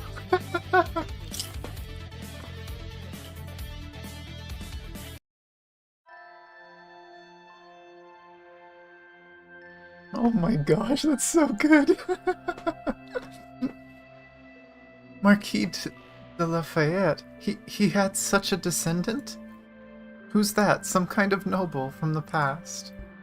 Hey, don't you guys know about the Marquis de Lafayette? Good heavens. So who is this Marquis? At age 18, participated in the American Revolution. At age 36, participated in the French Revolution. At age 72, participated in and led yet another French Revolution, known as the hero of two worlds. Such a person you dare say you don't know? Probably because I'm neither French nor American. Fair. Anyway, let me tell you, just in Boston alone there are 5 roads named Lafayette Avenue. Think about that. Her ancestors were her ancestors, and she was her own person. We don't need to care about such empty things, but ultimately we don't have an inkling of what we're about to discover. But despite this, I think we may have possibly reached a point of no return. Tesla, well, from this point onwards, we are deciding to withhold the truth from people who have greater authority and influence than us. But still, do we wish to proceed to uncover the secret that this godfather took great pains to keep concealed to the present day? That was a twist I wasn't expecting.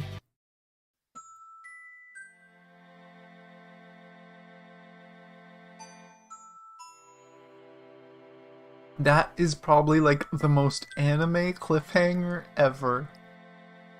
Find out something crazy and ridiculous that ties into real history? New chapter. Wait till next time. I'm not gonna be that mean to you guys though. Hell, I'm not gonna be that mean to myself. Ooh.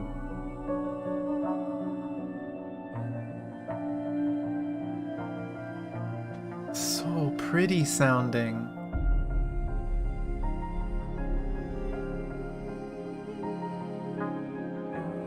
I'm not sure if it's familiar. It sounds kind of familiar, but then again, I've listened to so much music.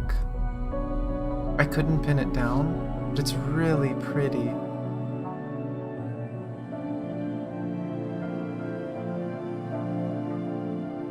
November 24th, 1955, Thursday at 1 a.m.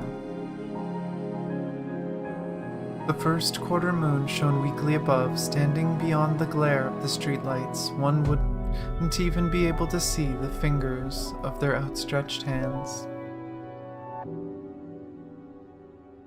Holding a modified WS number 88 wireless transceiver in one hand and a searchlight in the other is a VHF-FM transceiver commonly known as a walkie-talkie used by British military since 1950s. It is mainly used for short distance infantry communication. Good old walkie-talkie.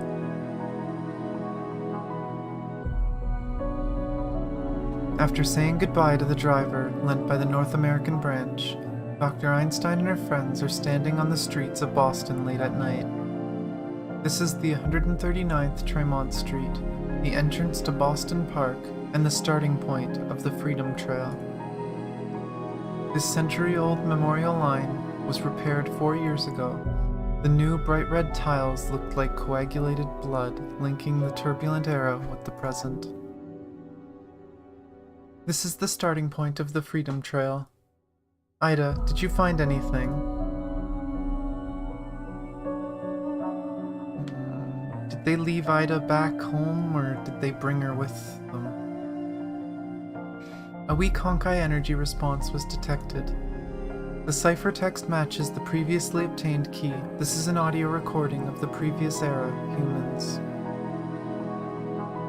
Signal length of 348 units have all been received.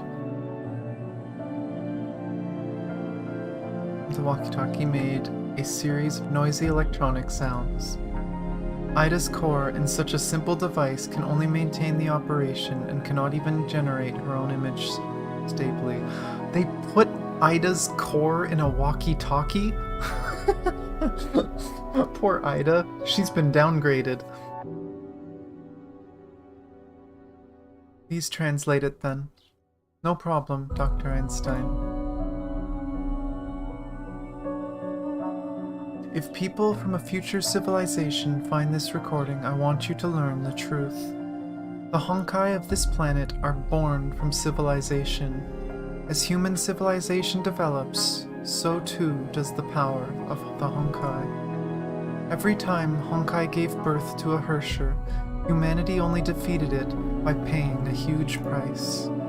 The Hersher of Reason, the Hersher of the Void, the Hersher of Lightning, the Hersher of Wind, creation and destruction, domination and binding.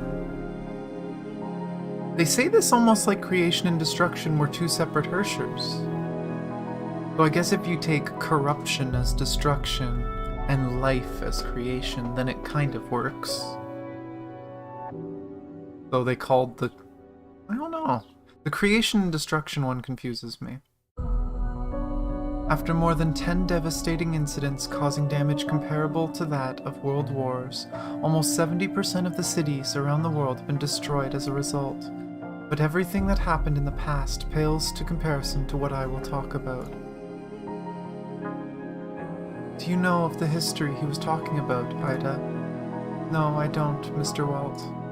There's no relevant information in my database.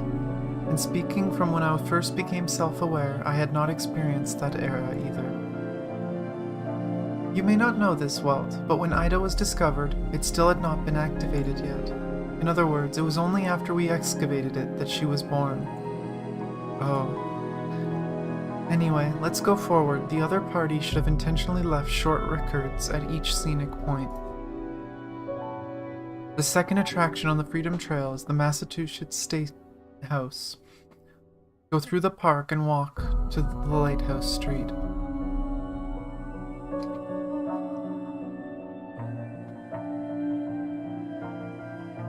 Speaking of which, why is it called the Lighthouse Street? It's because there was originally a lighthouse here, of course. Not only is this street called the Beacon Street, this area is also called Beacon Hill. You would have to know that since, from about 400 years ago, Boston has been one of the most important ports in North America. The loss of landmarks due to the urban development also plays a part in that. Long before the massive Irish immigration of the city, Beacon Hill had been dug out for recovering land. Irish people began to migrate to the northeastern United States on a large scale after the Great Irish Famine that broke out in 1845. This famine, caused by the failure of potato harvests and the inaction of the British government, caused the population of the island of Ireland to drop by half. Since most of the Irish immigrants left or died in the disaster are poor people whose native language is Gaelic, the local language in Ireland has gradually changed to English, which has permanently changed the language and cultural ecology of the island. A weak Honkai energy response is detected. Ciphertext matches the previously obtained key. It is an audio recording of previous era civilization humanity. Signal length is 194 units, and all have been received. Let's not talk about useless topics. Let's listen to the recorded content. A certain girl was held prisoner on the 33rd floor of a military base. Oh no. Don't bring up Rin. Although she emitted a strong Honkai energy signal, she didn't possess any special ability. Needless to say, she also kept her consciousness as a human. Her real intention, which was brought up by a polygraph, was just, I want to go home. For fear, I repeat, it is at the bottom of all intolerance. I can already guess what happened to her. This is a famous line written by Hendrik Willem van Loon in his book Tolerance. Although he was born in the Netherlands, people in intellectual circles generally believe that he was an American writer.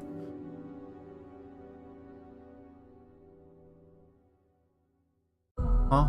There's some random Chinese at the beginning, HA.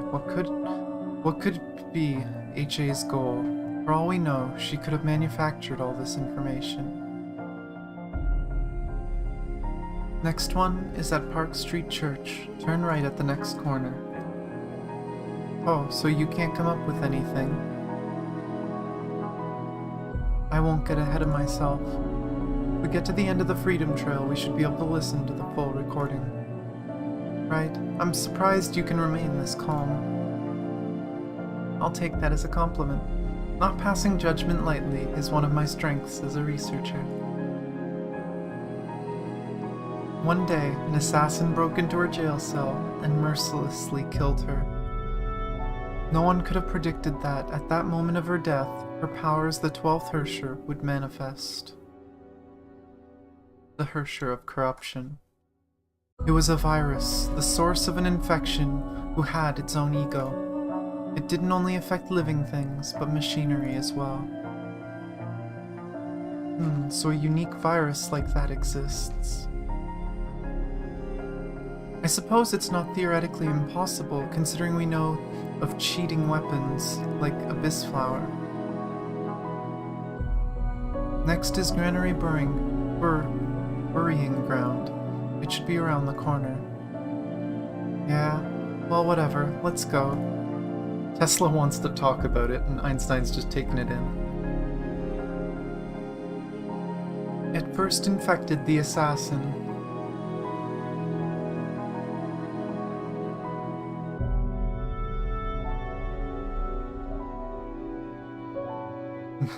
Could you imagine if the devs eventually said that? It's just like, oh yeah, the Hersher of corruption, that's the punishing.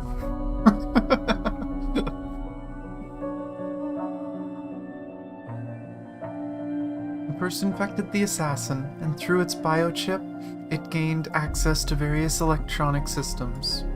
including the military base's systems. All the missiles on the base, fueled by her anger, were fired at the few remaining cities. Needless to say, those cities were destroyed. People and machines both were equally instantly vaporized due to the high temperature of the explosions.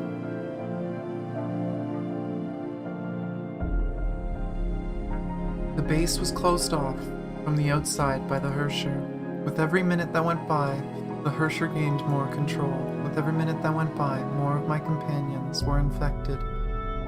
Who wrote this?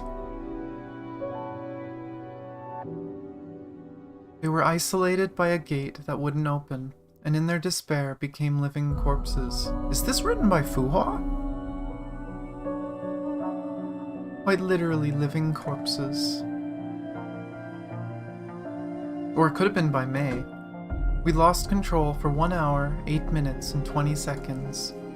They were the longest 1 hour, 8 minutes, 20 seconds in human history.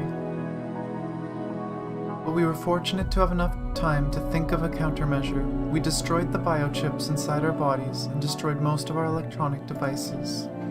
Then a certain professor managed to set up a trap to seal this terrifying Hersher inside a box. The price we paid was the decline of humanity. From a knowledge perspective, you could say it wasn't a painful loss. Thankfully, there were many scholars among the survivors. They never gave up and continued fighting. From a technical perspective, we had many bases and shelters left intact due to the lack of people, so it was possible to reuse them. If luck is on our side, we'll be able to regain our military strength and come back stronger. But from a civilization perspective, human civilization is done for. Factories that existed for over 100 years, pieces of art that have been passed down through generations for more than 1,000 years. Urban societies housing over 100 million people. Wait, I just realized. If that orb was the Star of Eden, this could be stuff from Eden. This could literally be a log from Eden herself. They're all gone. We lost, plain and simple. Which is why we plan to abandon this base and spread out. North America, South America, islands far away from any continent. Under the leadership of a certain professor, we are amassing what little power we have left. Several fleets were formed, and using our few remaining supplies, we are going to leave this base and head to another shelter. The professor kept telling us our home isn't a particular geographical location. Home can be anywhere because our people and comrades will be there. My home is wherever my comrades are. Perhaps what she said was true, because that devastated island became a promised land for us. Today is the day we depart. We had a total... I'm assuming this is different notation where that's thousands. I'm assuming this is 15,626 casualties at the base. All of their names were read aloud before we left. That's a lot of names though. There were some I knew. There were some I only learned of at the time of their burial. I want to record their story here as best I can, but that will be the only thing left behind of them. I know everything else, but why do we need to stop in front of this manhole cover? This is not a manhole cover. Take a look at the words above. March 5th, 1770, the Boston Massacre. Aha. This is the 10th location on the Freedom Trail, the Boston Massacre site.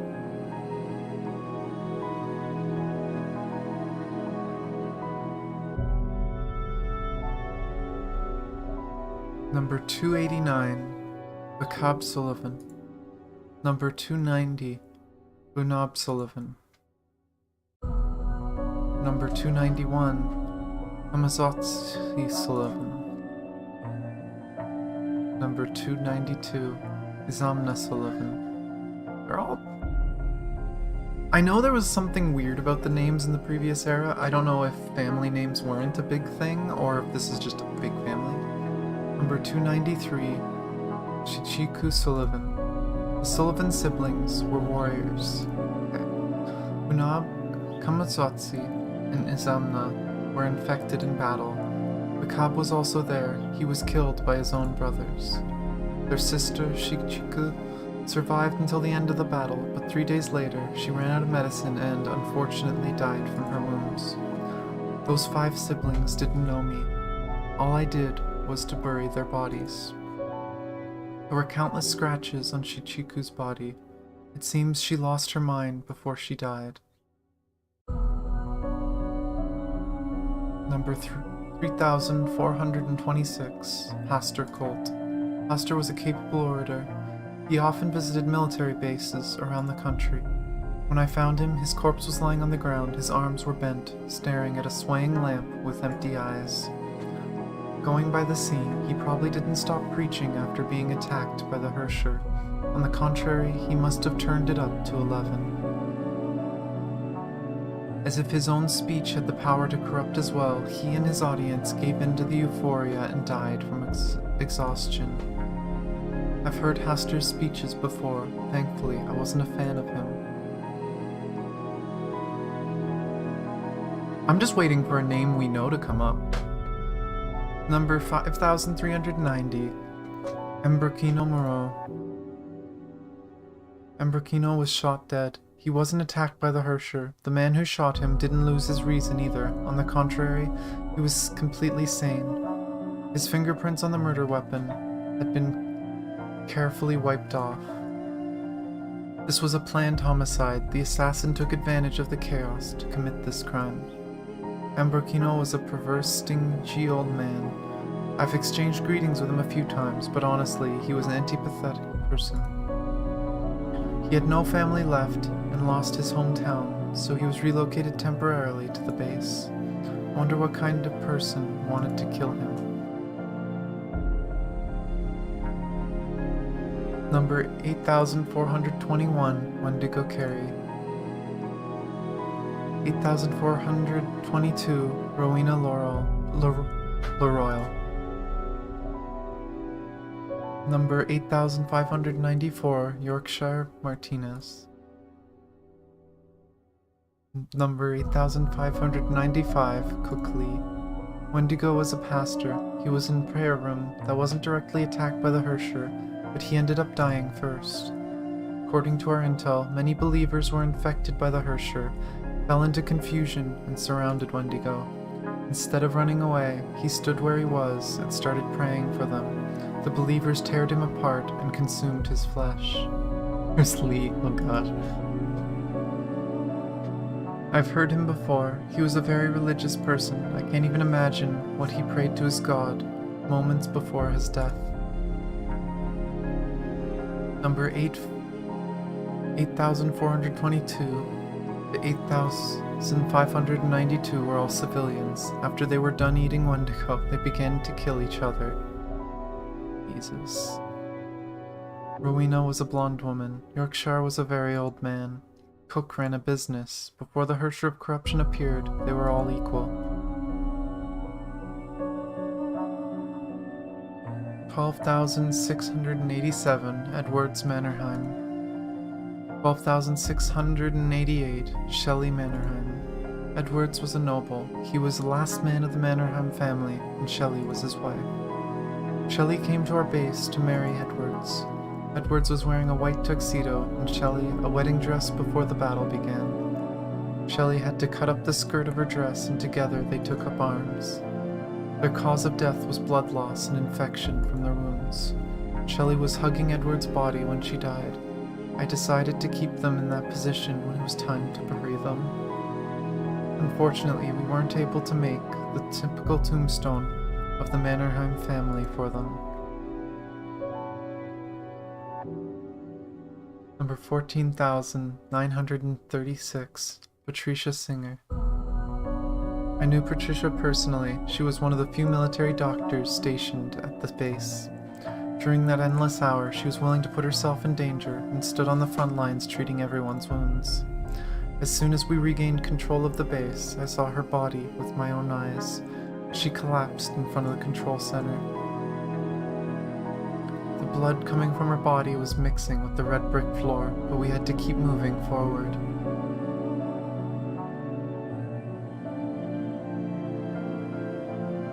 Bunker Hill Monument, so this is the end of the Freedom Trail. Is it finally over? Those were heavy stories. From the perspective of the red brick road, it seems like that, but from the list of 16 scenic spots, we still have the USS Constitution missing. Huh?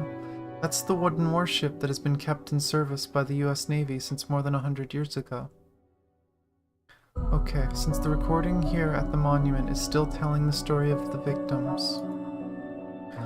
So in conclusion, HA is likely to left the record near the USS Constitution or Lexington. That's right, this is it.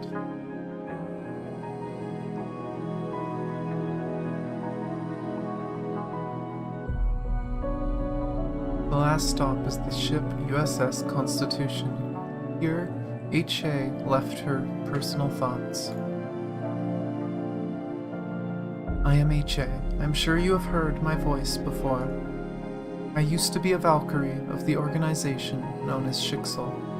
When I found this peculiar material in the Yellowstone that survived 50,000 years, I could not control my curiosity. I listened to all the recordings using equipment I found here. You are blessed. I left you only 6 out of those heartbreaking stories. I swear to you, listening to hundreds of those stories of death is not a good idea. Since I was unfamiliar with the old language, I asked a certain scholar to secretly translate them for me. But out of nowhere, he was accused of false charges and imprisoned by Shixel. This happened in 1829. His name was Niels Hendrik Abel. If possible, please investigate the truth of that incident. Soon afterwards, I was falsely accused as well. In my case, the Valkyrie who came to arrest me decided to look the other way, so I did not meet the same end as him. I kept to myself the most important pieces of information from my Solium sphere, and handed over the rest to Shixel. Perhaps I stopped trusting them long before that. They continued to take the same approach towards the enemy. Any enemy must be thoroughly exterminated. That determination to eliminate any opposition made me question if it was not being used as an excuse to cover up their own dirty deeds. The Solium sphere I could not keep with me was destroyed by the Overseer, and the scholars who tried to study it were dealt with by depriving them of food and warmth. Neither Shixel nor its Overseer can exterminate the Honkai in the real sense of the word. Even if they could catch up or even surpass the technological level of the previous civilization, especially when taking into account the Hersher and their mysterious abilities, if they do not change their methods, the future of humanity will remain bleak. Entrusting the fate of the world to an organization such as Shixel is a complete mistake. I have left behind a weapon in Lexington that can pose a threat to that Overseer. Use it wisely, but keep in mind that no action is the best threat. Because if you take action and your plan does not work, nobody will be afraid of you anymore. Mophead, what do you think about this? This is one side of the story, I presume. However, it can indeed be very plausible. Are you going to wait until you find what she called the weapon before you decide what to do next? Is there a better way? It is impossible to make a sound judgment without evidence. Knew you'd say that. Thank me, I suggested that you bring all the important stuff in the dormitory with you. Isn't that only due to Schrodinger's specially arranged special plane that we had the opportunity to do so in the first place? I know you just don't want to praise me. If Schrödinger put so much importance on the matter, then why didn't she come by herself? It's said that Edison's experiment has reached a critical stage, and it is impossible for her to get out from there. She also specifically suggested that we go to New York after this and see epoch-making energy installation. Gee, what an epoch-making thing. How did that stingy woman come up with something like that? Even if you don't like her, you don't have to say it like that. What do you know? When adults speak, children shouldn't interrupt. Massachusetts. H6, D6, tooth 6. Ah, this is it. Please ask Schrodinger to prepare the car. What? Isn't that a Rolls Royce? Do you seriously believe that Schrodinger and that stingy woman would give us such a good car? Dear Miss Tesla. It's dead at night now. Should we take an unprecedented drive? The Rolls-Royce, with the license plate H6D626, ran for more than 10 miles on Massachusetts Avenue, with the yelling of excitement from Miss Tesla, oh my god, and finally stopped with a sudden brake. What the group of people now face at this monument is a small triangular park by the side of the road. Different from its inconspicuous area, this is a great landmark that deeply imprinted its own existence into human history. Lexington. This is the place where the first shot of the American Revolutionary War was fired on April 19th, 1775. Apparently I'm learning American history today. The Battle of Lexington and Concord was an armed conflict between British Army and the North American militia, which took place on April 19, 1775. Although the U.S. Senate passed a resolution in 1908 to designate the Battle of Point Pleasant as the first battle of the American Revolutionary War. My brain is turning off, apparently. The American society still generally regarded the Battle of Lexington and Concord as the first battle. It is seen as the starting point for the War of Independence.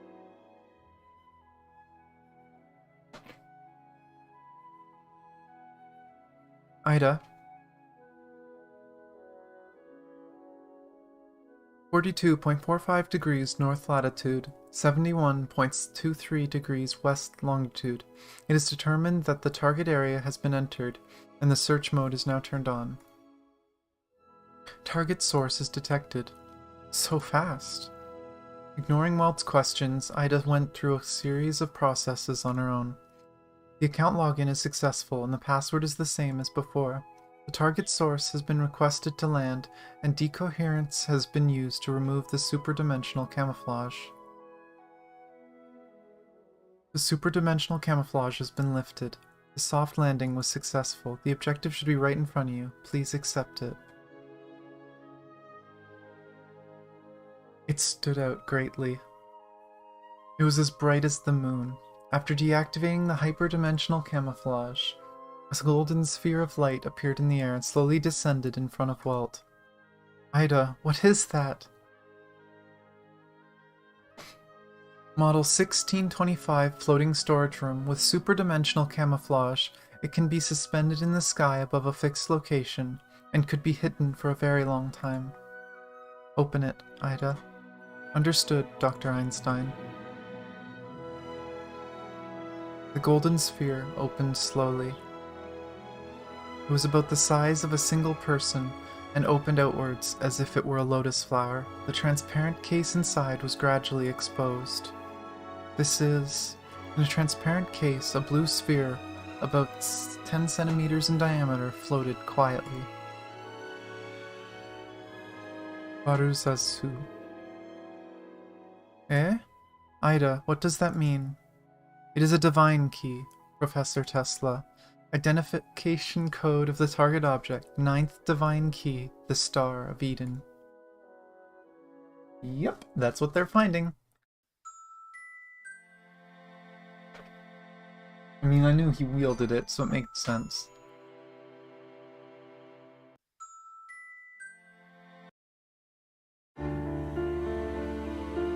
Well, this suddenly got dark. Also, how many chapters have we gone through now? I want to try and keep up with where we are.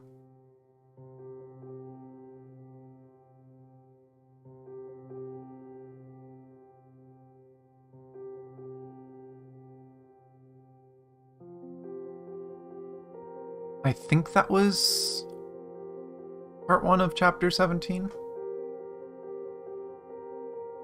So we should be on 18, which looks like it might be a longer one. I don't know, this might be the last one. Really long streams on YouTube don't usually do so well, but I mean, I gotta get this whole thing out, right? You are lying next to a tear in the ground. You struggle to get up. As you move, you look to your left and notice the Spree River flowing.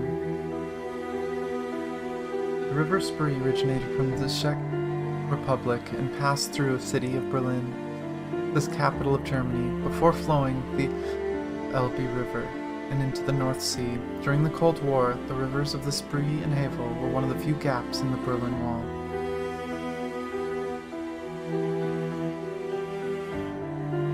This is probably going to be the last one, and it's probably going to be a horrible cliffhanger.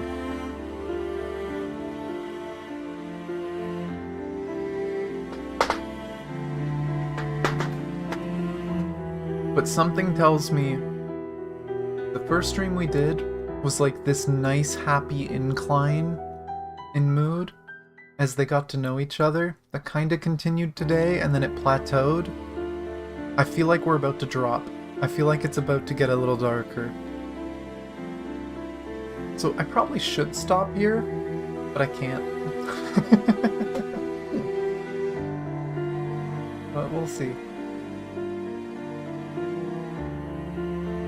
I'm gonna assume that Welt is finally dreaming. You look across the river, south towards Brandenburg Gate. The fire-created black smoke swaying in the air like black mud. January 1st of 1952, noon. The Reaper descended into Berlin from its cloudy sky. The streets were full of rubble. Buildings and vehicles had their shape changed and are exhaling black smoke. Fire comes and goes, as if it were performing a neurotic dance. It soars the sky and immediately descends to the ground. Suddenly, something big was blown up to the sky by an explosion and made a loud noise as it fell near you. It was a T-54, one of the best Soviet tanks, turned upside down. As a medium tank designed by the Soviet Union, mass production began in 1947. Since then, T-54 and its sister, the T-55, quickly became the main armored force of the Warsaw Pact countries and were exported to many countries, participating in almost all armed conflicts of the second half of the 20th century. Considered to be the largest production tank in history, and total number may be as high as 100,000. Huh, okay. Aw, you have to go to bed now? Okay. Good night, the VOD will be here when you want to see it. This is definitely going to be the last chapter I do. Probably going to be a horrible cliffhanger, but... Thanks for hanging out.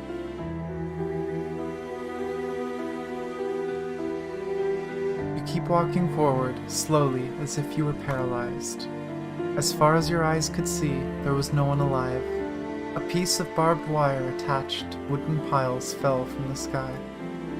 It originally belonged to a fence which divided the occupied area.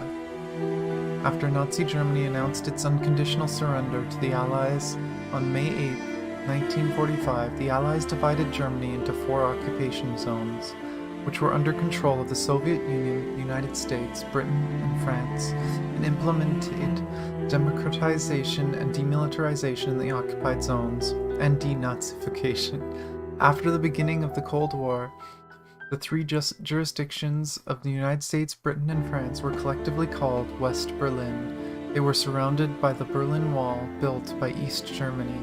They were isolated islands of the Western Camp and the Eastern Camp.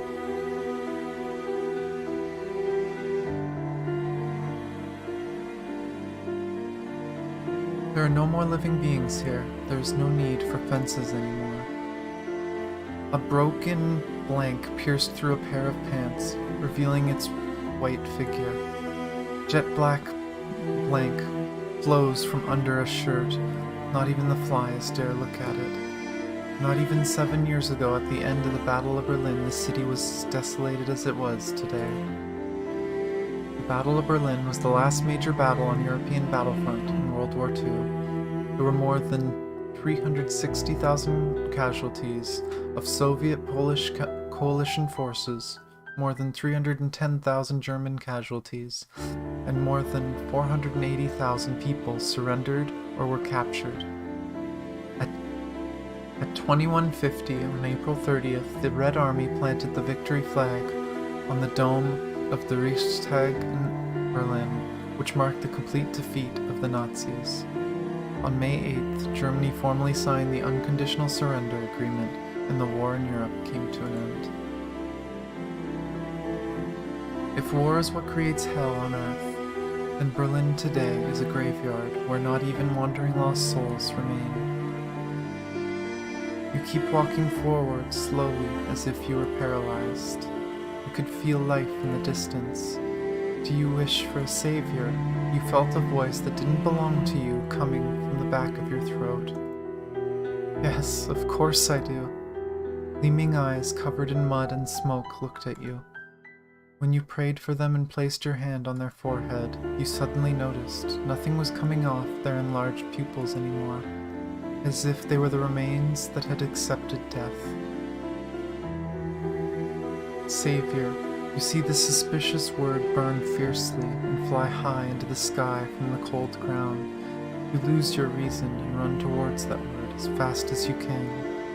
However, a wall suddenly blocked your way.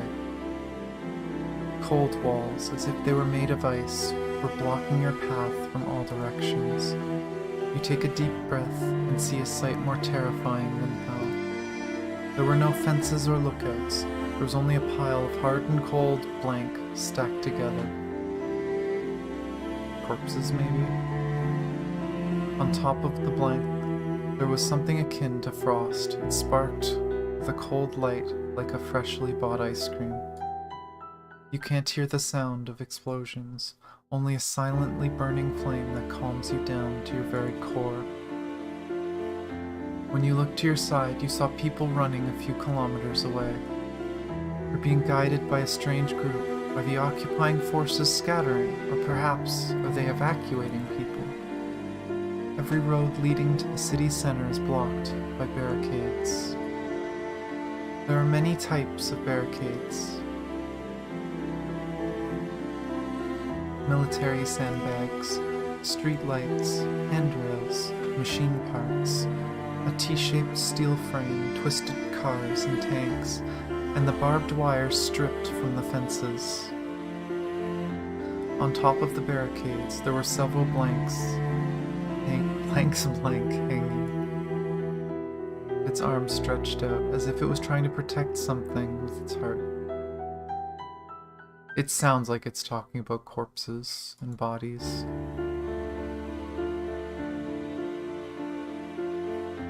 And it makes sense if it was censored then, because I know in general they don't show much scenes of death and stuff in Chinese culture. I know a lot of games, if they have like undead, you can't show bones, you can't show the inside of the body. So I can only assume that that's why it's so censored here. I mean, horror's pretty fucking horrific.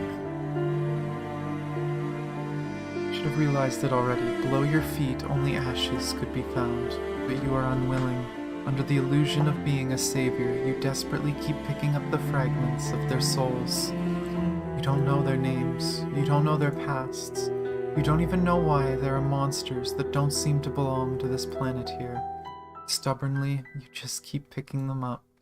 Then you heard it speak, engrave their feelings into your soul, as if that would bring salvation, as if you were a savior. You are lying next to a tear in the ground. You are exhausted. Fatigue has reached its max. Your mind has stopped thinking clearly. Now that you are tired, you finally noticed what you are doing is completely meaningless. You are not blank or blank, much less blank. These blanks are a little confusing. You are already too tired. Fatigue is taking over every cell in your body. Your consciousness is slowly fading, or you fall into a deep slumber amidst the mud. You started thinking that, in fact, you have accomplished something amazing. Though you don't know whether this is the past, the present, or the future, a butterfly landed on your fingertips.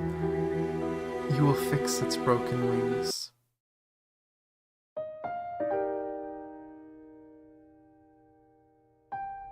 Are you awake? You seem to have had a nightmare. You seem to be in a car. Head lying on your lap. Tesla is driving. What happened to me? The divine key. Did it do something? No, I guess not. It should have nothing to do with the divine key. I'm afraid it was a natural disaster that knocked you down. Natural disaster? There was an earthquake when you passed out. Earthquake? Did anyone get injured because of that? No, it was not as bad as you think. The tremor wasn't very strong. No one should be injured in Boston. How? According to Ida's monitoring of aftershocks, the epicenter should be the New York City area and Manhattan. Oh. Experiment went bad. Manhattan, isn't that? It's where Edison and the others were working. But that's not the most worrying part. When you fainted, Ida had also a short-term breakdown. According to the results of its self-test, it was a high-frequency energy pulse that caused the abnormality. Energy pulse? Yes. These are electromagnetic pulses that are quite familiar, as well as strange and terrible Honkai energy pulse. What? In the worst-case scenario, what happened in Berlin may happen again in New York.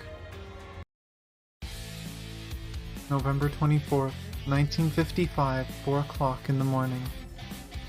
State Highway 1 on the Blackstone River at the border of Rhode Island and Massachusetts. US Route 1 starts from the coast of Key West, Florida to Fort Kent, Maine. Okay, it's just telling me the road. It's one of the main roads connecting 15 states on the east coast of the United States.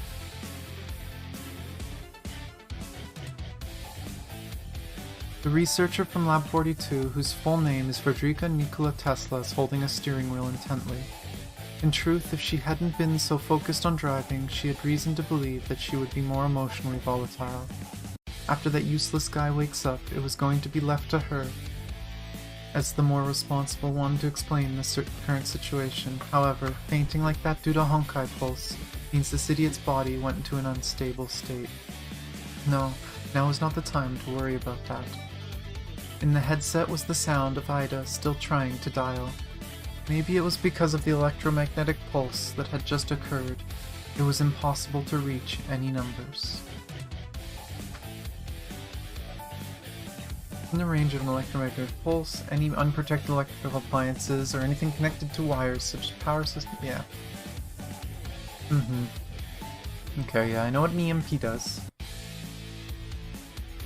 If it hadn't been specially strengthened for the purpose of connecting with Ida, this walkie-talkie would not escape the fate of short-circuit and meltdown under electromagnetic pulses.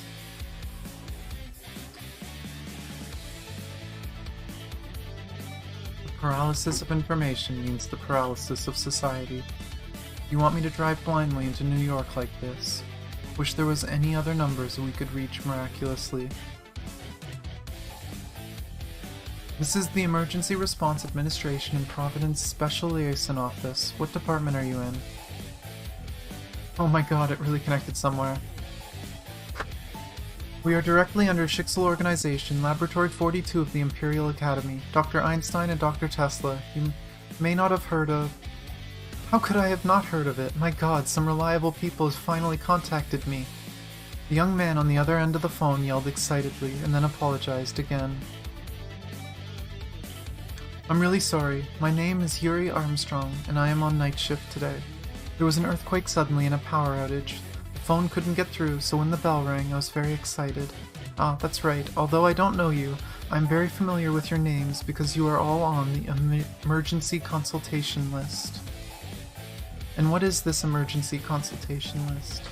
It is a contact list jointly drawn up by the government and the North American branch of Shixel Organization, so that the command system of the Emergency Response Administration can operate normally when something happens.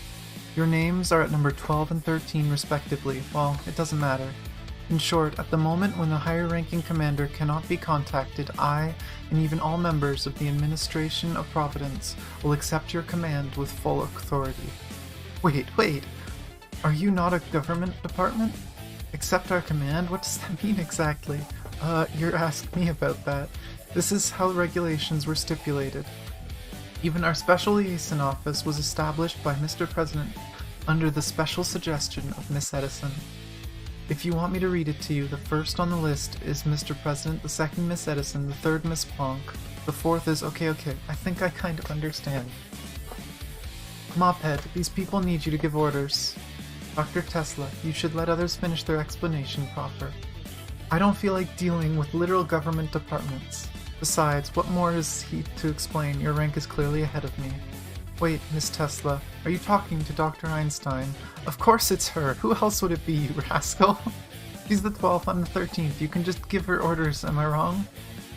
What? Why did you go silent? Oh, said Tesla's higher rank, isn't she? Dr. Tesla, with all due respect, the 12th number on the list is you. Is that the end of the... Oh, that's a cliffhanger. That's a cliffhanger.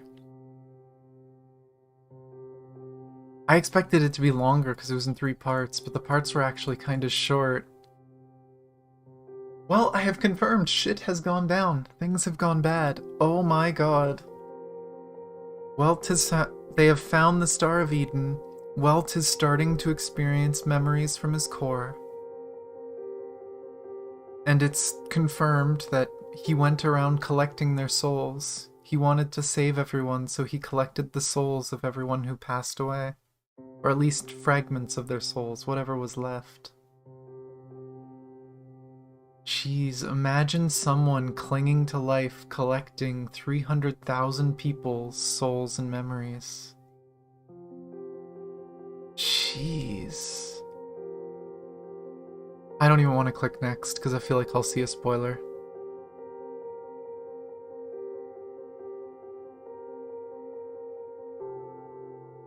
Sheesh. I'm surprised I can't like I can see the different previews for this, but I can't see a preview for this one because it only has 1 tab.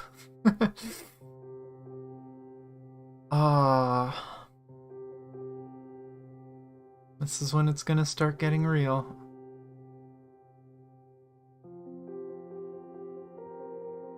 Been a lot of tie-ins to the game's lore already too. It's kinda crazy. 19 to 26 is all that's left. Probably be doing that next Monday, and this time, hopefully, that doesn't get pushed back. I'll see about maybe taking a break next Wednesday. Take a break in the middle of the week, split it up a little more.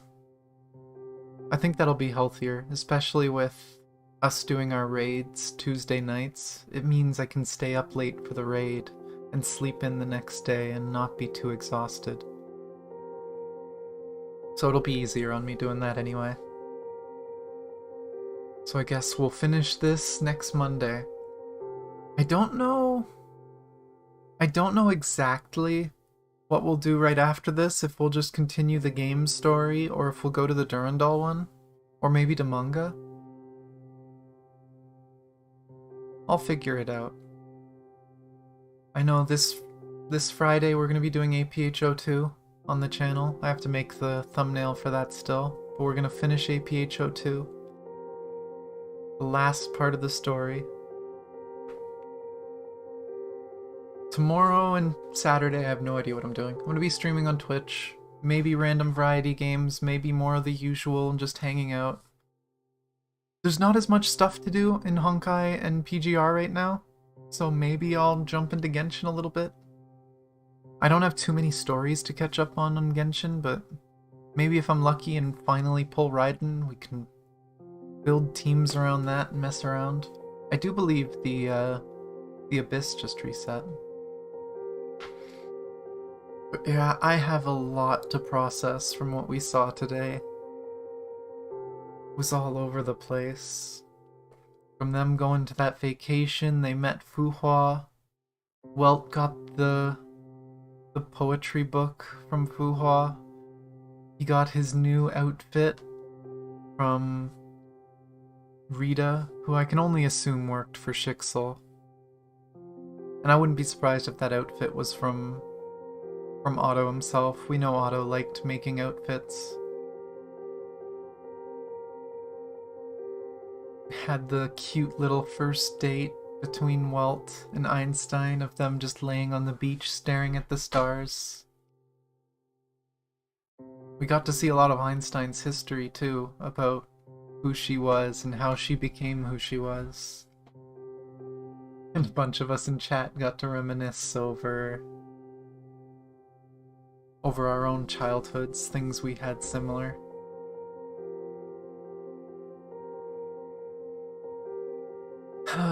To us finally following the secret past, it sounds like it was probably Eden. It was history left behind by Eden alongside the Star of Eden. But she left a log of everyone that was lost.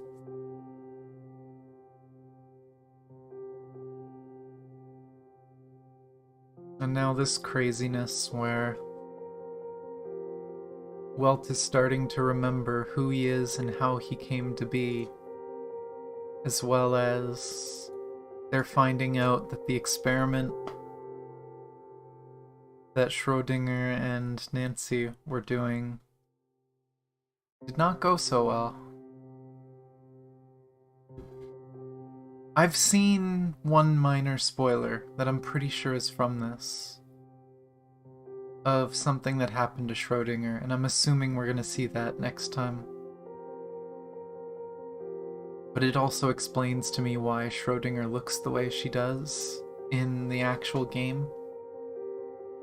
But I guess we'll find that out next time. I think that's probably going to be coming up pretty soon in this story, so...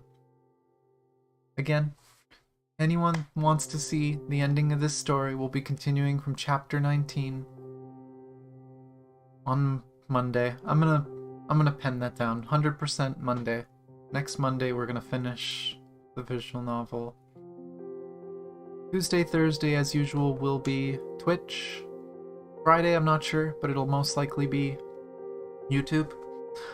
I really badly need to work on getting some more videos and stuff, so I'm probably gonna see about just dumping footage. Probably gonna be very unedited.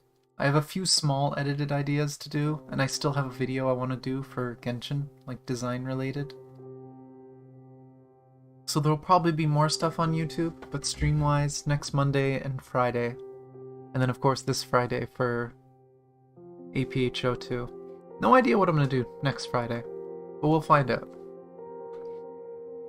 But, as usual, down below I do have links to my Twitter and to my Discord. It's where I announce all my streams. Keep in contact with everyone, update, chat, hang out. We goof off a lot lately. There's also a link to my Twitch, which is where I do Tuesdays and Thursday streams every week, and then usually Saturday. Saturday has kind of become a regular day, even though it wasn't supposed to. But I just like to hang out, chat, and mess around on Twitch. Much less formal, not content related, just fun. But other than that, thank you guys for watching. I love you guys. And I'll see you guys next time. Rah.